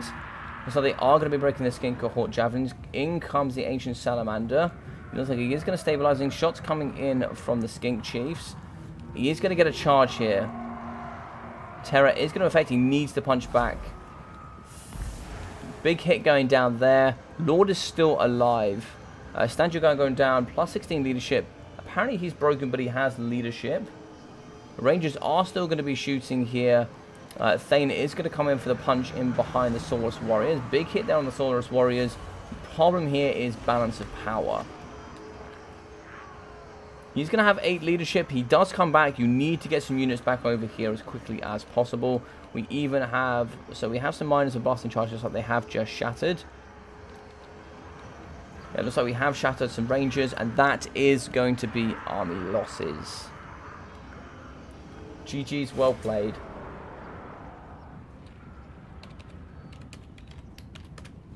GG's, well played indeed. That was a close one. That was super. I thought the Dawi had it. Oh no.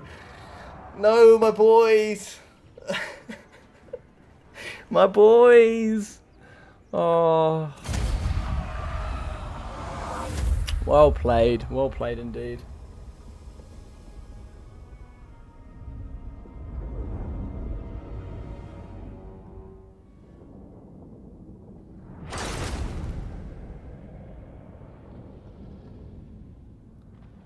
Ooh.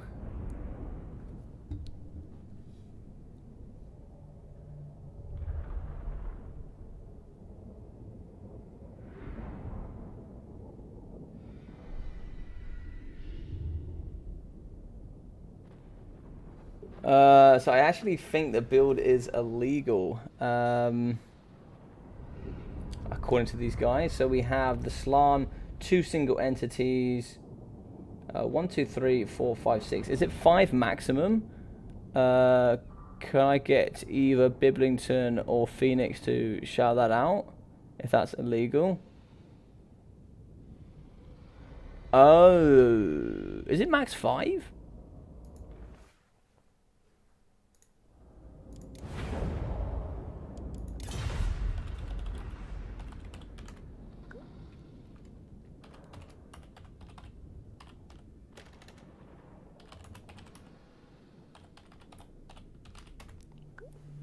Yes, it's illegal. It's max 5. Ah. I thought it was 6. I don't know why I thought it was 6. Isn't it Lord plus 5?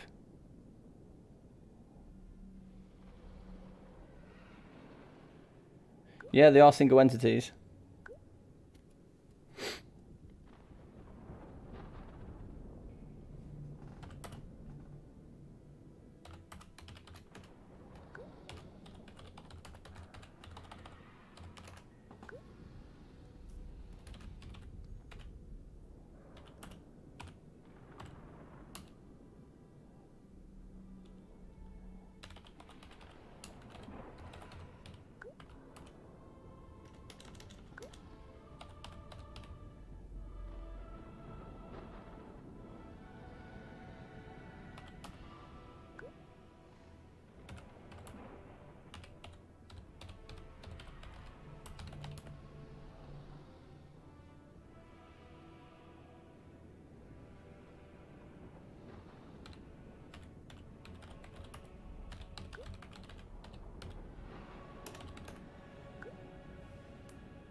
These guys are pretty new though.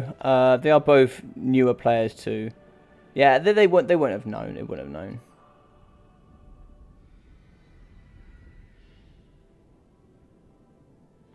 I thought it was 6 myself. I thought it was 6 plus the Lord. But yeah, it just goes to show, like, you know, there's some rules you forget about.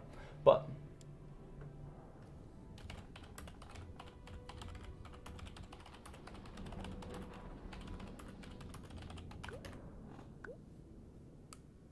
well played to both these guys. Awesome, awesome stuff. I'm not going to rehost it. I actually don't think it would have made a difference.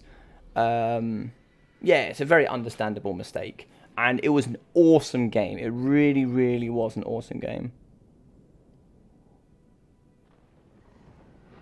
Licatus fight to the end, or you would take the humiliation and would be forced to take the Slayer. Oh.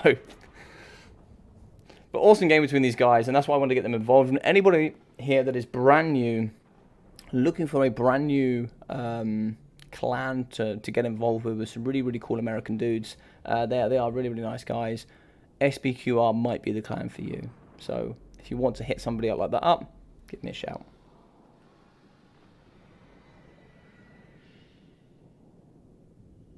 I think I'll call it a win. You know, I'm a fair Longbeard. I'm a Longbeard in heart, and I'm fair.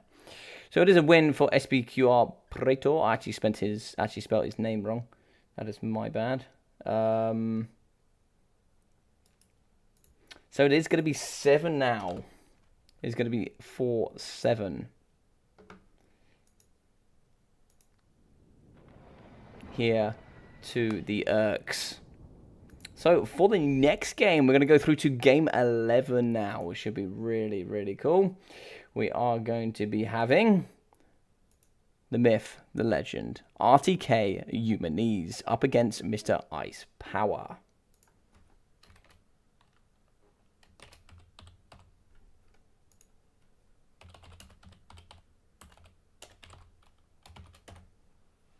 Now we are going to be, this was meant to kick off in an hour and 10 minutes time, so I can understand if he's not ready. That's perfectly understandable.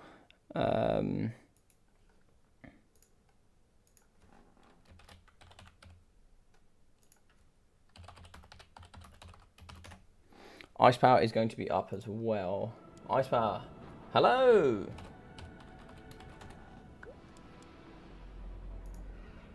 Hello, hello, hello.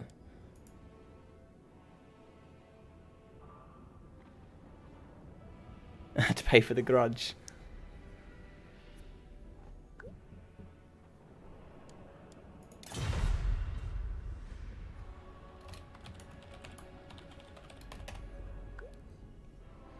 Yeah, has everybody enjoyed the tournament so far? I hope you have. We're just going to be waiting to see here if Eumenes is going to be popping in. I know it is a lot earlier than we had suggested, but the games have been excellent. Good, good. Glad to hear you're doing well, Mr. Ice Power. If we cannot get... let's just see if we get hold of Eumenes. We'll give him a minute to see if he's going to reply. But yes, how do people feel about even better having to win as Norska? There should be a book of grudges for rule breaks in the Discord, and only the way out is to get wins with full Slayer builds. Ooh, I love that idea. Yes, yes, yes, yes, yes. Right, I'm going to write that down. You have to send me in a video of you winning with a full Slayer build. Oops, I accidentally exited. I don't know what I pressed there. Maybe escape. I think escape does that.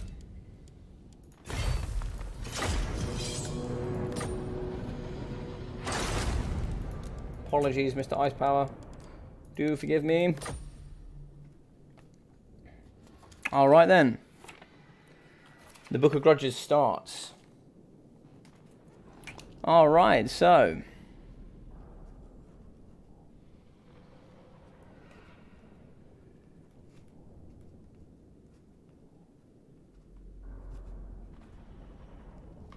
Book of Grudges. So we're going to have rule breaks, yeah? Been great so far. Lots of back and forth games. Indeed, have been very exciting, I think. Better than a tournament that's moving ahead of schedule. That is true. That's true. Right, so if we... what rules do we have here to get into the Book of Grudges? It will be some Druchi action here from Mr. Ice Power indeed. But we'll have... what do we say here?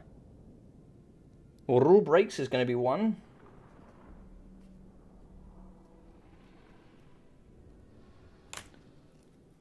Rule breaks. Yeah, indeed, the best idea ever. So we're going to have rule breaks, bad behavior.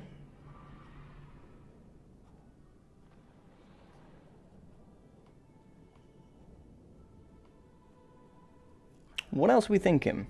What else are we thinking?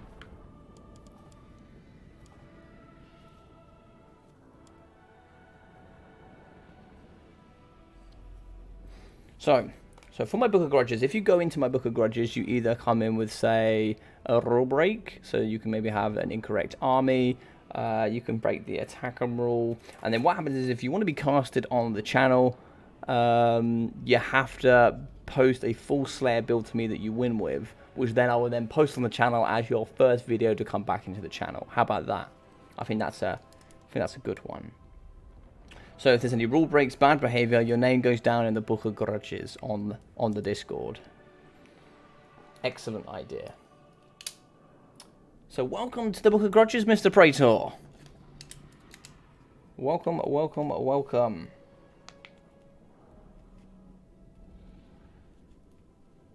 We dwarfs, we remember. We remember. It's thoughts time. Yeah, just waiting for Eumenes. I actually haven't heard back from Eumenes. I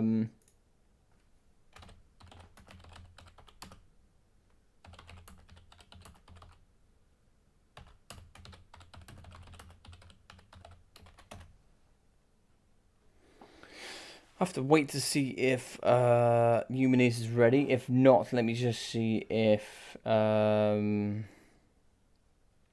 I did see that Shetland did pop in earlier. I don't know if Shetland would be ready.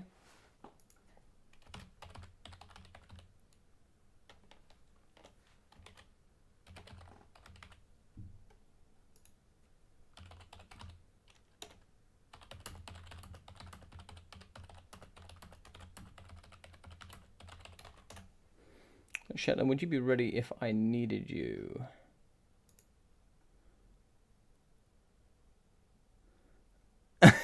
If you use Grom, you go in, yeah. I must fulfill the Slayer Oath. Indeed, indeed, Mr. Patterson, you do. You do.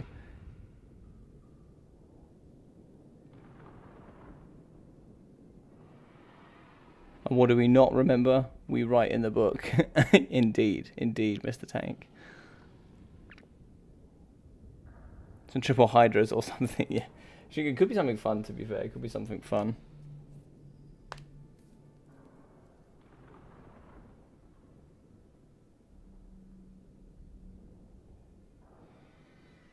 Yeah, I think so too, Mr. Spaghetti. I think so too.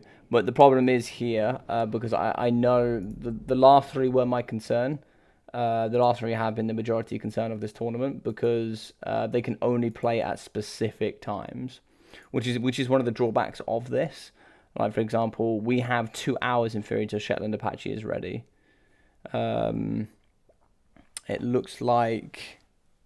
Because also the other people like Deadly Bunnies and also AC Moore had to play early. They had to play early, like before 5. And then these guys had to play after 10:30. So I know Humanese is probably expecting another hour. I know Houseplant can't play to at least 9:30, I don't think.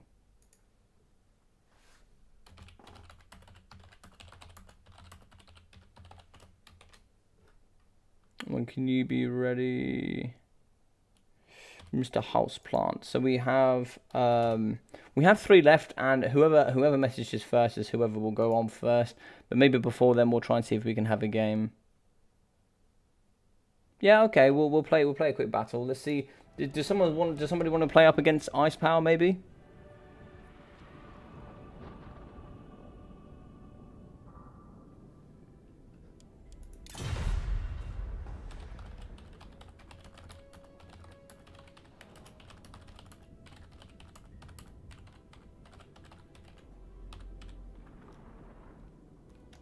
I was going to say players.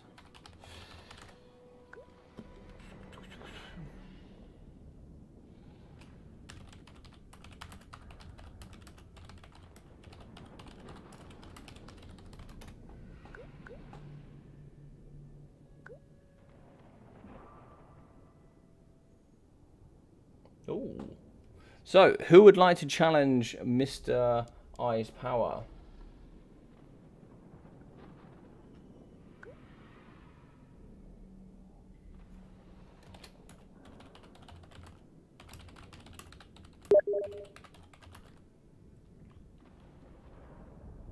Perfect. Jump in, Mr. Crown. People are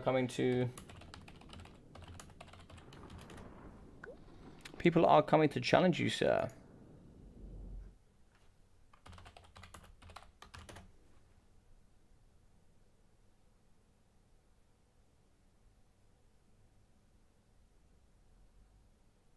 You need to continue your 5-0 personal run.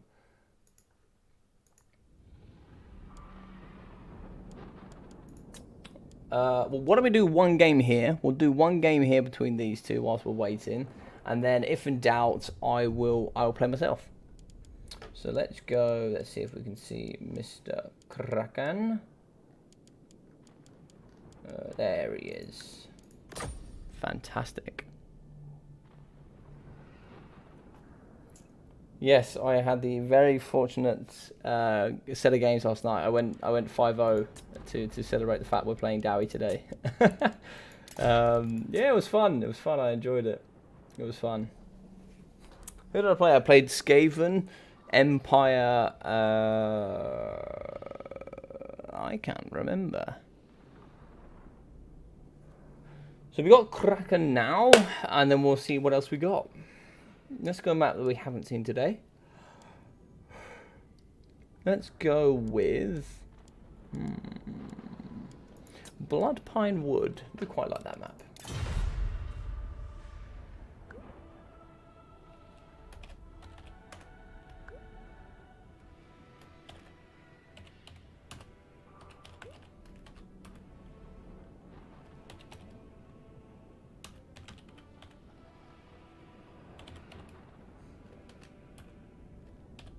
Greenskins and what else?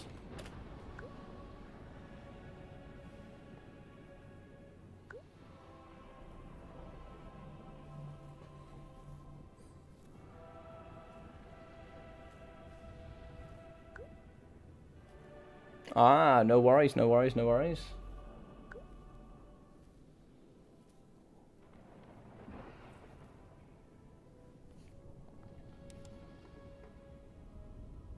Should still be good, very good nonetheless.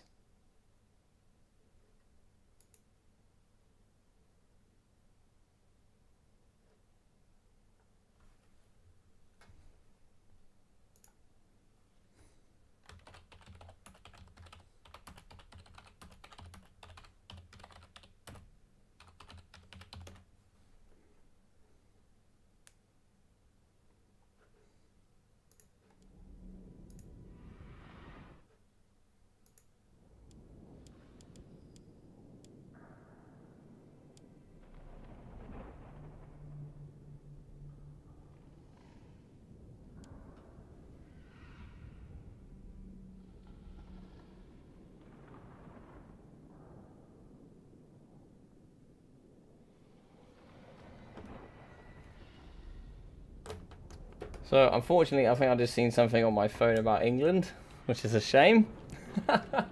It's okay, it's okay. I think I just saw we just lost, but we will have to see a little bit later, and I'm sure we'll do it later. William, how we doing? How we going, William Crodus? You know, the one Dawi matchup we don't have on the docket is the Dawi mirror. Ooh. Ooh. Who would want to do... why don't we get Mr. Sergeant Spaghetti and maybe someone like Venge in to do a Dawi mirror? How would you two like to do a Dawi mirror? Would you be down for that? I know Venge is cleaning his house. I know it's rather hot there. Or maybe Tank would want to do it. Maybe Tank would want to come in and do a Dawi mirror. Ooh, a VM versus Son of the Mountains Dawi mirror. That would be quite interesting. Headbutt replay when... Oh, yeah. God, that headbutt was awesome. Did anybody else see that headbutt? Did anybody else see that Lord just headbutt into that Stegodon whilst it was charging downhill? Please tell me somebody else saw that. That was so cool, man.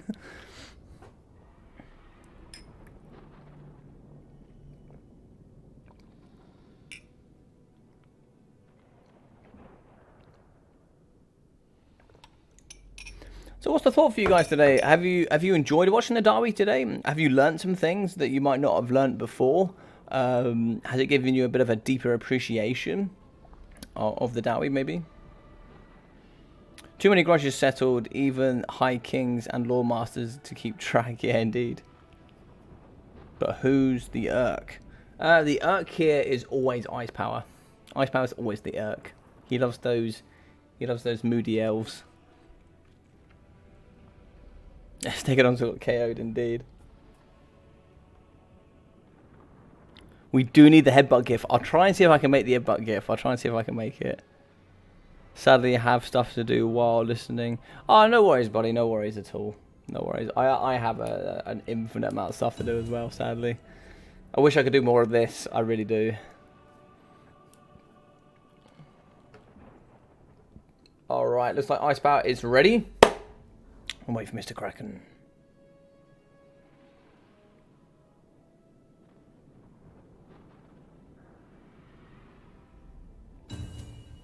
Yeah, I agree with that, Harabek. I agree with that. I wish Dawi had more starting locations.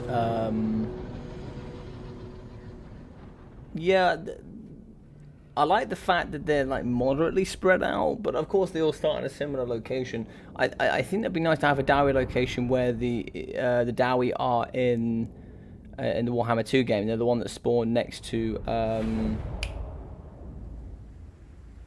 where the Bretonnian one starts. This has Henri Le Massive, right? It'd be nice if you get a Dawi location there. You know, somewhere a little bit different. Give you something a little bit different gameplay instead of just playing up against, greenskins and vampires. Which, it's not bad, but, it'd be nice to get something different,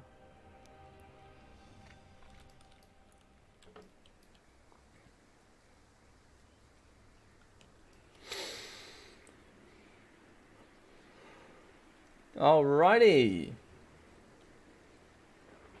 Let's hop in.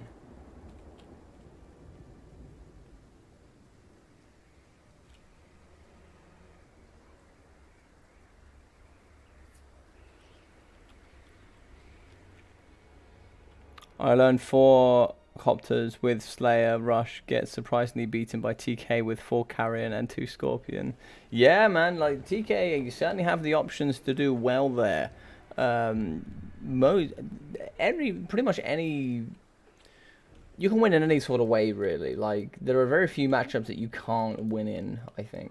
So, for the TK, we are going to be having some Nekahara Horsemen. Now, these guys actually have more speed and have more armor, which is quite interesting compared to the normal horsemen. We have some Tomb Guard in the front, as well as some Skeleton Swordsmen. These warriors can certainly pack some bony boy punch. Got some Skeleton Spears here, looks like quite a few units, as well as some more Tomb Guard, some more Nekahara Horsemen, and some warriors here in the front. Now, I don't believe we're having the ROR here today. Doesn't look like that indeed, but we are going to be having the... Oh, this is a very nice position from Mr. Kraken. Oh, can it shoot over though? It might have to be a little bit more back, but it could certainly do some work here for sure. So we are going to have some Ushopti Greybows, these big bad boys here in the front. Can certainly shoot and put down the punishment. And we're going to be having Setra the Imperishable on a kitty cat.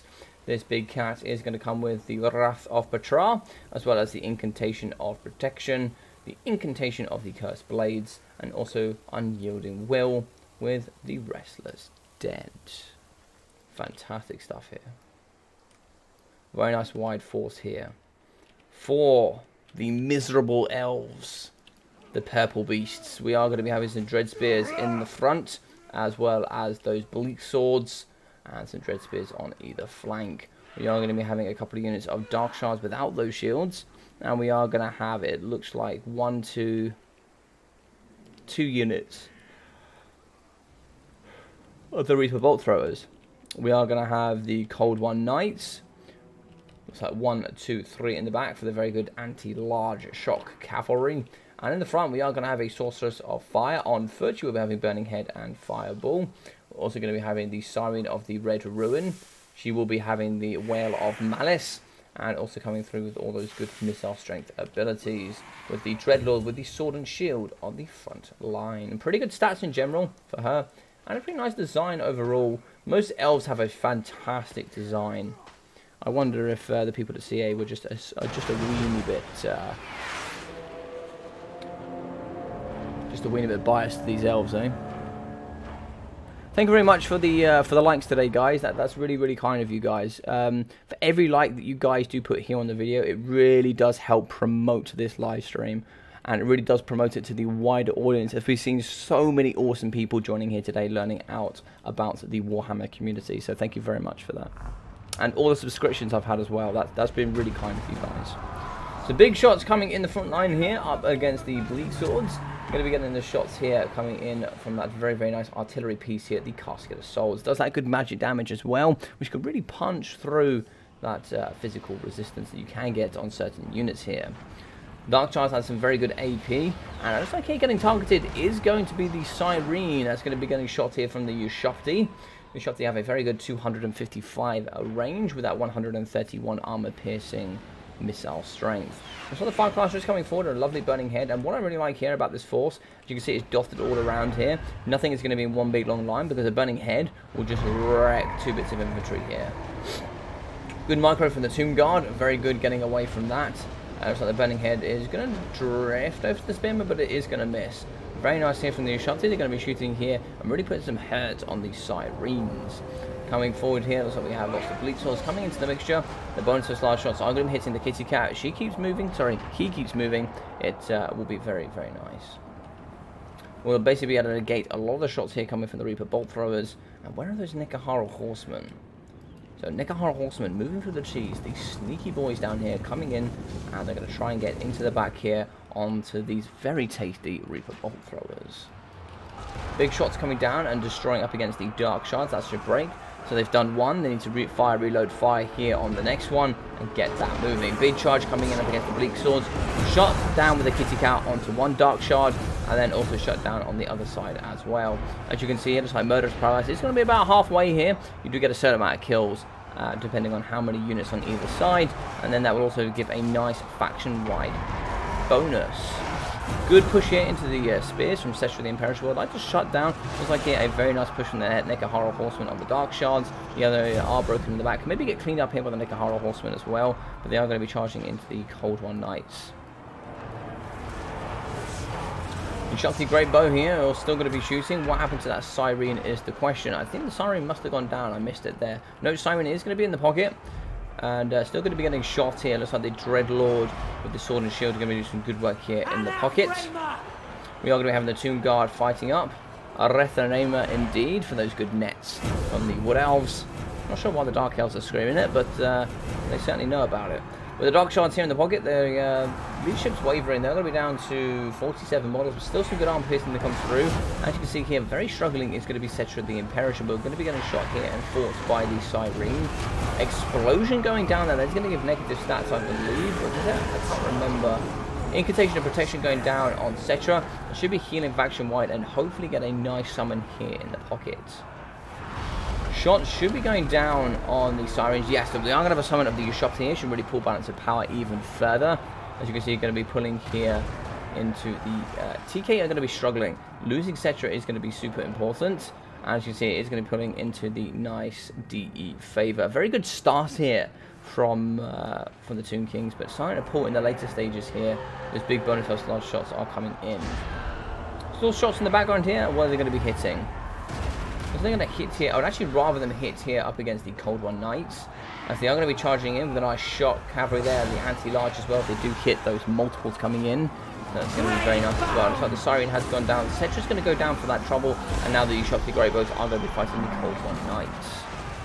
Explosion here as the Ushopti Great Bows are just going to be carving apart this infantry. And as you can see, the Dreadlord shield is going to be struggling. Looks like here the Skeleton Horse Archer is going to be doing some good shooting here into the side of the Bleak Swords. With the Nekahara Horsemen are going to be struggling. Shots going down here into the flank of the lovely Nekahara Horsemen. They're going to be getting shot pretty quickly, and I think if you're not careful, that's going to be army losses very quickly here. Oh, lovely shot coming down the pocket here up against the Cold One Knights. Some good work in there.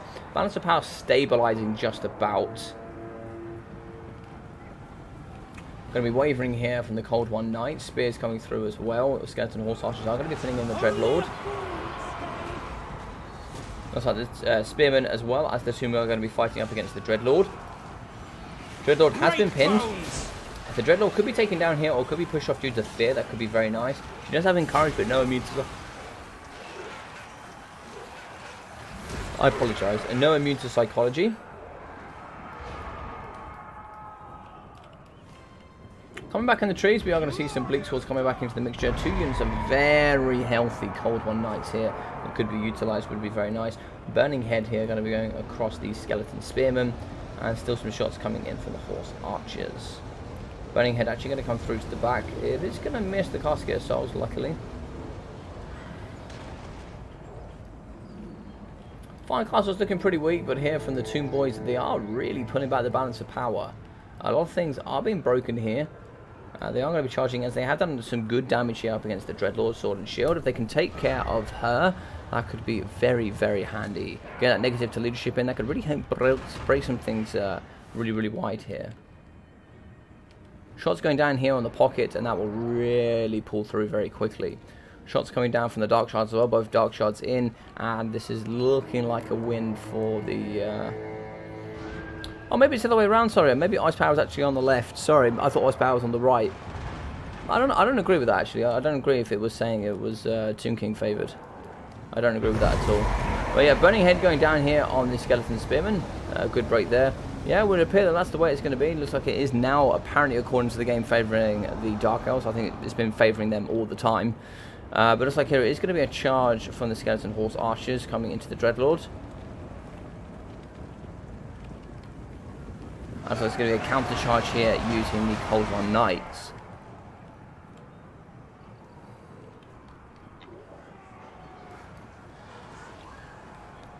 So the Cold One Knights are going to be doing pretty well. They're perfect design here to deal with these lightly armoured Skeleton Horse Archers. Shots coming down here up against the Sorceress of Fire. Interesting stuff. Looks like she is going to be wavering. As you can see, we are going to have the Lord as well as the Cold One Knights here fighting up against the Casket of Souls. Unfortunately, that Casket of Souls are going to be struggling. The cost to get a soul is going to be down to 1.7, and it's looking like it's going to be army losses here. Burning Head going to come over the top. That's just going to remove those spearmen and actually cause GG's. Well played here to the very, very good ice power.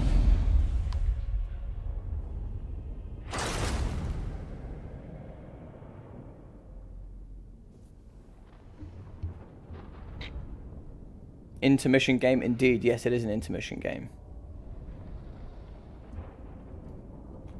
Looks like we have some messages here in the pocket. Boom.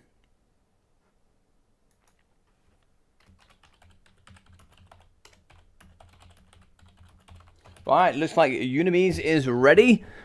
And we've just we'll get him in as soon as possible.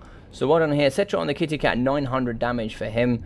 Skeleton's getting a couple of hundred. 300 there, 300 for the spears, and 230. Tomb Guard, 500, 600. It looks like 680, 600, and 270 for the Nekahara Horseman. Skeleton Horse Archers are going to be getting 500 and 400 with 1,500. 1,580 for the Ushapti Great Bow with 1.47 here for the Casket of Souls. 600 for the Dreadlord, as well as 144 kills, 1.1 for the Sorceress of Fire. 111 kills, 440, 240, 250, 240, 120, 350 for the Dread Spears, and 170. 900, 440, and 730 for the Dark Shards. 1,200, 970, and 1.3 for the Cold One Knights. 930 for the Siren of the Red Ruin, as well as 444 with 740 for the Repeater Bolt Throwers. Sorry, the Reaper Bolt Throwers.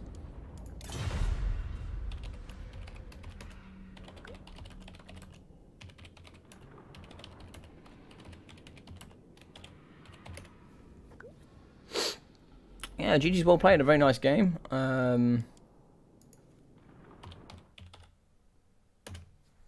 So there we go. So we have Unimes in, and we're going to be back on track. So if we go here, we are going to be fighting on Prague with the Dark Elves. So this should be a very, very interesting one. So you're going to have one of the best players in the game for the Dawi going up against one of the best players in the game for the Dark Elves. So it should be very interesting to see what can go ahead here. I can see 51 likes, guys. Thank you very, very much. I believe on a live stream, that is the most amount of likes I've got during a live stream that I've ever done. So thank you very much for that support. That is really, really awesome of you guys. Thank you so much.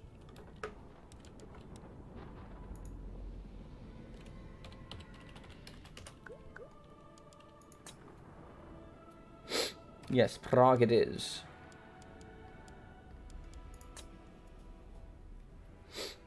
So let's get in with Unimes. We'll change the title here.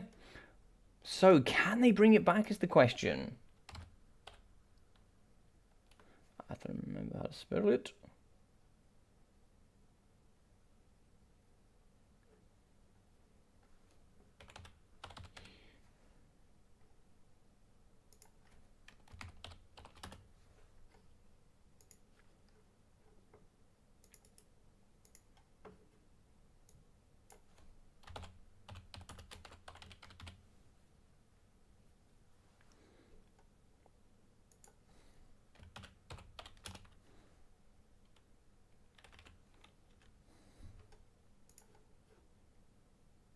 Right, let's move that bomb back a little bit, and let's get you in the middle there. Do you know what? Let's just we don't want that to be too small, do we?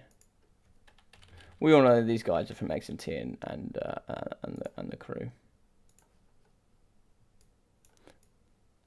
Ice Power is going to be a beloved member of the XMT crew, and Unimes will be, of course, from the lovely RTK clan as well.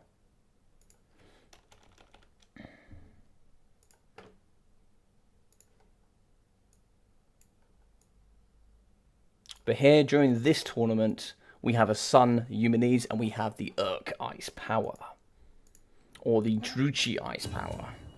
So both are going to be ready.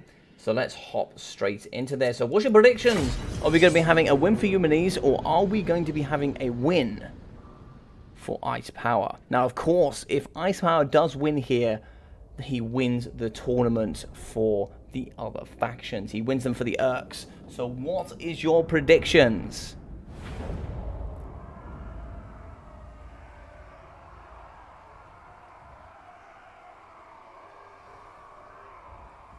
Wait, it's not Dawi. Add them to the book. Add them to the book. That's it, Kraken. According to Tank, you have joined the book. There is no draws here. We are on unlimited time, so there is no draws.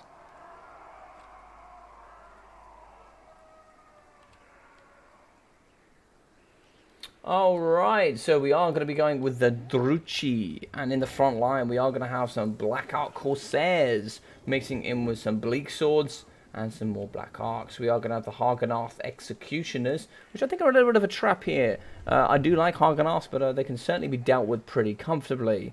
We're going to have 3 units of those, and we are going to have some Dark Shards with shields. We're going to have 3 units of those, very lovely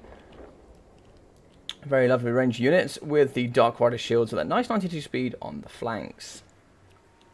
Here on the left hand side we'll be having 2 more units of the Dark Rider shields, and what is going to be the Lord choice today?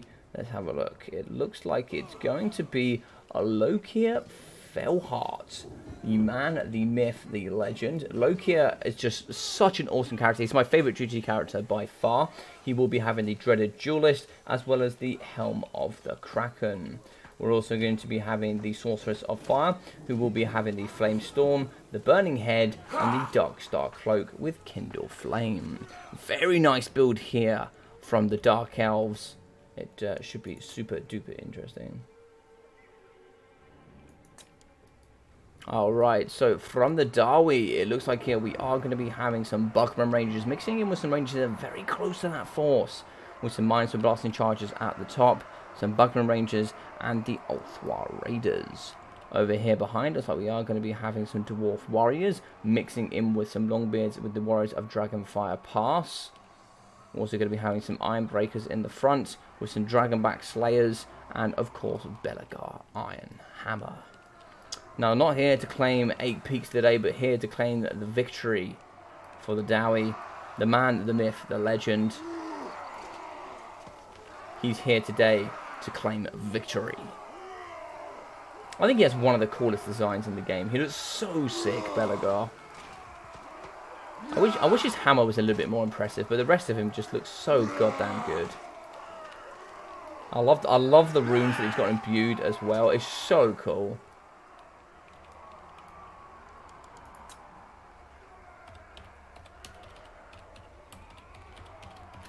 Ready? Good luck. Have fun, gents.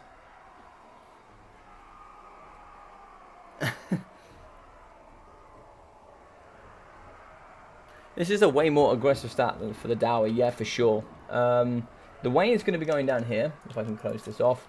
So I think the objection here is going to be to try and shoot as much as you can in here as quickly as you can. Get the damage off as freely as possible. And when they do charge, use the miners with blasting charges here to really work through this. And I think what's going to force here, as you can see, it's really wide on this hand side. You can see about half of this force is going to be nowhere near this one. What he's going to try and do is he's going to try and take half of this force nice and quickly, and it's going to force all of this to rotate. And being it's going to be a full army here on half, you're hoping that you can do enough damage by the time the rest of it meets. Half of it's already going to be withered. Shots are going down the front here on the Dark Rider shields, but as you can see immediately here, very, very good micro from Ice Power. Now, RTK Humanese is no joke as a Dawi player for sure. He's going to be up there with some of the absolute best. But as you can see, blasting charge coming forward. It looks like it is going to be a burning head here if you're not careful. No! Burning head here going down on the elite Bugman Rangers, and that is so painful to see. A burning head also going to be moving through the back here. It is going to clip the Ulthwar Raiders, and it is also going to be hitting the Rangers in the back. Very nice burning head coming through there. And so we are going to be charging using Dark Rider shields. Now, Dark Rider shields are so cheap, you do not care. And it looks like here the mines for blasting charges are... oh no, I think you're actually going to lose them from the beginning. It looks like here Loki Felheart is going to be fighting up against the Buckmans. Buckmans do have good... They have 38 melee defense, which is absolutely no joke. But they are going to be running into Black Ark Corsairs. Miners of blasting charges haven't really utilised any of their blasting charges so forward. Dwarf Warriors are great weapons are coming in, but here come in the Dark Shards. They are going to be shooting here. Look at the damage output they're putting through here. It is just disgusting what these guys are capable of doing. Blasting charges going down on the Hargonath Executioners, and marked by Ulthar going down on them, giving that negative to range and armor. And it looks like here a lot of the forces are going to be struggling on the Dawi side of things. Shots coming in from the Bugmans. Bugmans can certainly take a charge here from the Dark Riders. There's a bit of a hit there, but the Bugmans are very good. They do have that charge defense. Going to be another burning hit here coming down on the Ulthar Raiders. Good movement there as well. So the Hargonath Executioners are going to be chasing after the miners. If the miners just run away here, you'll actually give the Hargonaths very, very busy. Bleak Swords are going to be losing up against Slayers. Slayers probably not really ideally where you want them fighting, but at the same time, there's really not many locations for them to fight in. Looks like we have some Ironbreakers. Ironbreakers over here to blasting charges into the Hargonath Executioners would be perfect. Also, okay, we are going to be losing with the Dwarf Warrior great weapons. The anti-infantry armor-piercing Hargonath are perfect anti-Dawi Slayers. Now, you're going to have some Slayers, the Dragonbite specifically, fighting up against the Hargonath Executioners. They do have only 20 speed, but the problem is here, the anti-infantry will help them really chew through. Blasting charges coming down here on the Hargonaths.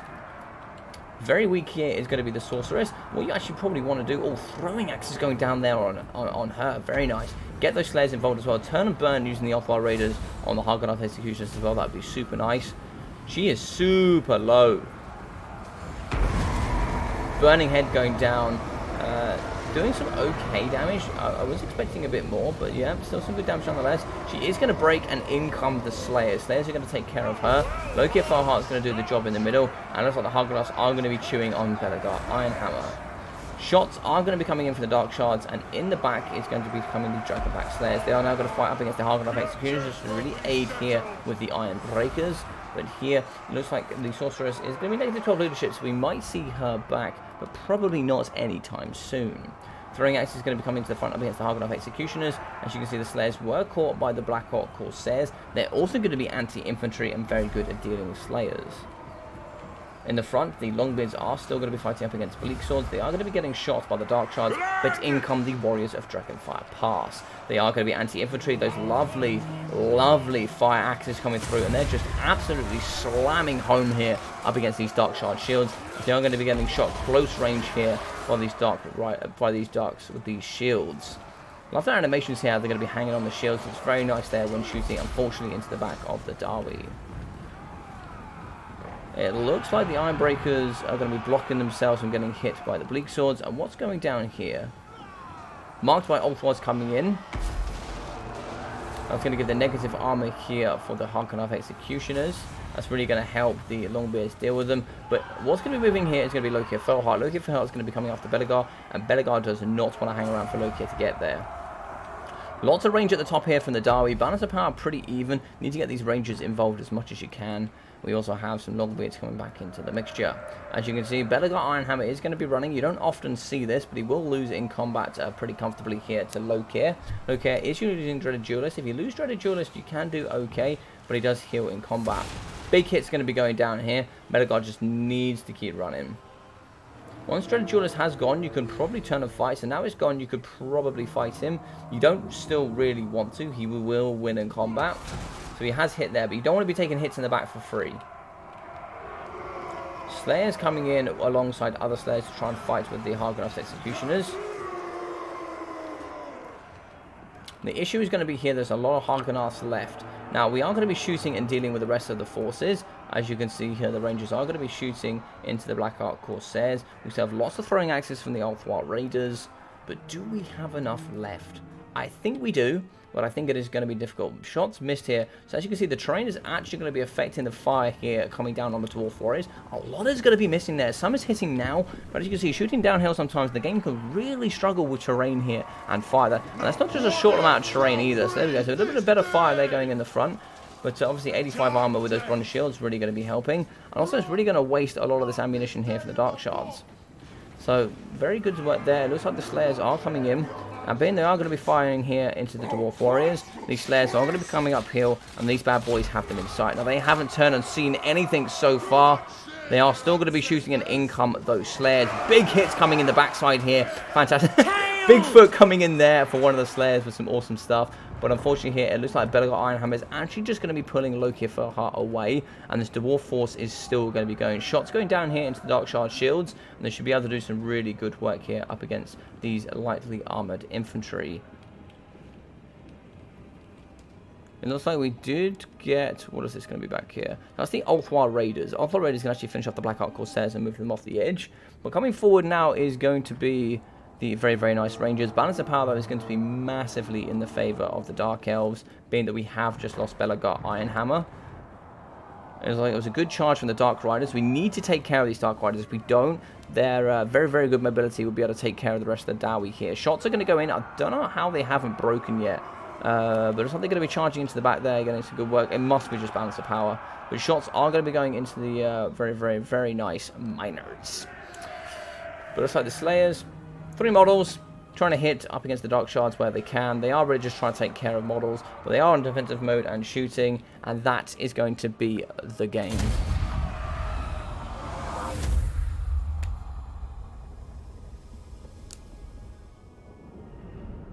Same, I love Longbeards too, man. They are so cool. So, my heart hurts. It hurts. It hurts. But, sadly here, I have to do it. Now, I could be sour. I could say that Praetor cheated, but it's okay. This hurts me to do it. But there we go. It is going to be 8 here to the Urks. And I'm sad. But Belagar Ironhammer, 370. 320 with 400 for the miners with blasting charges, 300 for the Dwarf Warriors, 230 for the Dwarf Warrior Great Weapons, with 360 and 700 for the Longbeards. 900 for the Warriors of Dragonfire Pass, 1,280 for the Slayers, 925 for the Dragonbacks. 860 for the Ironbreakers, 400 and 200 here, and also going to be having 800 for the Ulthwar Raiders, with 650 for the Bugmans, 360 and 680. Very, very good. 1,160 for Lokia Fellheart, 1,000 for the Fire Sorceress, 270 here for the Black Ark Corsairs, 423 here for the Bleak Swords, 290 for the second unit, and 170 for the last. So we have 870 for the Black Ark Corsairs, and 134 kills, 1,000 for the Haganarths, 1,488 for the second unit, and 662 here for these Haganarth Executioners. Looks like here for the Dark Shards, we are going to be having 400, 744, and 845. 200 for the Dark Riders, 360 here for the Dark Riders, 850 and 600. Really, really well played to Mr. Ice Power. Human Boy!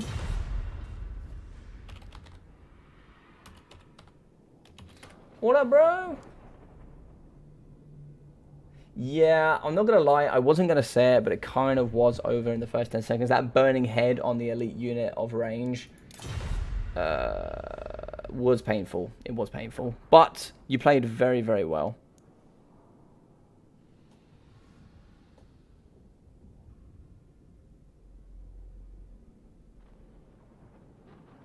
It is a tough matchup. It is a tough matchup. But you certainly have one of the best Dark Elf players in the game going up against one of the best Dawi in the game. There's no such thing as a variety of Dawi. Any Dawi is better than any other player in the day. Yeah, I think the whole point of this tournament, right, was to bring some love to the Dawi. It wasn't so much to have like excellently perfect, excellently perfect matchups per se.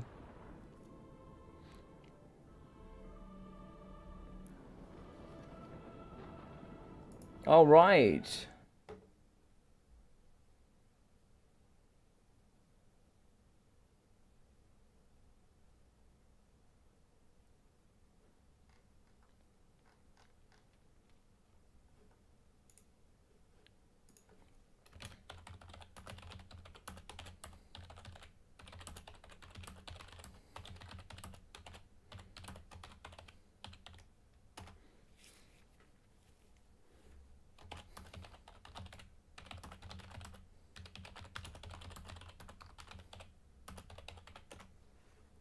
Alright, so I don't know if you're going to be ready, Mr. Shetland Apache. I don't know if you're ready to play.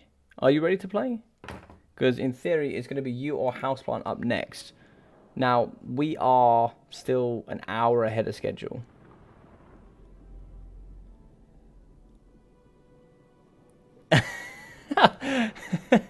GG will play, the Witch King approves for sure.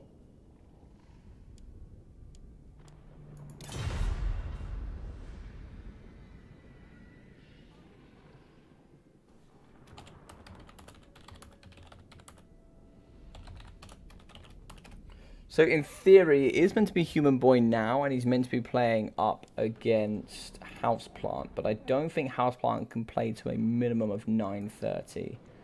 So I'm not sure. Let me see if I can message a Shetland.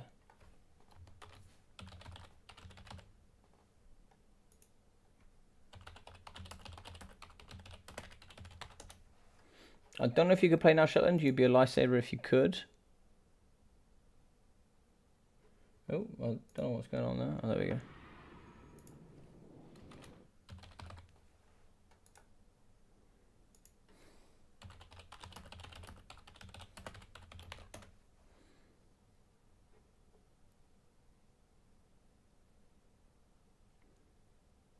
Oh, Mountain King, is Mountain King Humanese? I didn't know if that's the case.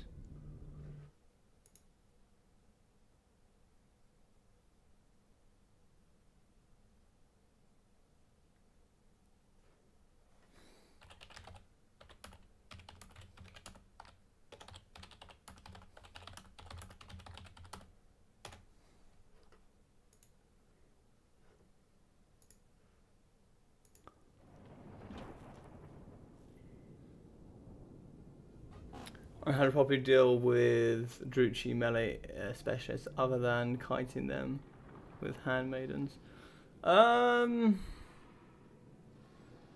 Blasting charges. Match them, I guess. Yeah, we have 4 wins, I think. So we won against High Elves. So we won against Beastmen, we won against High Elves, we won against Skaven. Can't remember the other one. Oh, and Norska. They're the 4 we've won. Oh, you're not. Oh, okay. I know. Yeah, he's a great player.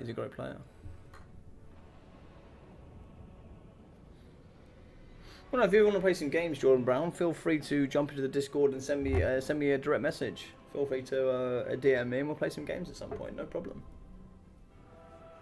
I'm always down to play some games every now and then. Yes, I think in that matchup there that we just watched, my normal build would be a lot more Thunderers. I would take at least 3 Thunderers, either 2 Quarters or 2 Rangers, probably. And yeah, more infantry.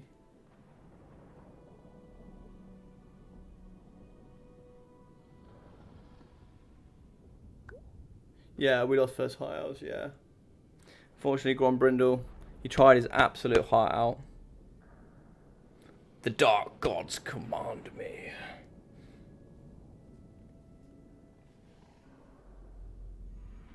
Well, it looks like we have lost Shetland, I think.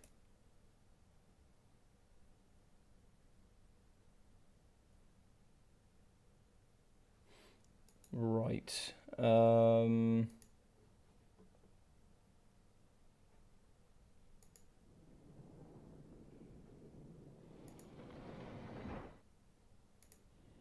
We might just have to get a spare game going here.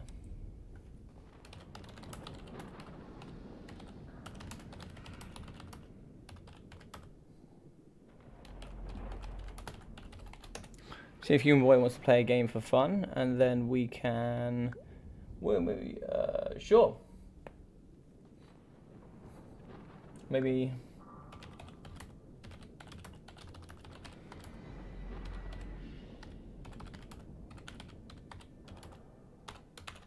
All right. So, who would like to jump in and have a game? Yes, would you like to play, Mr. Biblington? You can play if you like. I would more than happily have you on.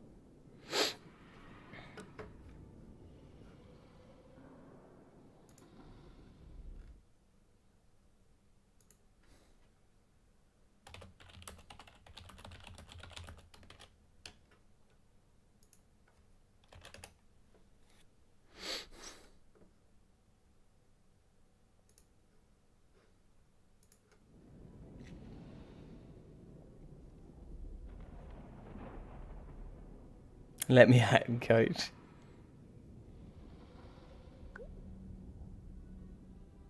Oh, style points. Style points indeed. I like the style points. Ah, Biblington is in. Awesome.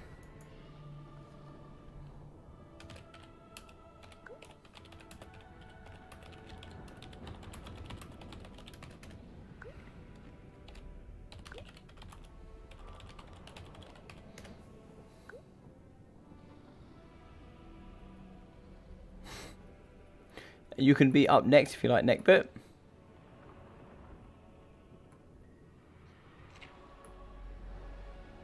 Is a dwarf player missing? Yeah, we got 2 left. We got two left. Yeah. We played 12 out of 14 games so far. I did think this might be a slight concern because everybody was prepared, but it's taken 5 hours to do. We've done 13 games now if you include the extra one that Ice Power did. And it'll be 14 games to this. We'll probably get 16 games done in 6 hours.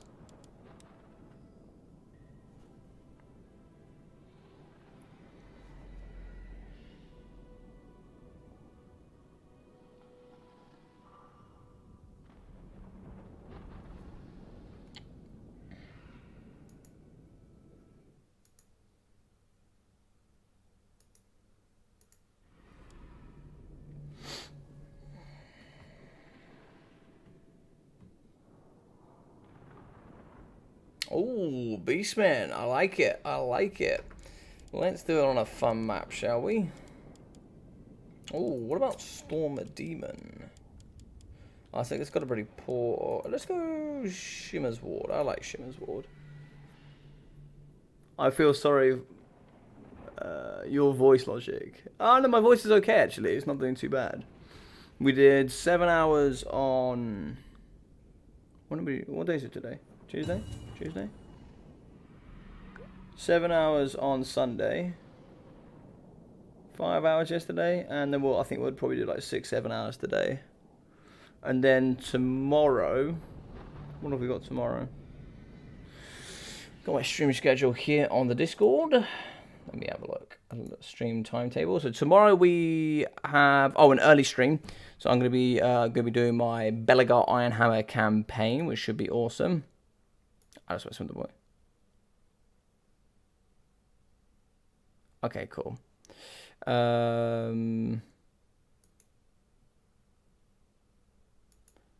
So tomorrow, yeah, we have the Belagar Ironhammer Legendary Campaign. We also have the 2 vs 2 semi-final and finals, the Polish tournament. I'm going to be hosting that on Thursday.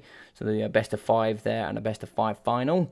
And we have the Battlemania on Friday. There's something to be determined on Saturday, I don't know. And then there's going to be no stream Sunday because I will be working.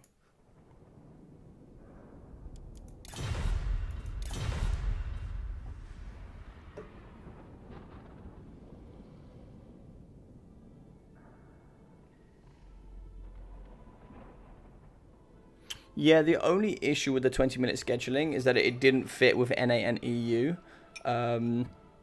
I allowed half an hour as a rough estimation. You know, for example, getting him, that sort of thing. It was a rough estimation, but the problem is for example, House Martin's coming home early. He's leaving in 15 minutes from work, and he'll be home at about 9:45. So 9:45 is the earliest he could get home. Was we had to play, if I wanted to have bunnies in the first game, I had to play bunnies at 4 o'clock.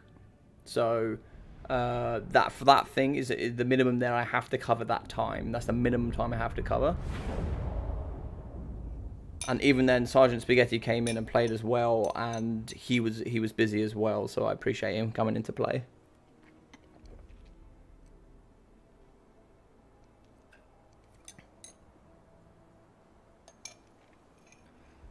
So I'm playing on Shimmer's Ward. I'm a big fan of Shimmer's Ward as well. Actually, it is a lovely map. If you do, we'll pop over here in this direction while I pour myself some coffee, because coffee is needed after 5 hours of streaming. We can see the lovely rainbow here in the background.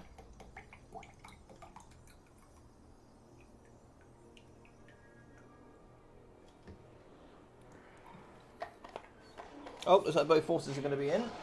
All right, so we'll have a quick look. We'll have a quick look over here. But yeah, I love it. You know, you've got the really nice backgrounds here. I think this is meant to be a high elf map, I believe. You've got some of the really nice high elf buildings in the back here. It's just a lovely map. It's just a nice map. Right. So for the Skaven here of the human boy, yes, let's get involved. So he is going to be having the Thing Hell Pit Abomination, 2 of them, and the Hellion. So you never see the Hellion too much, but the Hellion here will be having a few items, including the Warp Discharge. If you go here for the Thing, it will be having the Fluid Injection, the Rats emerge from the Skaven Spears, Too Horrible to Die, and Regeneration. We're going to be having lots of Clam Rat Spears around the outside, with some Skaven Spears as well, I'm sure. Skaven Spears, Skaven Slaves, just absolute garbage here in the middle. And we're going to be having the Poison Wind Globes 2 units in the middle. We're going to be having the very good Lord Scroll, who I think is actually the most competitive legendary Lord so far, or at this current stage of Skaven. We are going to be having the Libus Obibonicus, Rod of Corruption, Stand Your Ground, Vermintide, Pestilence Breath, and Aura of Pestilence. We'll also be having the Plague Master. We will be having the Shock Collar for Scurrying Stone and running with the Pack. Which will be very good, which means if he is fighting, he can heal these 3 entities in the back. So for the Beastmen, we're going to have some Chaos Warhounds in the back, 1 in each corner. And for the front line, we're going to be having some Ungor Herd. Very cheap there, and very good at dealing with some of that Skaven infantry.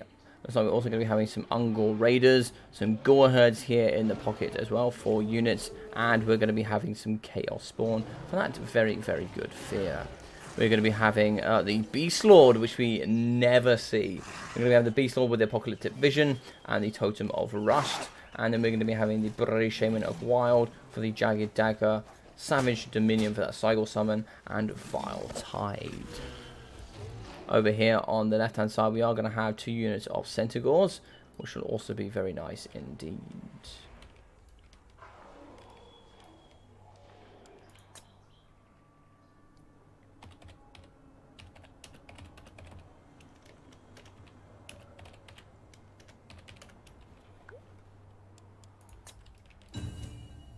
Alright, let's pop in here.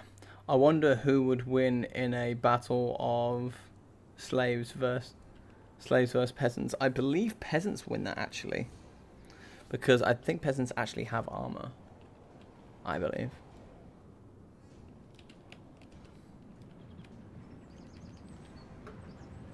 Could be wrong. I could be wrong. Skaven says actually have some pretty good melee defense though, so maybe. I don't know. I don't know. Somebody in the chat might know, maybe. So Flame Cannon versus Ice Power next. So in the front, we're going to have some Skaven Slave Spears and lots of chaff. Look at the chaff here. Very good Poison Wind Globes, very good at firing and dealing with infantry. Poison Wind's coming into the front and absolutely decimating the Ungor Spear Herds. As you see, look at that leadership going down there. It's really painful to watch.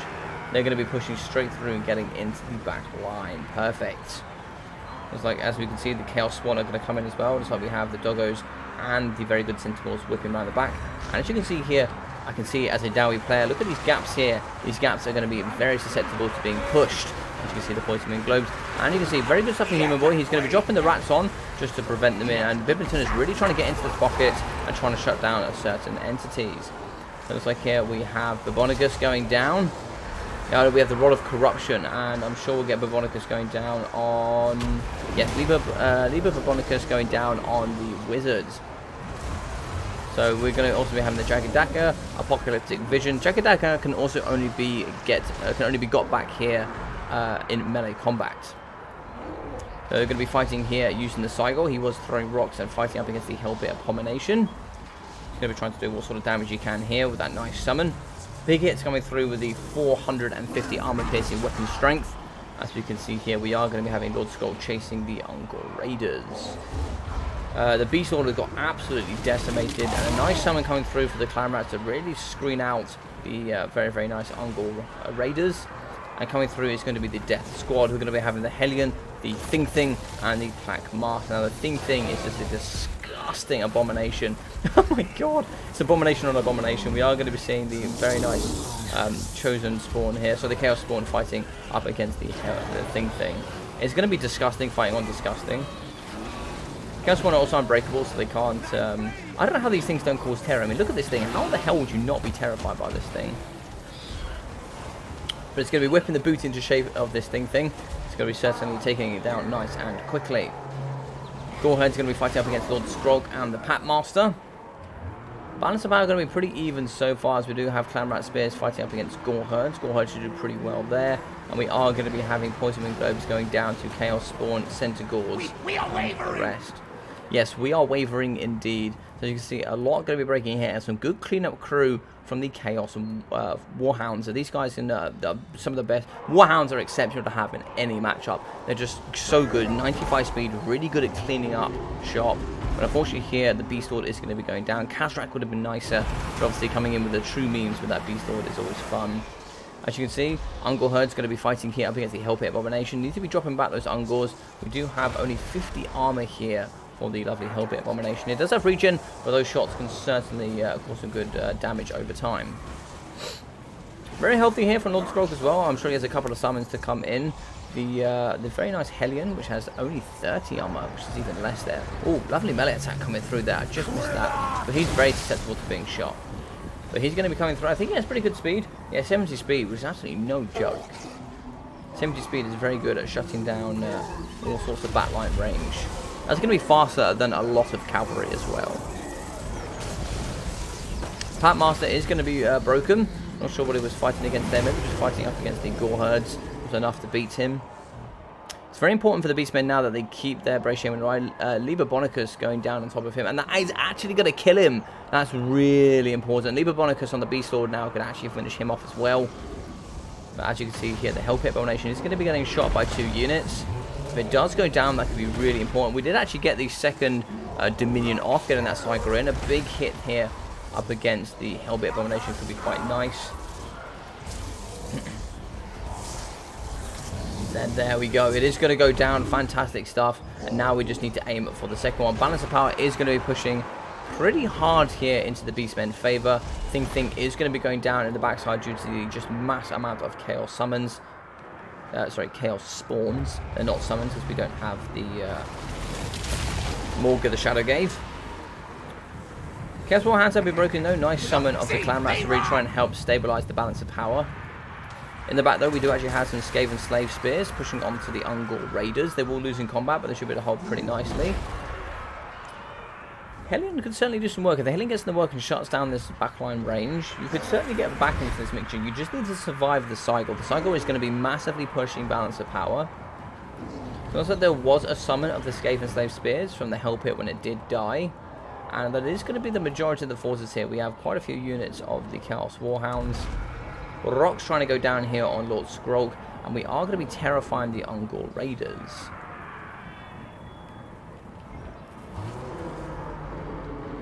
So someone of Clan Rat's going to be helping here. Very quickly that cycle is going to go, so you do have to be super careful here. one of the Chaos Spawn actually took a massive punch to the face, but Rod of Corruption coming in, that could really do some good damage over the area here, which can be quite nice. I'm brave, but not now. But I think there's going to be enough Chaos Spawn here just to deal with Skrog pretty quickly. Oh my god, that melee attack here coming in from the Hellion was gorgeous. Just pushed all the way through this.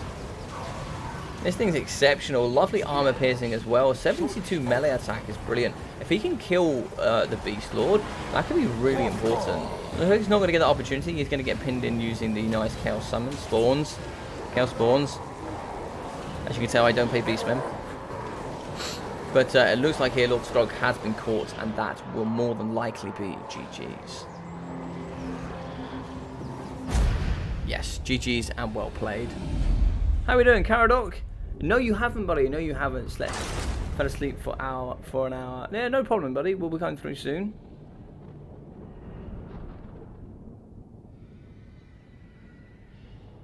Oh, very nice. Oh, slaves win. Oh, okay. Oh, there we go. Mr. Legion does know that. So the Beast Lord, only 105 damage there, but 15 there for the Brave Shaman in the Wild. Yeah, pretty good stuff overall. Gauze, 163 kills, 480, 540, 600, 400. 370, 700, 400 for the Ungor Raiders. 244 for 900 and 131 for 500 for the Centaurs. Centaurs, in my opinion, some of the best units here, if not the best units for Beastmen. 176 kills, 290 for the Chaos Warhounds, 400 for 150 kills, 640, 1,400 and 800 here for the Chaos Spawn. Now, I haven't seen Chaos Spawn always used too well, but here against Skaven, I think they do very, very well. So 1,650 damage value for Lord Skrolk, 150 for the Packmaster. Pretty much going to be nothing from the front line. 200, 220, 120, 120, 190 here for the Clan Rat Spears. 820 and 300 for the Poison Wing Globes. 1,750 from the Hellion. It's like 660 and 960 from the Hellpit Abomination and the Thing.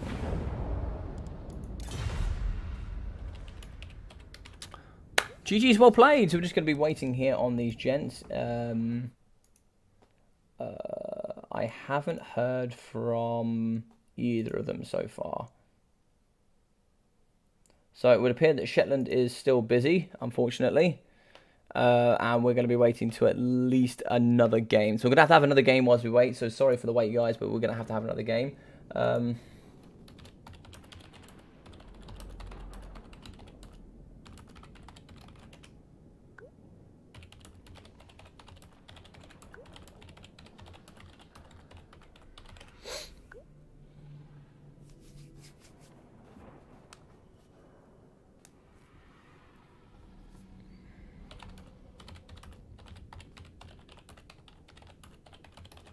Or we can let Caradoc play one. I'm happy with either.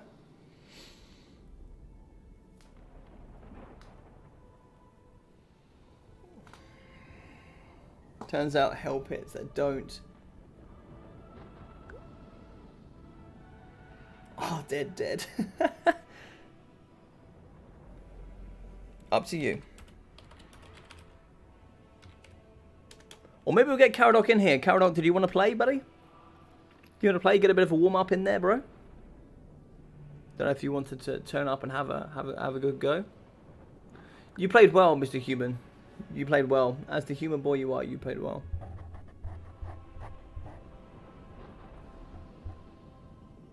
Sorry, I was rubbing my mic there.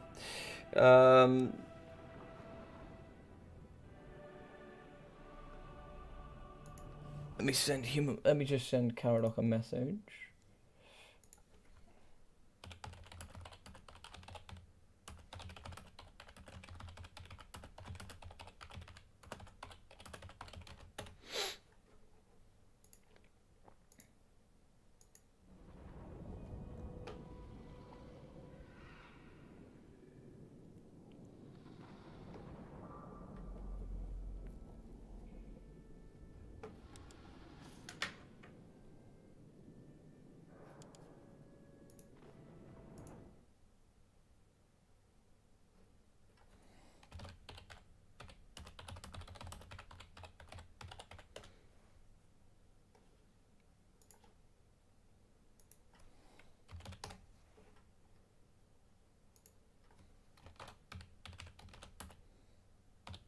Alright, it looks like Caradoc is coming. Now, how about we make this interesting?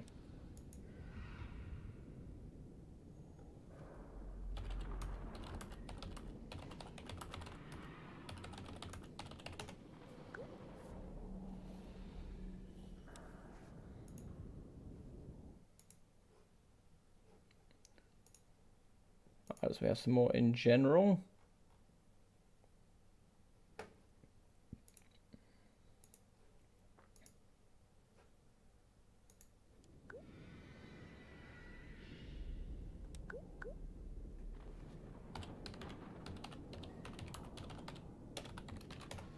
We can make it Ranald's gift.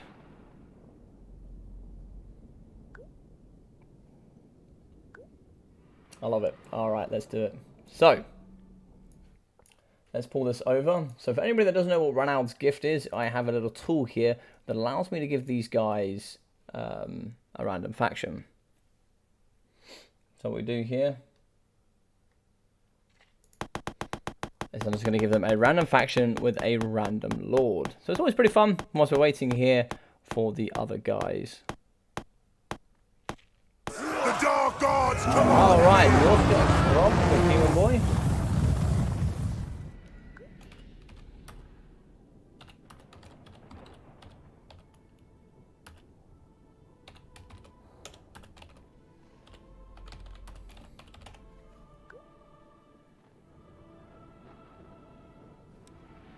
And if we do pop in here and find the next one for Caradoc, given the opportunity to warm up before his game as well. So these two are going to be playing against the last few Dawi players we have, but I haven't heard anything really. I've heard from Houseplant, but he can't play for another 15 minutes. The mortals.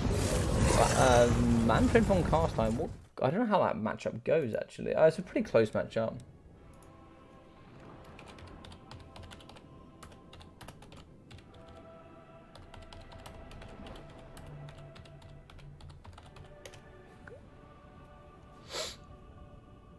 Alright, so it looks like pretty good. Let's get on a map here.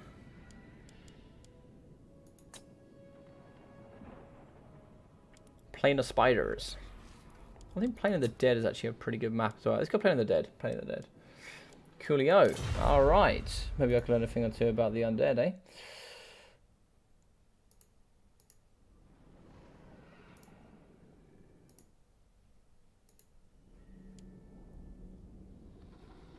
It says here I've got a bit of an error with my stream. Can you guys hear me well? I don't know if you can hear me very well or not.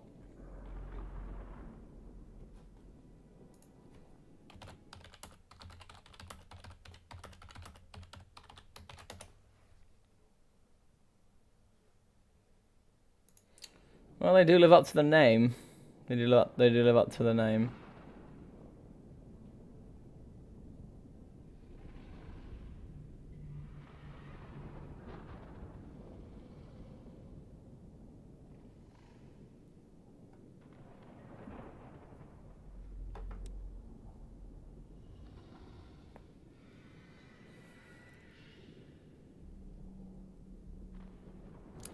Two versus two, Ranalds versus Dawi, please. Yes, loud and clear. Thank you very much, guys. Well, what I'm thinking about doing, so Ducky held a tournament. He held a tournament not so long ago, which basically where I used Ranald's gift to give you a lord. It basically gives you a faction and a lord. And then what I do is I then give you an auto-gen army. So basically I'll go Ranald's gift, and let's say we get Throg. So basically, I would do the sub-faction variant, where I would give you Throg here with this sub-faction, and I would then auto-gen an army in that sub-faction. So I would then auto-gen it until I get you an army, which basically comes with Throg, a caster, and then whatever else you get. And obviously with a caster, it'll basically give you all the spells and everything like that. And then once you've had that army, I'll give it to you. You can change around, take some spells off, put some of that money back into chevrons, etc. Whatever you want to do with it. Maybe give items to your heroes, etc. But basically, we do a Ranald's Gift auto-gen army tournament, where you have to use that army for the entirety of the tournament. Would you guys like a tournament like that? How does that sound to you guys?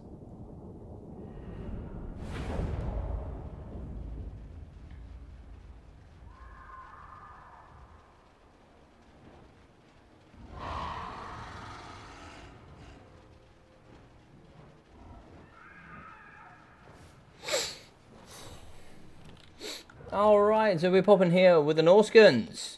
We are going to be having the big bad war mammoth shrine.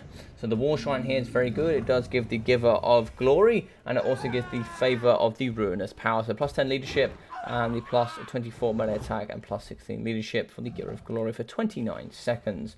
We're going to have a Norscan giant that I don't think I've ever seen here in the Warhammer community will be coming through with that terror. Very, very low armor, but mass leadership. We'll be having the Marauder Berserkers in the front with the Marauder Spearmen. Don't see Marauder Spearmen very often either. We're also going to have some more Marauder Berserkers. Lots and lots of Berserkers with the Marauder Horsemen here in the front. A very good skirmish cavalry with that good 90 speed. Looks like it's going to be 3 units of those. We are going to have Manfred von Carstein in the sky on top of his dragon. He will be coming through with the Master of the Black Arts, Raise the Dead, Dance Macabre, Invocation of Nehek, Spirit Leech, Pestilence Breath, as well as the Life Leeching. We're going to be having some zombie crews in the front. Looks like 1, 2, 3 of those, as well as some skeleton warriors, some more skeleton warriors, and it looks like we're going to have a White King and a Mortis engine. So it's not going to be the RR, it's just going to be the normal one. We'll be having the Binding, as well as the Tome and the Corruption, with some very nice Crypt Horrors in the back, and the White King here on horseback with Scab Scraith. We have some Fellbats in the sky, and a single unit of Blood Knights. Made that 2 Blood Knights, and the Reavers here, so the Black Knights with the Lancing and Barding. Very good there with that charge. Also has regeneration here for the RR units. Pretty sure that this is pretty favoured for the VC, but it's still pretty fun nonetheless.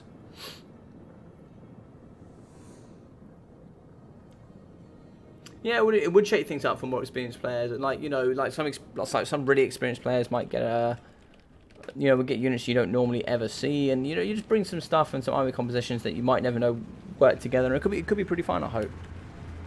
I'm glad you like the idea. I don't know if anybody else has any more ideas. Ronald's meme sounds good.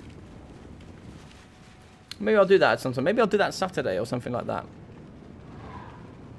So pushing through here, it's like some of the looks like some of the Marauder Horsemen just going to be shooting here into Manfred, taking a bit of a volley there as Manfred to the face, but he'll certainly heal that with an invocation coming forward.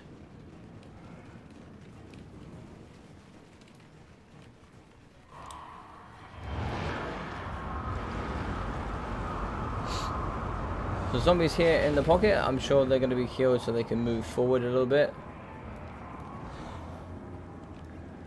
And this is fine if his army's always progressing.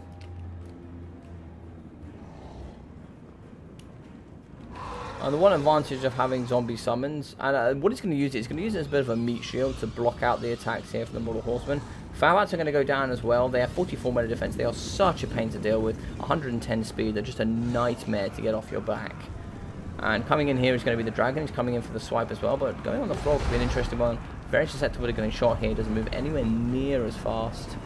And it looks like here we are going to be having the Flaming Sword through him, which imbues that magic and fire damage. I don't know if magic damage is going to help in this particular sense, but maybe it might help the fire damage fight up against any regenerating units, which could include the Reavers. So that fire damage could certainly help do some extra damage there, an extra 25%.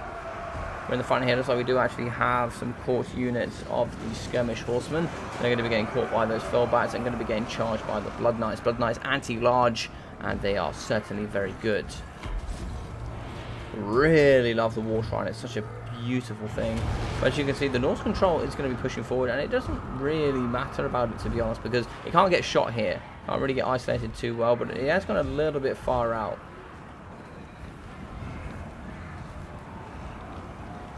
Skeleton Horsemen are going to be in the back, still kiting here up against these Fellbats.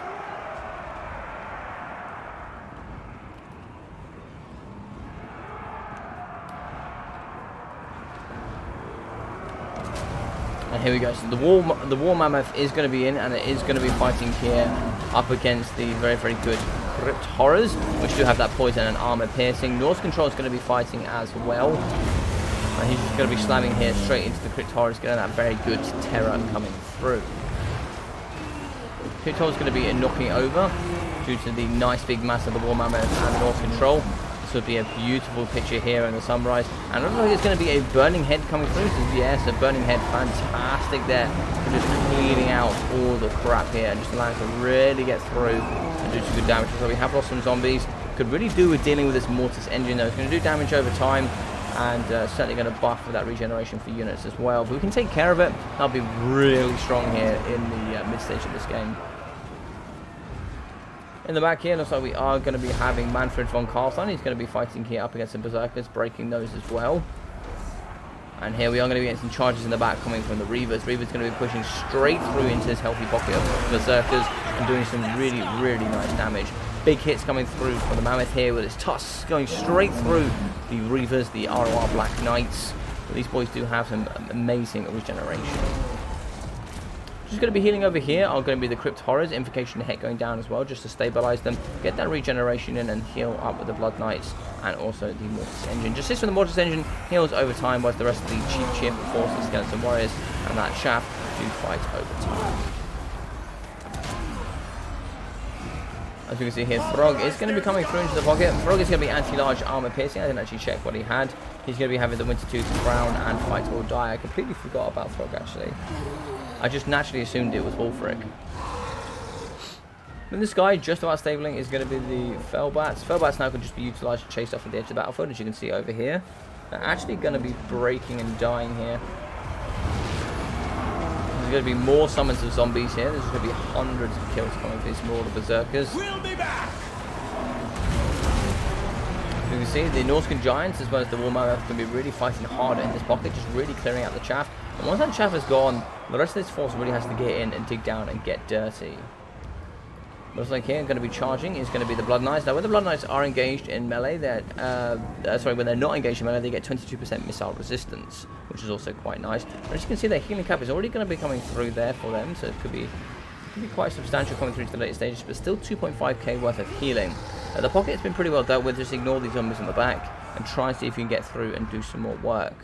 These Marauder Berserkers just have to engage yet. They shattered instantly, and they're going to be going off. Balance of power will be in the favor here. It's going to be slightly in the favor of the Norscans, according to the balance of power. I simply think just because of the fact that Norscans are so healthy. I'm not sure what healing we've got left for Manfred. So Manfred's going to be... He has all of his healing. Unless the Norscan Ice Giant. Manfred's going to have 2,800 left. Okay. Lovely breath attack here on the Norscan Giant. We're now going to be coming after the White King.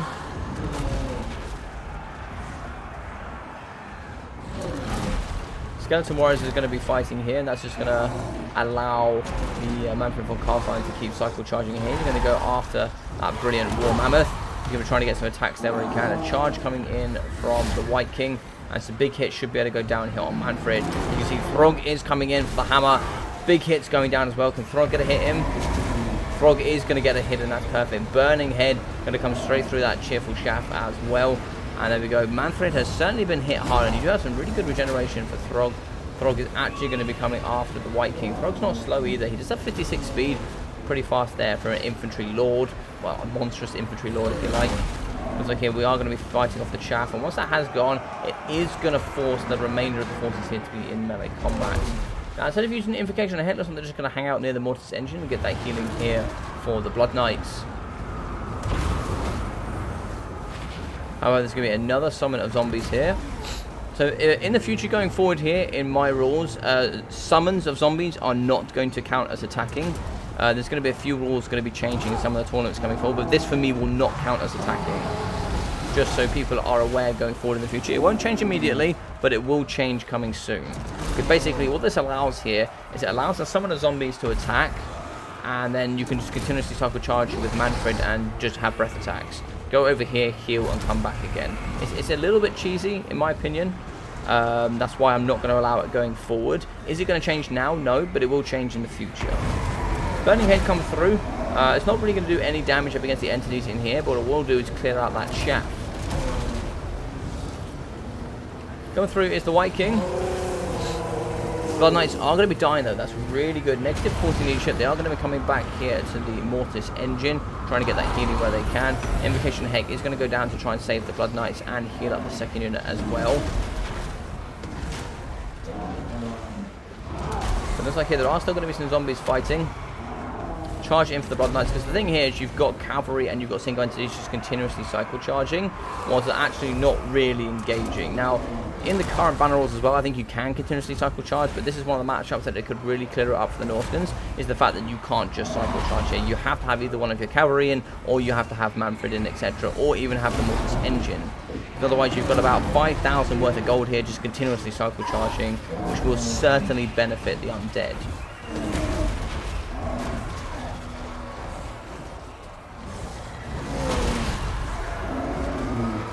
Now, there are some summons that I don't mind having in tournaments. Like, for example, if you have summons over a certain cost, that would be fine as well.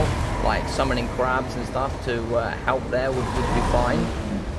But it's just some ideas that we're talking about. Nothing set in stone. It's just something that I think in the future, I think we might give it a go and see how it goes. It won't be set permanently. Well, I think we'll give it a go and see how it works. But just some ideas going forward, and I'd be interested to know what you guys think.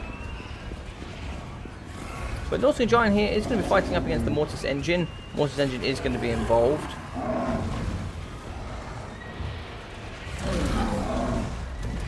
There you go. Big hits going down the Mortis Engine now. Yes, lovely big hits coming through there. Cycle charging coming off the Blood Knights. And this could be a pretty big rare win here for the Norskins, which is quite fun. Don't often see the Norskins win this matchup too often. Fight or die going down as well. Thank you, Beastmen. Attack. If we are able to keep the Norscan Giant going, which is going to be very handy. Big hit here on Manfred von Carstein. This Norscan Giant has certainly done some work for sure. So is that War Mammoth. Big hits going down. Oh, I didn't even notice there was a Skin Wolf working in there. I didn't even see him. Fantastic. Benny Head going over the pocket as well, which is going to help deal some good damage up against the Blood Knights. Some Blood Knights here, negative 25 leadership. They will be going down. Big hits here, and that is going to be army losses. Fantastic. Excellent game. I really enjoyed that, actually. Let's see what you guys have to say. Undead don't have fire weakness. Only regenerating TK ones. Yeah, undead models don't have fire weakness. Fire magic, fire damage is a good counter to. It is a direct counter to regeneration only, apart from certain ice units.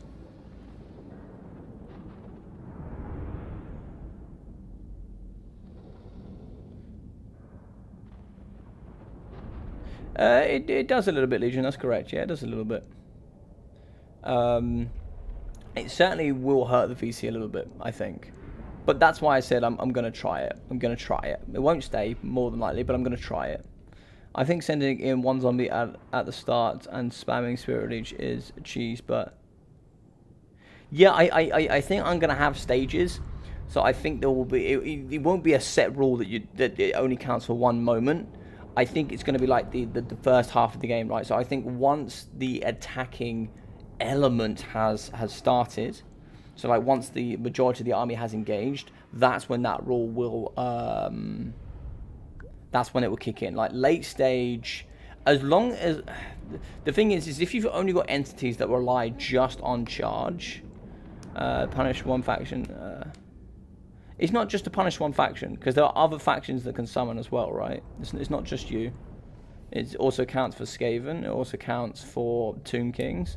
It also counts for Vampirates, right? It counts for other factions that can bring in summons. You know, it counts for like other units that, for example, like if you take a Transformation of Gadon, for example, that's a massive investment.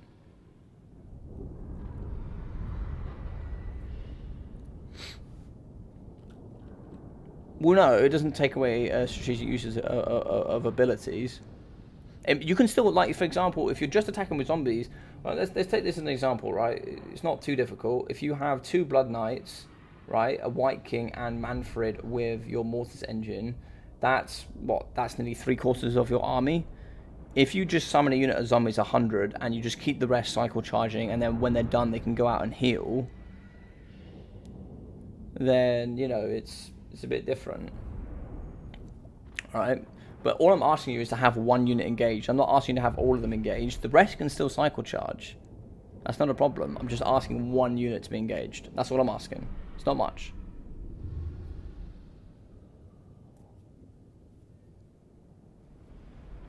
No, if you want to talk about it more, Legion, feel free to DM me. Feel free to DM me. But let's drop through the numbers here. So we're going to have 1.8 here for Manfred. We're going to have 600 for the White King.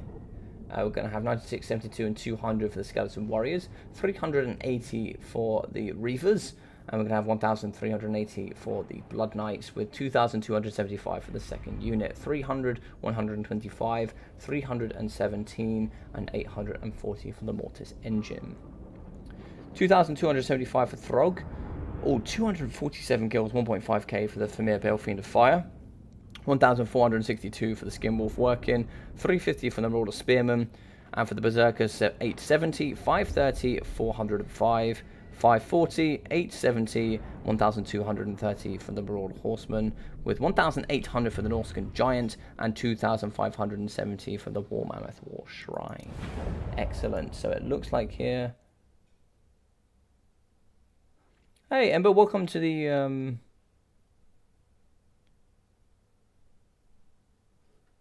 Let's go here. So it looks like... it looks like Houseplant can play. Perfect.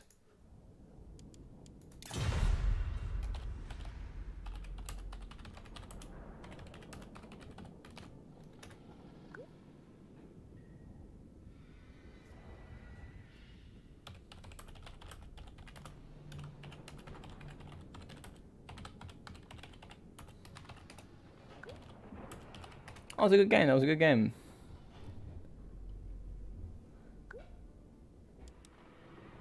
Yeah, no, it's true. It's true. It's true.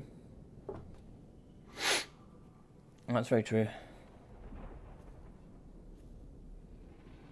It's just an idea, right? It's just an idea. It's just an idea. And like, you know, with any faction and all things in the game, you know, we all adapt and we just try new things. We just try new things. All we're trying to do is continuously keep evolving with the game, with all the changes that are coming in. And I think it's not going to be a rule for the entire game, right? So late game summons will be different.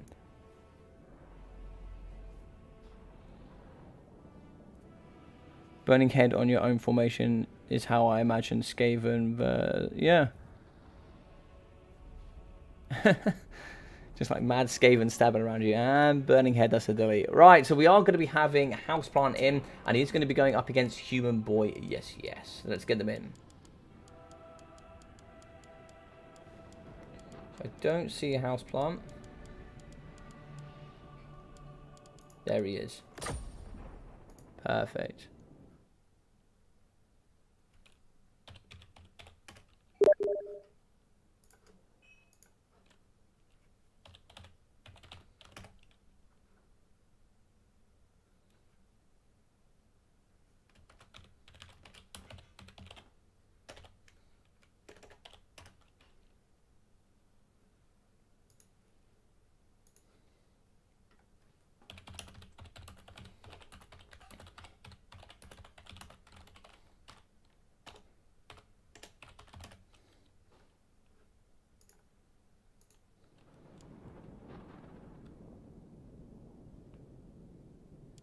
Will this community still be focusing on Warhammer 2 when the third game comes out? No. We go straight to 3, Jordan. So the original game had Dawi, Greenskins, Vampire Counts, which is one you just saw there.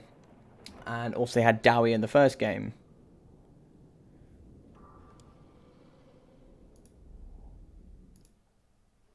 So we had all those. We started with those.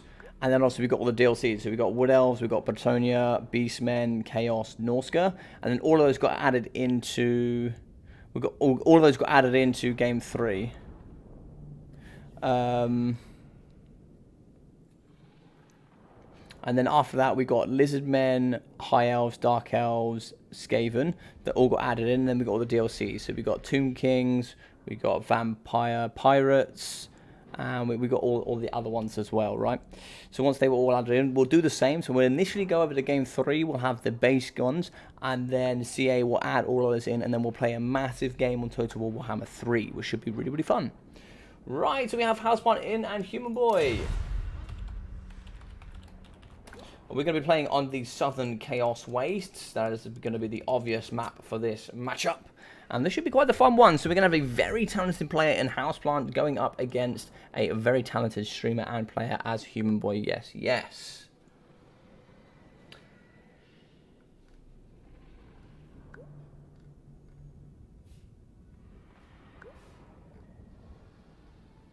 You silly plant.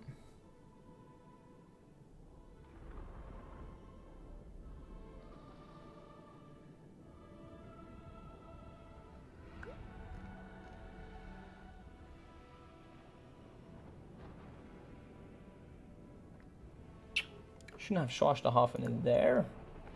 I don't think so. If it did, I didn't change it in here.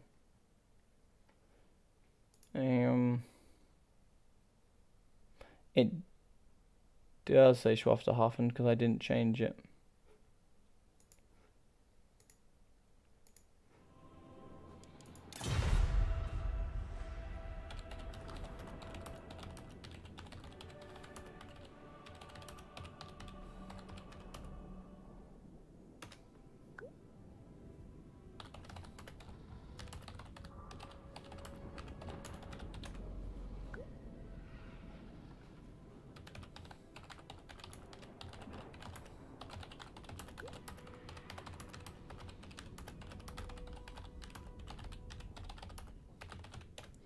All right, thank you. Good to know. Yeah, no problem, buddy. No problem. If you have any questions, there is no such thing as a stupid question. And the one thing I want to do here in the community with everybody else that's come with all these rules and the evolution here of the game is we all want to stay on top of things. We all want to make things as fun and fair as possible so we can all have a brilliant time and always enjoy it. So something for you, Jordan. I'm going to drop something here in the chat for you. Something you might want to check. So this is going to be the current rules I'm using for this tournament. This is what we call the Banner Rules 4.04. So if I send this with you, so give that a little check out and maybe save that there for yourself. But that is going to be the rules we currently use in the meta. Now some of it is going to be a little bit, some of it's going to be a little bit open to interpretation. But that's some of the stuff we're trying to change. That's such a Whoa, Nickabit, there is no such thing as a stupid question when it comes to Total Warhammer. maybe you can DM me some. Maybe you can DM me some and I'll do a stream of all these stupid questions that Nickabit has to come forward with. But check out that Google Drive. Some of it is a little bit open to interpretation, and all of it does come and fall onto the caster and the streamer. Obviously, I see thousands of replays. I cast thousands of games as well on live stream, so for me I see most of the end game scenarios and what goes on and what happens. Anyway, let's pop in with this very quickly and then we'll continue with that. But check that out. That'd be a nice document for you there to see roughly what the multiplayer scene is about. But we have some Marauder Horse Masters there, very good compared to the Horsemen with that extra range, for the extra 10 range, and also the extra armor. They're gonna have an extra 35 armor as well. That's going to be very nice with the increased melee stats. Some more horsemen. So 3 horsemen, 3 horse masters. Have you got too much there, buddy? No, 6, right? Yeah. So we're going to have 6 of those. And we're also going to be having 2 of the Chaos Chariots. Very heavy there, 110 armor. We're also going to be having some Marauder Great Weapons. Very nice and cheap, but very susceptible to blasting charges. We are going to be having the Chaos Sorcerer of Metal. He will be having the Plague of Rust and Searing Doom. Looking very menacing indeed. And it looks like there we did have Sigfold the Magnificent. And Sigfold the Magnificent is certainly a very good character currently in the meta. Now he is going to be having Stand or Die, Heroic Killing's Blow, Slippery, Auroric Armor, and as we can see here, 2 Hell Cannons, 420 range. They're going to be exceptional here in this matchup. We are going to the ROR, the Soul of Damnation, and the normal one as well. Well, it's very unbreakable Chaos Dwarf Rogue. Now, as you can see, going to be stunting here on these stunties with the Chaos Dwarf crew, really shoving them in their face. But as you can see, going to be some very good stuff here. 40 ammunition, it does have magic damage, so something you do have to take into consideration. For the Dawi, we are going to be having a dwarf. The dwarfs here with Houseplant, we'll be having some dwarf warriors in the front line. Miners with those blasting charges. And it looks like it's also going to be dwarf warriors with great weapons. We're going to have some Urkra miners as well in the pocket, as well as the Althwar raiders, and some more dwarf warrior great weapons here in the middle. We're going to have some giant slayers in the back, and some dwarf warriors, and it looks like we are going to have a cannon. Unfortunately, that cannon is certainly going to struggle. And as you can see here, what's very, very smart about this play, and why you like this map, is as you can see here, look at the terrain. That is going to be very, very difficult there for that cannon to get onto the shots here. It's going to be able to shoot over the ridge quite easily here using Sword of Damnation, but that cannon is going to struggle to shoot and get some target here on the Sword of Damnation.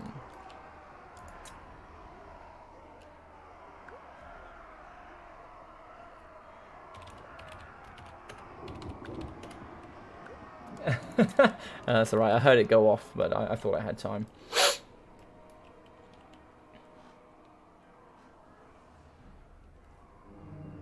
That's a goated stream idea.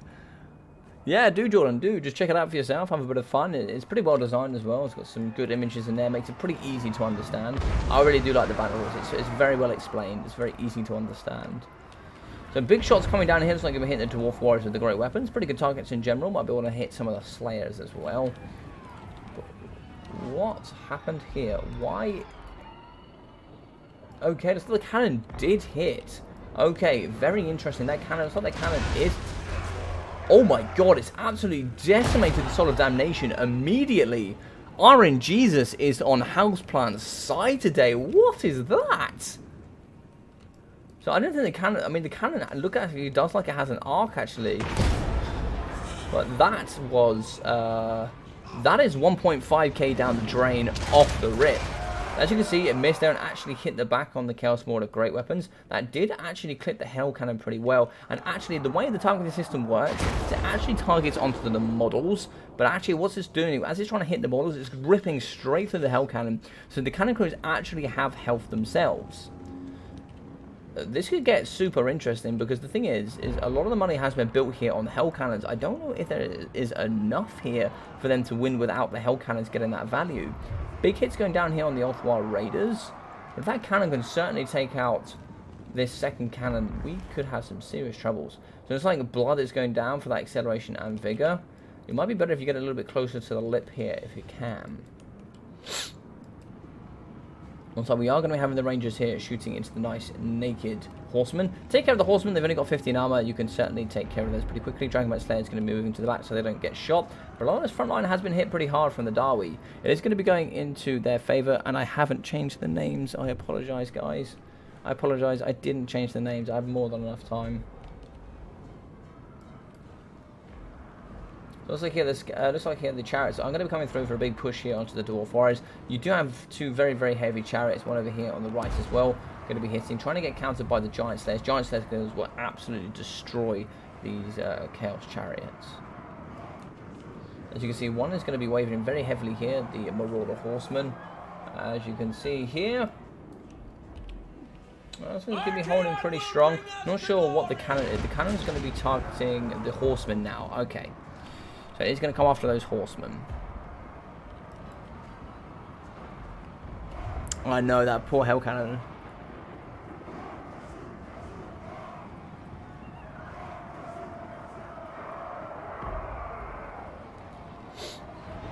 So this is okay because the artillery is shooting, because otherwise if you have to move forward as the Dawi, and like for example with artillery, if you have to attack with artillery, it's a bit different, right? Otherwise there's no point in artillery. If you have to go forward and go with artillery, dwarfs just, they can't look after artillery. There's no point for the dwarfs ever bringing artillery. If that makes sense.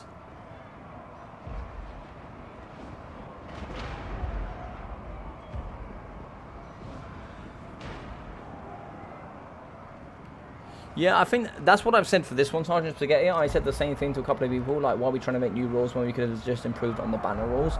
I think also a lot of what we're used to can affect our opinions when it comes to rules. You know, for example, I'm used to banner rules now. I'm very used to it. I know what I should and shouldn't expect. They seem pretty fairly balanced in my opinion, but obviously I didn't play during cup rules. So if people think cup rules are better and we shouldn't have changed from cup rules, in my opinion, we shouldn't be changing from these rules. But at the same time, it's... yeah, you know, maybe that's just the way it goes. And, you know, change is not always bad, I guess. Change is not always bad. But it looks like here the Chaos Chariots are getting hit pretty hard. Going to be going... Still 3 models, 1.3k health. Killing models is super difficult for Chariots sometimes. I don't know why, but they do really, really well. Still going to be shooting in here up against the Urkram Miners. Maybe the cannon maybe ought to start shooting towards the last cannon now, as it really could rip apart if you're not careful.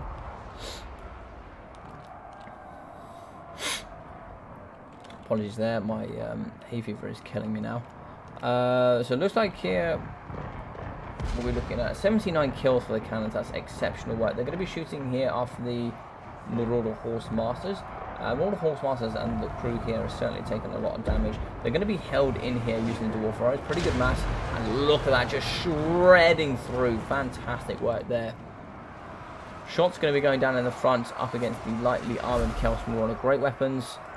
And it looks like here the second cannon has gone down, so the artillery crew will be coming through. 2 cannons here are going to be dead in the back. That's really painful. Chaos Chariots rolling through. Is that 2 units? Yeah, 2 out of 3 there. Blasting Charges really trying to help the front line up against the miners with Blasting Charges. Looks like we have shattered the Marauders with the Great Weapons. Belagar Ironhammer is doing pretty strong. How are they going to kill Prince Sigvald, though? That could be a question. Killing Sigvald could be quite difficult. I think the Slayers could do it for sure. Shots going in the back end, so they are going to be shooting into the mass horsemen and horse masters. Good volleys coming through here. Nice charge from one of them will be good to shut down this range. There's nothing really to cover them over here. Looks like we have shattered one model. They are going to charge in. There's nothing to stop them from charging down these Dawi. They are going to brace. They don't have that charge defense. They're going to get knocked over pretty hard. Well, they are going to get their axes and shields out, and they're certainly going to fight. We can see the Dwarf Warriors with the Great Weapons are going to be fighting here against the Broad Force Masters. They should be able to carve them apart pretty quickly. Several units are going to be breaking here in the back. Balance of power hasn't quite shifted across yet, because you will be having a very healthy Sigvald, but they are going to be fighting here up against the Ulthwar Raiders. If you control them back, looks like the Slayers are going to come in. The Giant Slayers will absolutely make mincemeat of Sigvald. Also, we do have the Chaos Chariots in the back trying to shut down the cannons, but it's going to be a little bit too late for that, unfortunately. The Dwarf Warrior is going to be in trying to protect it the best they can. It's just going to be 2 chariots here trying to do their best. But Dwarfs are just so heavy. They're so hard for these Chaos Chariots to push through sometimes. Slayers are coming over to aid, and it looks like here we are going to be shattering on the infantry. A couple units of the Chaos Marauder Great Weapons should be getting shot here from the Rangers in no second. We are going to see the Chaos Sorcerer of Metal trying his absolute damnedest here. He has been broken, and it looks like here Prince Sigvald will be going down. Now his melee defense has been reduced. IO Venge for the cannon indeed.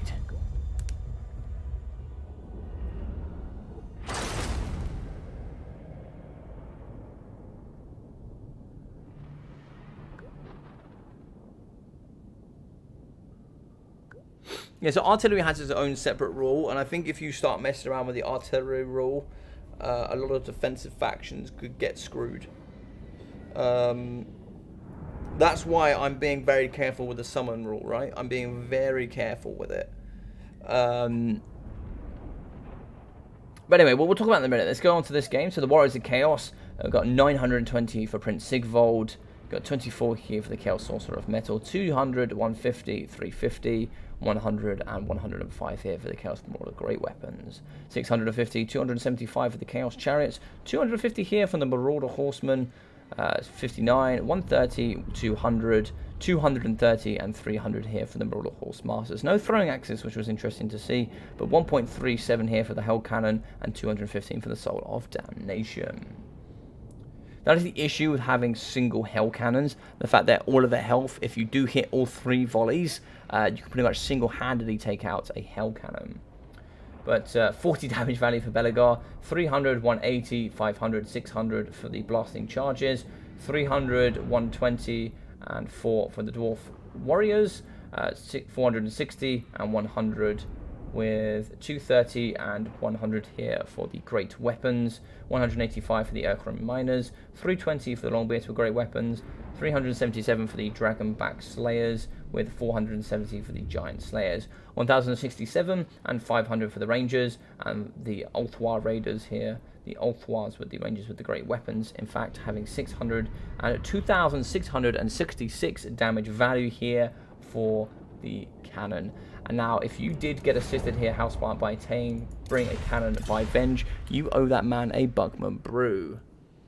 Oh, looks like we have our very, very first spam. Thank you very much. We can... Oh,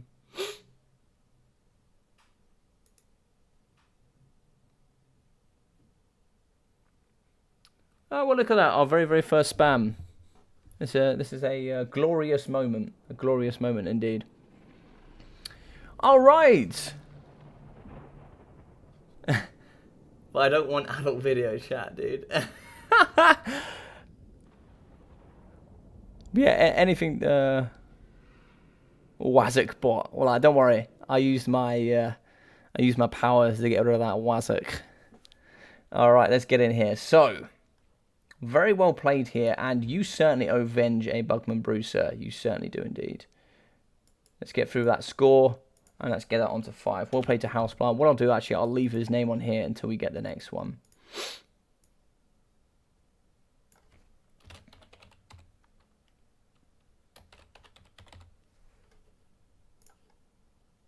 And Human Boy as well.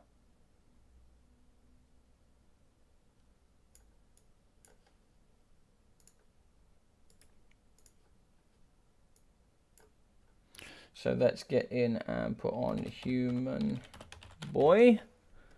So it's going to be 5-8 here. It's been a pretty close series overall. We've got Shetland here going up against the big bad boy Caradoc. And he's going to be coming with the green skin, so it's going to be one of the oldest grudges and the biggest grudges in the book is going to be Caradoc.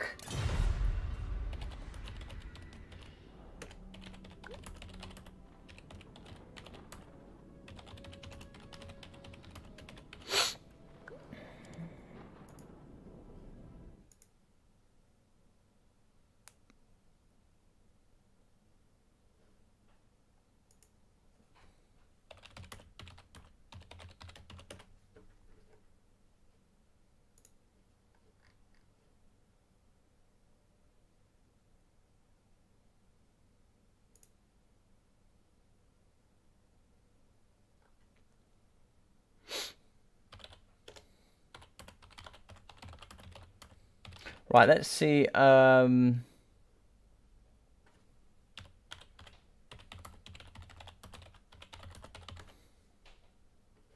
Let's see if we can get hold of the man, the myth. Where is he? Right, I need to message. Shetland.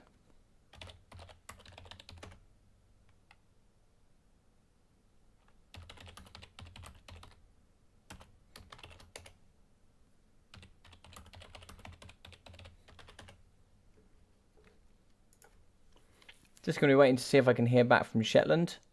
And Shetland is going to be the last game here today. I have no time for 18 plus chats when studying Sigmas. Love it. I love it. Shetland vs Caradoc, why you delete the link? Oh, come on. Yeah, thank you very much, Jellyfish. Yeah, thank you. Hi, Grombriddle.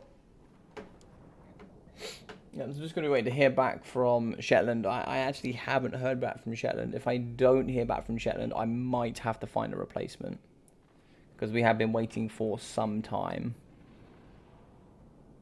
But to be fair, his game wasn't meant to be till 10:30, so it's not really his fault. It's not his fault at all.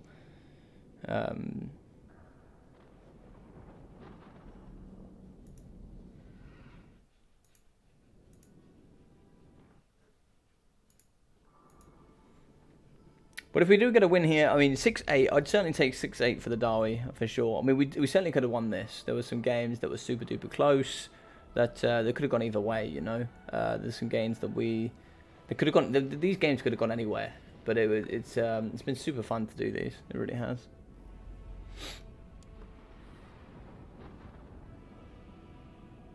No, we have one more.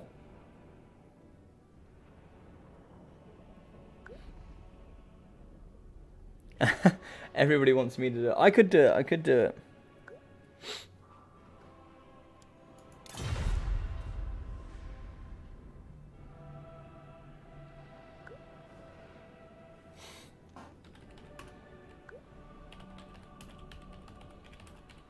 Just waiting on Shetland. Right, give me 2 seconds, guys. I'm just going to pop out and grab something and then come back. And then we'll be ready to go. If I don't hear back from Shetland soon, I believe Shetland is working, but I'm not too sure. Then I guess I'll have to do it, or I'll see if Wizard Lizard was the backup if he was able to come in.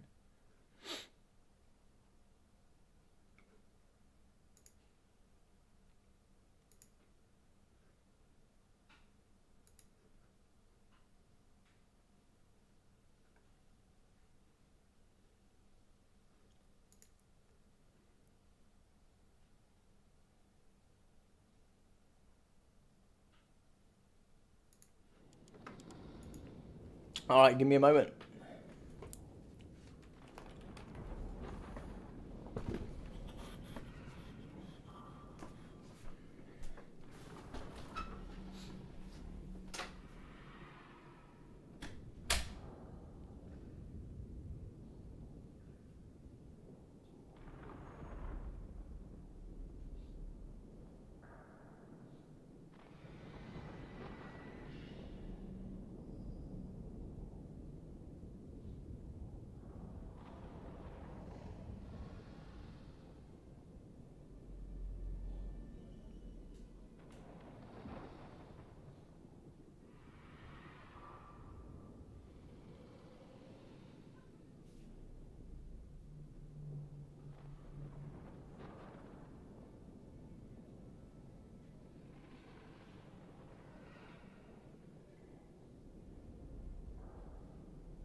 Hello, hello, I'm back. Apologies for the wait. Booted my chair halfway across the room.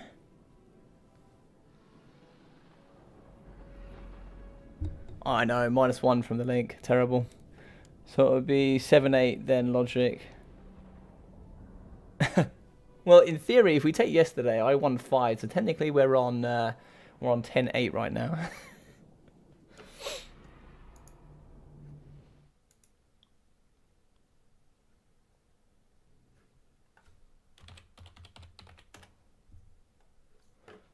Okay, so I haven't heard from Shetland at all. It is up to you guys. I had planned on Shetland playing. So what would you guys like? I don't want to keep you guys waiting any longer. I could ask the Wizard Lizard. He was today's... Let me ask the Wizard Lizard. I would rather the Wizard Lizard play it than I do, because he was also part of all of this as well. Let me see if I can find him.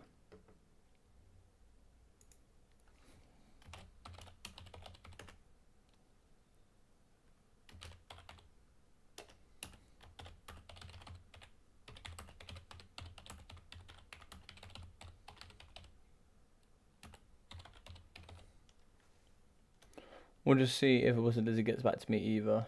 If he doesn't, then maybe I have to play. I'm not sure.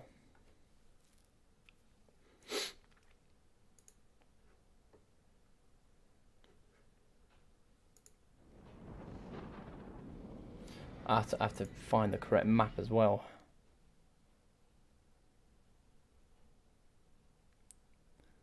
Bring on the lizard. Alright, let's see what matchup we have. So it is going to be on Shimmer's Ward. What's the map?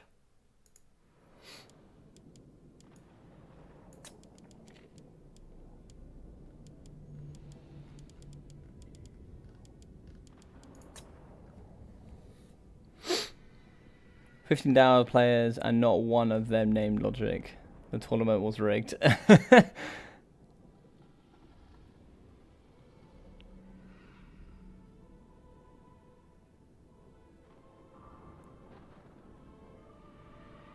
Yes, I'll be done with the stream after this. Yeah. Alright, well, looks like we're just, it looks like people have got a bit bored waiting, and looks like they're just going to be leaving now, so, which is a bit of a shame. So I guess I'll play. I guess I'll have to play.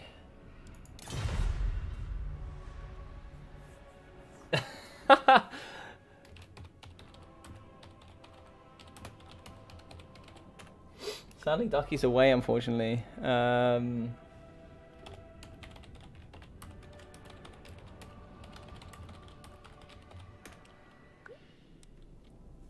think it's going to have to... Oh, hang on. I have a message. Oh.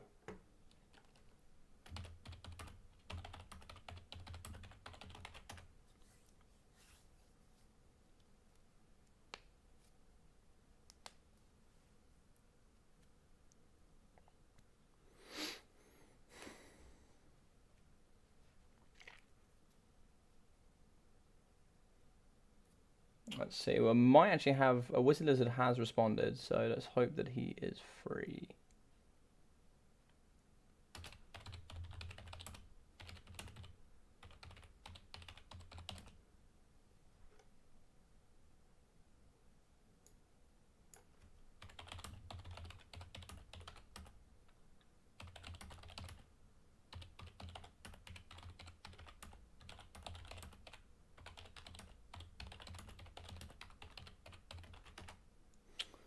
Right, give him 1 minute. If not, then I will play.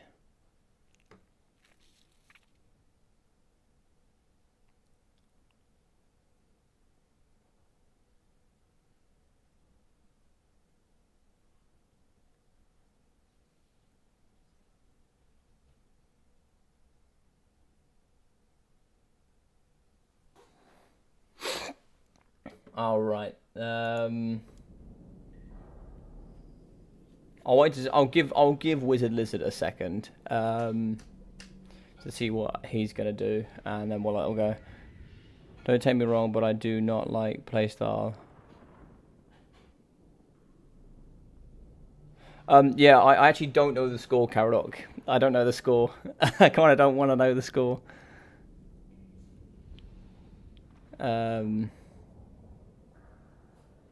I mean, here's my thing, right? So I don't know what happened. Here's what I take from what I've seen from the tournament so far. Germany have played pretty horrific for their standard. Their standard of football and the football I would expect from a caliber of player, or calibers of players that they have, I would expect them on paper to beat us, right? If they played to their potential on a game where everybody played excellent, I think we would lose. Probably 2-1 is what I would recommend. That's what I would expect. I would love England to win. If they do, awesome. I think our next rounds are pretty easy. I think we get 2 easy games. There's one of 2 options, I think. So it should be interesting. It should be interesting. But I think on paper Germany would win in my mind. But I've seen a different England this year. I've seen a different England. I preferred football from England, say, I don't know when, 60s, when we actually won. No, I don't know.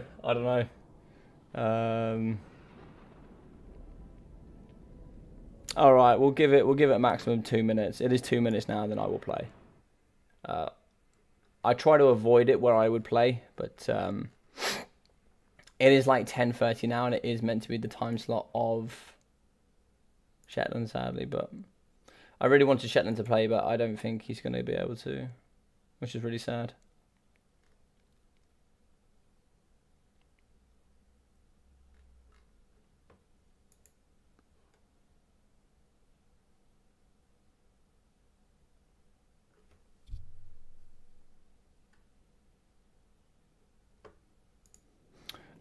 Yeah, I think it was teams like Ukraine and Sweden. I think it was something like that. Yeah. I think between those two, who would I give the edge to between Ukraine and Sweden? Ukraine are one of those teams that always in the World Cup, you know, being the underdogs in the majority of matchups, always end up just playing better because there's no pressure on them. Sweden have always played pretty well because they have like Zlatan, and they have some pretty good, decent player. I would probably give it to Sweden, but there's no Zlatan as far as I'm aware. But I'm pretty sure Sweden would win that. Dude, I don't think I can do a 3-4 after stream. I've already been doing this for 6 hours and 20 minutes.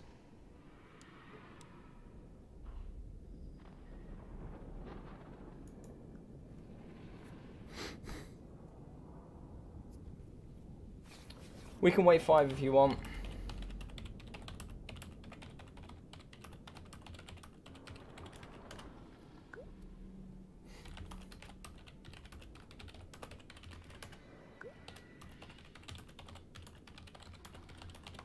So I know it's also pretty late for Caradot. Okay, so Caradot wants 5 minutes. So we'll wait 5 minutes. And we'll give him 5 minutes.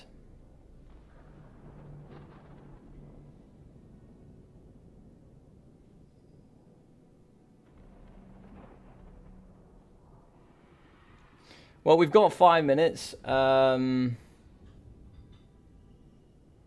What do we want to do for that time?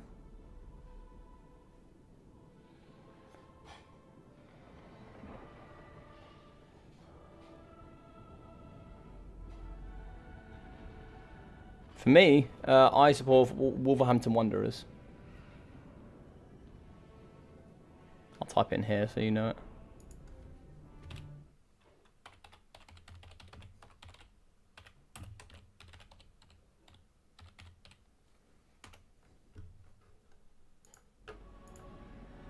That's my team.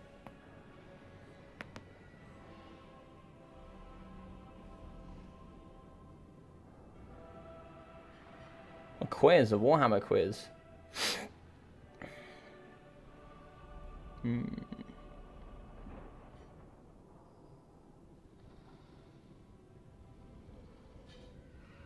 Nah, Ducky supports Stoke. Oh, Chelsea Carolog. Okay, I used to be a Chelsea supporter when I was younger, like when I was much younger. I liked Chelsea then. As I got older, not so much. Quickfire Warhammer quiz. Alright, here's a question. Who is the oldest Dawi legendary lord in the game, in this game? Who is the oldest? I believe I know the answer to this.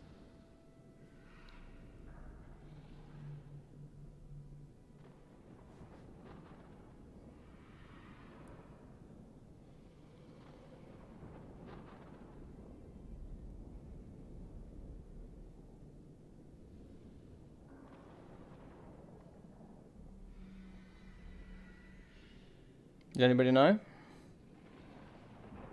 Belgium versus England final would be cool. Belgium versus England final would be cool. I think we would lose that. I miss the days of Mick McCarthy. Oh, mate, Mick McCarthy was sick, man. He was such a G, man. He used to bring on Alakobi, was it Alakobi? The fullback, the absolute animal. Sergeant Spaghetti says Grombrindle. I actually believe it's Belagar. I actually believe Belagar Ironhammer is the oldest. Although in theory it's Grombrindle. Otherwise it would be Grombrindle, right? But I believe it's Belagar. It's the oldest. Is he's going to win the tournament? Yeah, that's a pretty good shout.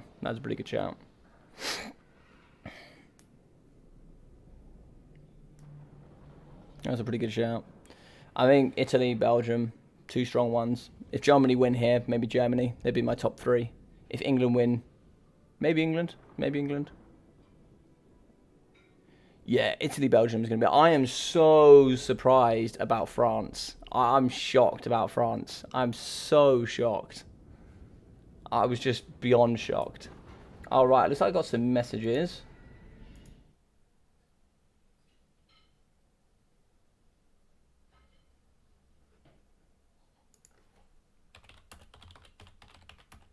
Amazing, amazing. Shetland is here. Yes. Thank God. I really wanted Shetland to be. Thank God you got me to wait, Carolock. Amazing. Shetland is here. He is logging on. Super happy for that.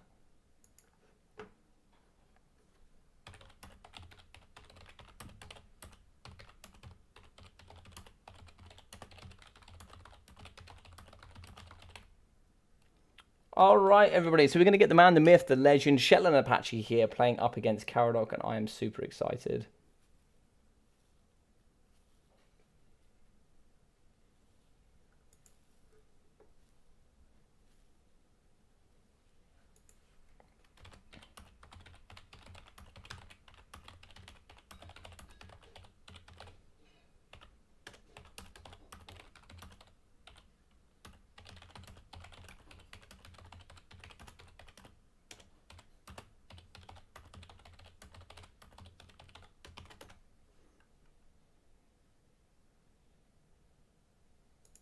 All right, Shetland is here. Mr. Apache, let's go, big Shetland. Welcome. Welcome. All right, we're ready. It was great. France deserves to lose. I don't think they deserve to lose, but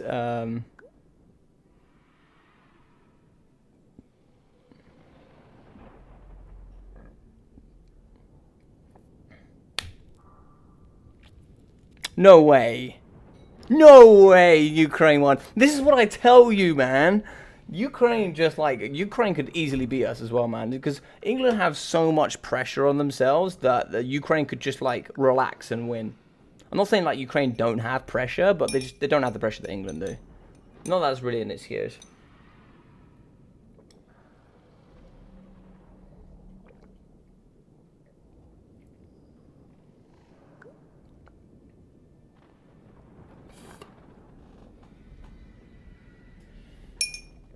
Pretty sure it's Shimmer's Ward, yeah.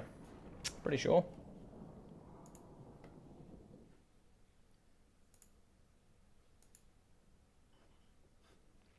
Okie dokie. So, yeah, Shimmer's Ward, it says it there. What about on other factions? But he's on the Dawi one, so yeah.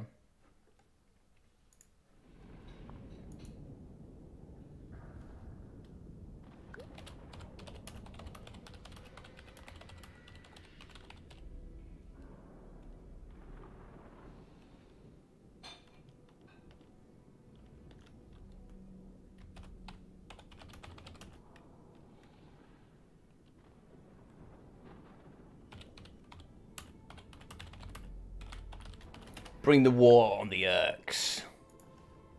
Bring them down. Oh, let's go. Let's get these changes in there. So we're going to have properties here. Human boy, you were a legend. You have gone down now. And then we are going to be having... We're going to be having Mr. Caradoc.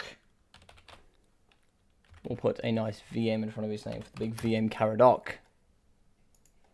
Okay, I still have to change it anyway.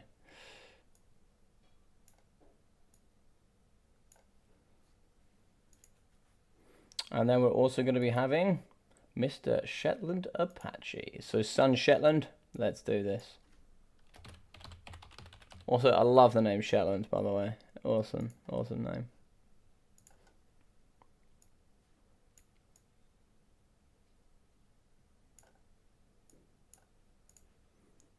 Perfect.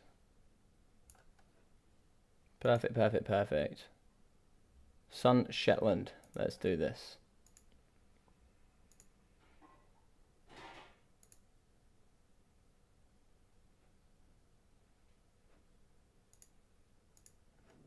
Both already?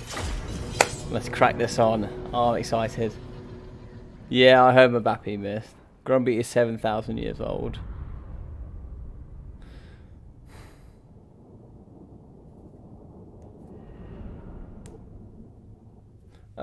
I'm gonna watch the game after, right? So I'd like rather not know. I might go onto YouTube and it might tell me anyway, so it could probably ruin it. But I'd rather like not ruin it before I watch it, because then I can like react with the replay.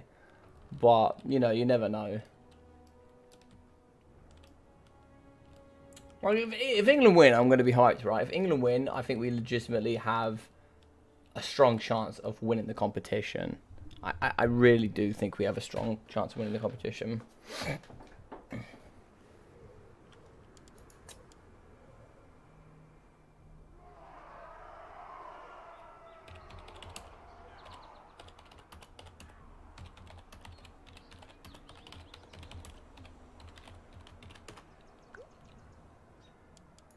All right, let's go over here with the green boys. So, the biggest grudge in any book. We are going to be having the Forest Goblin Spider Rider Archers. We're going to be having those with some Goblin Wolf Rider Archers and the Morgrub's Mangy Marauders. Going to be 6 Skirmish Cavalry, as well as the nasty Skulkers with that very, very nice flash bombs, and which will be very good for the negative 72 speed. And also coming in here with the Opportunist Murder. So if they are winning in melee combat, increase melee stats and armor piercing, which is also really awesome.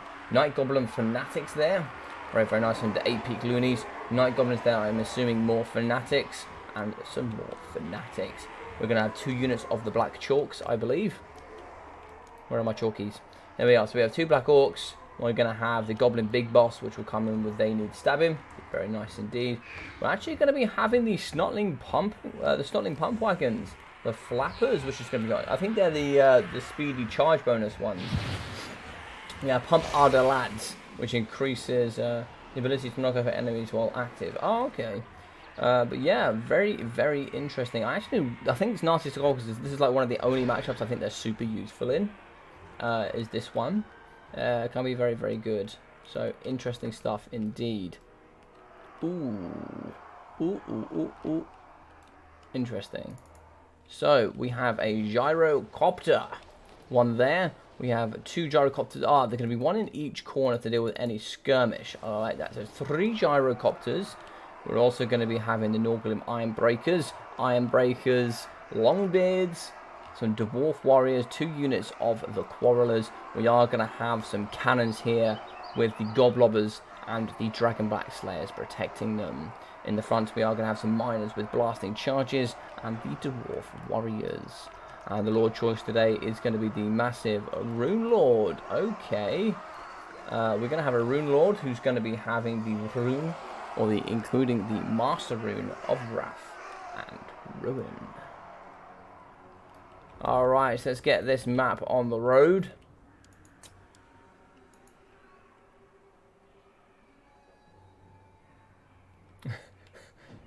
Time to kill some gobbos. I see we have 1,200 of them. Oh, good luck. Good luck. Have fun both. Thank you very much to everybody that has watched today. I really, really do appreciate all of your support. If you would like to help support the channel here, please bop that like button. It would really mean a lot to me to share this out. Even once the video is done, it will help further share out the channel, as it is an interaction on the video. Also, if you'd like to help me here on YouTube, you can also subscribe to me. That will really help there and grow me to that 1,000 subscribers, so that I can then become a CA partner and a partner with YouTube, so I can bring you guys much, much more content and make this a lot more full-time to support myself. Also, as we're going to go forward here, you can drop into the description. You can find my Discord where you can join up, or I'm sure I can drop it in the comments in a moment. I'll do that quickly now whilst we're waiting. I should be able to invite people. If I do go through here, no limit. Generate the link, copy. Perfect.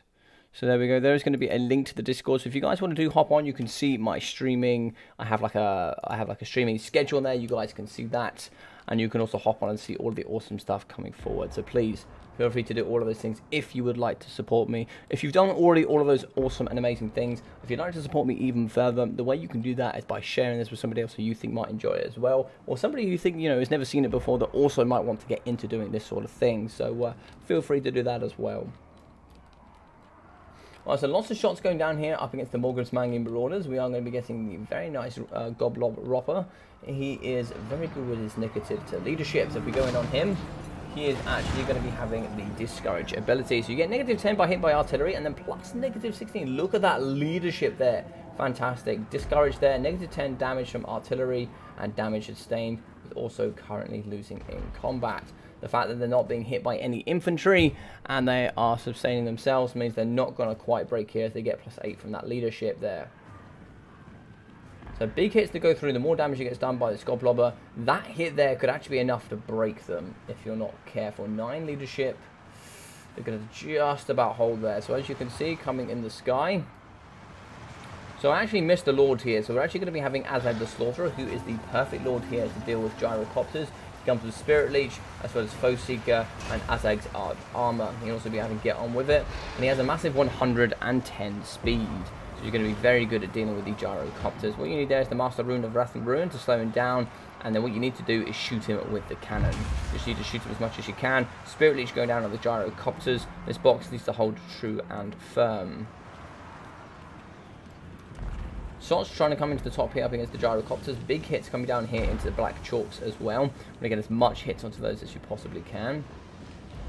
Didn't quite see what happened to the Morgrimsmangi Marauders.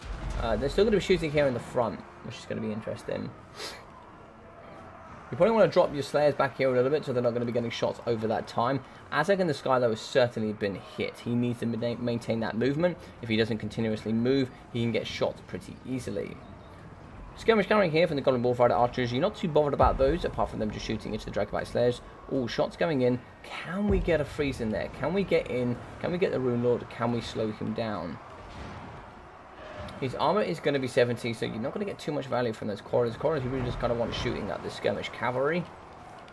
Blasting charges trying to be baited out here by the Goblin Spider Riders. It's going to be another Spirit Leech going on those Gyrocopters. Probably want to try and see if we can get those Gyrocopters away and out of here. Maybe try to see if they get over here and shoot some of those Night Goblins. Nasty Skulkers coming around the back, and it's going to be looking pretty bad. No, the Dawi aren't camping. They aren't camping. So 200 meters, that's way more than 200 meters. And there's plenty of room to get around the back here. He's welcome to use that as much as he wants. And you can fully get around the back here. There's no way to stop him getting around the back.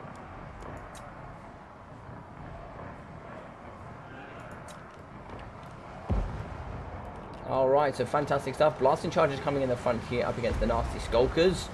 And they can certainly be very helpful here. The blasting charge is really going to start ripping apart this front line.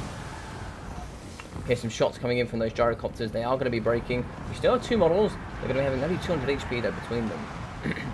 Blasting charges on the front have broken the Nasty Skulkers. I imagine they could shatter pretty quickly. And if you're not careful, these Nasty Skulkers, they're actually pretty quick there. 37 speed will allow them to get around the flanks here and shut them down. Shots coming in here from the corridors going up.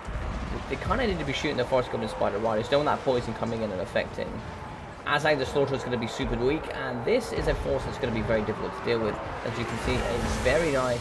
Oh, looks like we didn't get as much as I was hoping there. I thought that was the beginning, but looks like it's going to be the end there of those Fanatics. Coming into the middle, it's going to be having They Need Stabbing on top of the Goblin Beastmen. He's actually going to be on the Spider Rider, which means he's going to have poison and that increased armor, and he is going to be coming after that bad boy's backside. He's going to push to the front to make him aid fight here up against the Night Goblins. The Black Hawks are in, and the Slayers are going to be holding firm. Very nice Spirit Leech here going down on the Gyrocopters. You could really do with just continuously taking down Azag. If Azag dies here, GG's. I don't think the Greenskins can win. Black Hawks are taking punishment here in the front for sure. As you can see, the Norgrim Ironbreaker 79 melee defense is just about holding. Is only just about holding. We need to get these miners and blasting charges to the front to aid with that. But looks like the Dwarf have intercepted the Nasty Skulkers. War is going to be going down, and that's where it could be really, really painful. 60 melee attack here going up against the 79 melee defense. Oh, and look at this. It's going to be a very nice Fanatics here in the back, going all the way through the very, very nice Crawlers, really taking these bad boys apart. And I love the explosion. Absolutely love it. As you know, the Snotling Pump Wagons are going to be getting taken down. We are going to be losing some of the infantry front line of the Longbeards. Shots still coming here up against the Black Orcs. They have been broken. Excellent stuff. I really like the Goblobber. Very good at causing that negative leadership. Here in the back, we are going to see the Goblin Wolf Riders. They have been caught into melee combat. They are going to break. Balance of power here going into the Dawi favor. As in the back, we see the Nasty Skulkers are getting absolutely minced here by those Gyrocopters. Now, he hasn't died, so where is Azag? Azag is... Oh my god, Azag's running away. I didn't see what hit Azag there. It must have been this cannon. It must be the cannon that was hitting it. But Azag got slaughtered there. So balance of power is going to be super close here. If Azag goes off, that could be... Oh, Azag has come back. Okay, for how long, I don't know, but this front line is starting to lose. Spider Riders coming in, Black Chalk's doing the work. Need to get these miners to the front line. We have blasting charges as well. Cannons that can really rip apart, and we have some Slayers. You probably want to keep the Slayers alive. Don't really want to be utilising them at this point. Want to be saving them from all of the cavalry here in the pocket. Shots coming down from the Gyrocopters. I don't know if we've used any bombs yet. I haven't seen any bombs, but that Rune Lord is dangerously out of position. Nasty Skulkers coming through. They will be fighting here against Quarrelers. Very nice there. The anti-infantry are going to be shooting into the Nasty Skulkers. The Forest Goblin Spider Riders are going to be getting in. Quarrelers has some pretty good melee defense. 28 on top of that 80 armor. It's no joke to punch into. Looks like we've hit the Goblin Big Boss there. That's some nice work. And Azag just needs to stay in the back. He can't break and go off the end. That will be the end of the Greenskins. This is a super close matchup. And as you see, the Forest Goblin Spider Riders are taking a bit of a punishment. They have broken here. And they're not too close. They could come back here, but it's likely we're going to be seeing them off the end of the battlefield. Can't lose the Gyrocopters. Cannons firing here. Fire, reload, fire. And what a win for the Dawi here at the end. Fantastic stuff here from the big man, myth, legend, Shetland Apache. Shetland here, 377 for the Rune Lord, 260 with 108 for the Miners with blasting charges, 170, 220, and 200 here for the Longbeards. 230 here for the Dragonback Slayers, 1054 for the Iron Breakers with 902 for the Norgrim Iron Breakers, 700 and 1057 for the Quarrelers with 710, 477 and 13 for the Gyrocopters. 2,345 for those cannons with 1,560 for the ROR Goblobber. So for Azag the Sorcerer, 625 with lots of Spirit Leeches, 180 for the Goblin Big Boss, 219, 71 and 660 here for the Nasty Skulkers, really showing how well they can do in this matchup. 960, 507, 520 for the Night Goblin Fanatics, lots of those, with 1,000 here for the 8-peak Loonies. 280 for the Black Orcs, and it's like 350 here for these Black Orcs, with 240, 340, 310, 370 for the Forest Goblins, and 196. 744 for the Morgub's Maggie Marauders, and 300 here for the Snotling Pump Wagon Flappers.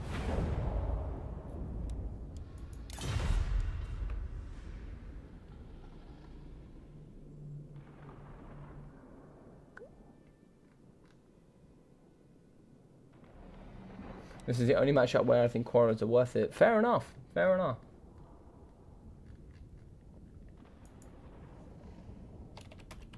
And that is a perfect utilization to see a veteran here in the community, to see how well he used that lake. He used that there to give him a nice left-hand protection, which means the rest of his force could spread out and look after the rest of the army. I think without that lake, that could have been very, very difficult.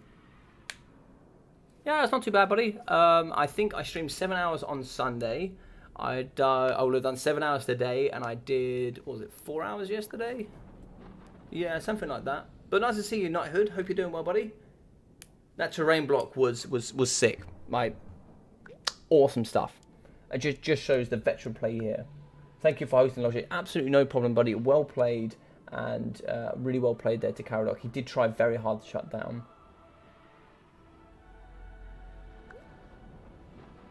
Good night. Good night. So thank you very much for everybody that did watch today. My 8-6 was my prediction.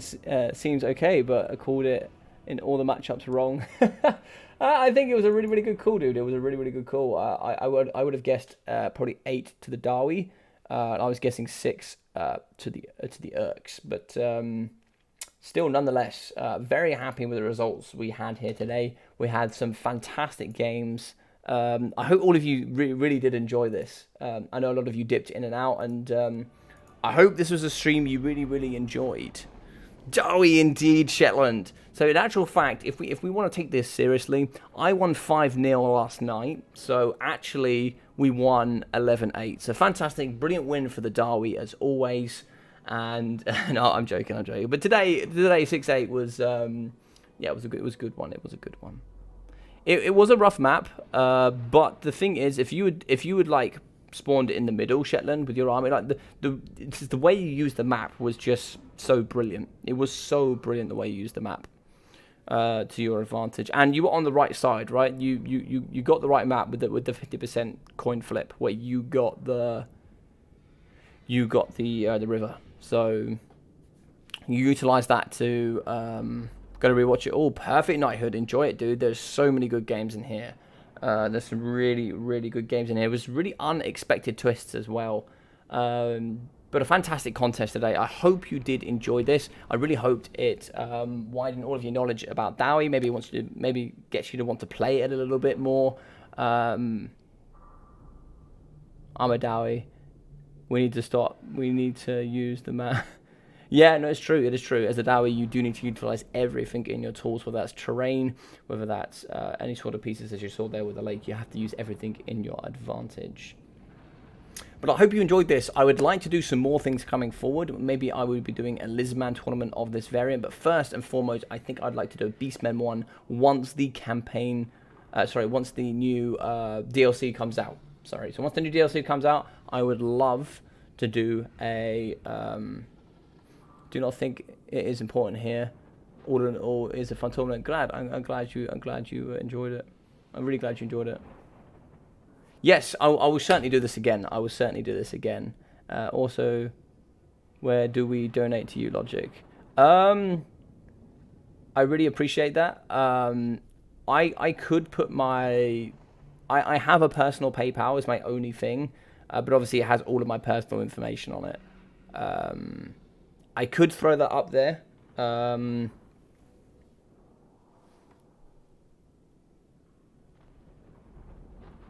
If any of you that have me added and you really do want to donate, the only way I can think of is if you wanted to, say, get the DLC for me. This sounds really stupid. It's the only thing I can think of. If you really wanted to go above and beyond, you don't have to, though. Like, don't feel like you necessarily have to. Seriously, what means a lot to me, and the one thing that I want everybody to know is when I came onto this, if I had a minimum of 5 people every single week that watched me and enjoyed watching the content I put on every single week, then that was going to make me happy. The fact that I had somewhere in the region of, I think it was 55 to 58 people watching all at one point, got 55 likes on the video, and people love the stream of a full Dawi stream, that means the world to me. That means that if something makes you more of this happen, I'll grab you. Yeah, dude, I'm going to be doing lots of these. I think for the DLC, what I want to do is I want to do a Beastmen one of this, where Beastmen play every single faction in the game. And I'd like to give some of those factions that don't get any love, or at least, like the Dawi, don't give as much love as I think they should. I'd love to do this again. And listen, we in the chat here for the Dawi, we've had a really fun time, or at least I have. I've had an excellent time meeting all of you guys and having a really... This has been an awesome journey, and I've really enjoyed it. I've also learned loads about the Dawi. Like, I thought I knew a lot, but then going in here, and I've learned so much from everybody. It's been really fun doing this. So I'm really excited to do this again, and I'm certainly going to do it again for the Dawi. But I will organise something. A few of you have asked how can you donate. I would love to find a way for you to donate if that's what you truly want to do. If that's what you truly want to do, I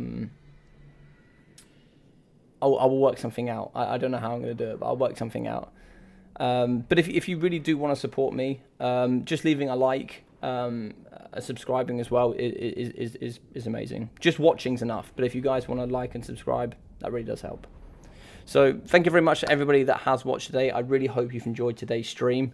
There is some tremendous games in here. Go check them out. Go learn about the Dawi. And if you want to go learn some more, drop into the Discord as well. You could set up a Patreon until your channel is large enough. Okay, I could set up I could do a Patreon. We've been asking for memberships for a while now. Yes, I'll set something up. I'll set something up, I promise. I'll set something up. But yeah, I have lots more tournament ideas to come forward. So hopefully you guys will be excited for some of those as well. I'll tell you what I'll do. I'm going to put a couple of factions on my Discord tomorrow. You are a hero to little people everywhere. Thank you, Shannon. I appreciate that. I'll also do another Come At Me Bro, where I do a Dawi Anchor as well, because you guys enjoyed that. Thanks for the mega stream, mate. No problem, no problem.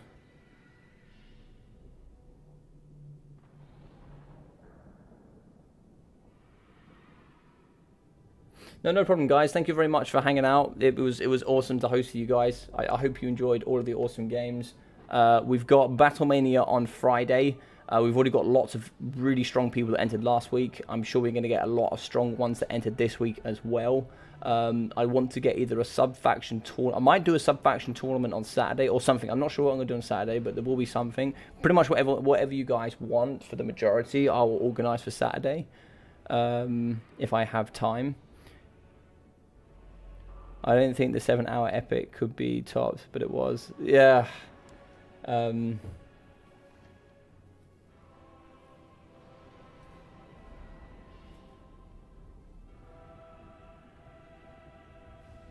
So little casts. Oh, would you like some more videos of your battles cast? Caradog, would you like some more videos? If you like some more videos, I can do some more videos. Is that what you're asking for?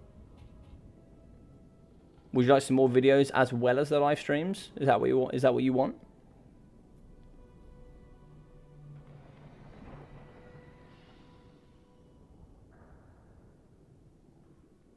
But yeah, I've got Battlemania. Let me go through my stream schedule before we end up here. I've got to mention here other factions. Logic, thanks for hosting these matches. They were a lot of fun to play and watch for the few I could. Oh, thank you very much, Bunnies. I really appreciate that, buddy. I really appreciate that. Yeah, so my stream timetable, whether it's on my Discord for anybody that wants to see. So tomorrow I've got a stream. I've got an early stream before I have work. So I'll try and sort something out. I've got the Polish 2vs2 semi-final and finals. So there was a Polish 2v2 tournament for Poland, Grabrindel, all of those guys. I'm throwing up the semi-finals and finals on Thursday. I have Battlemania Season 4 Week 2 on Friday. I have another multiplayer stream on Saturday. And then Sunday, I've got a 16-hour shift, so I can't do anything. Monday, it seems unlikely.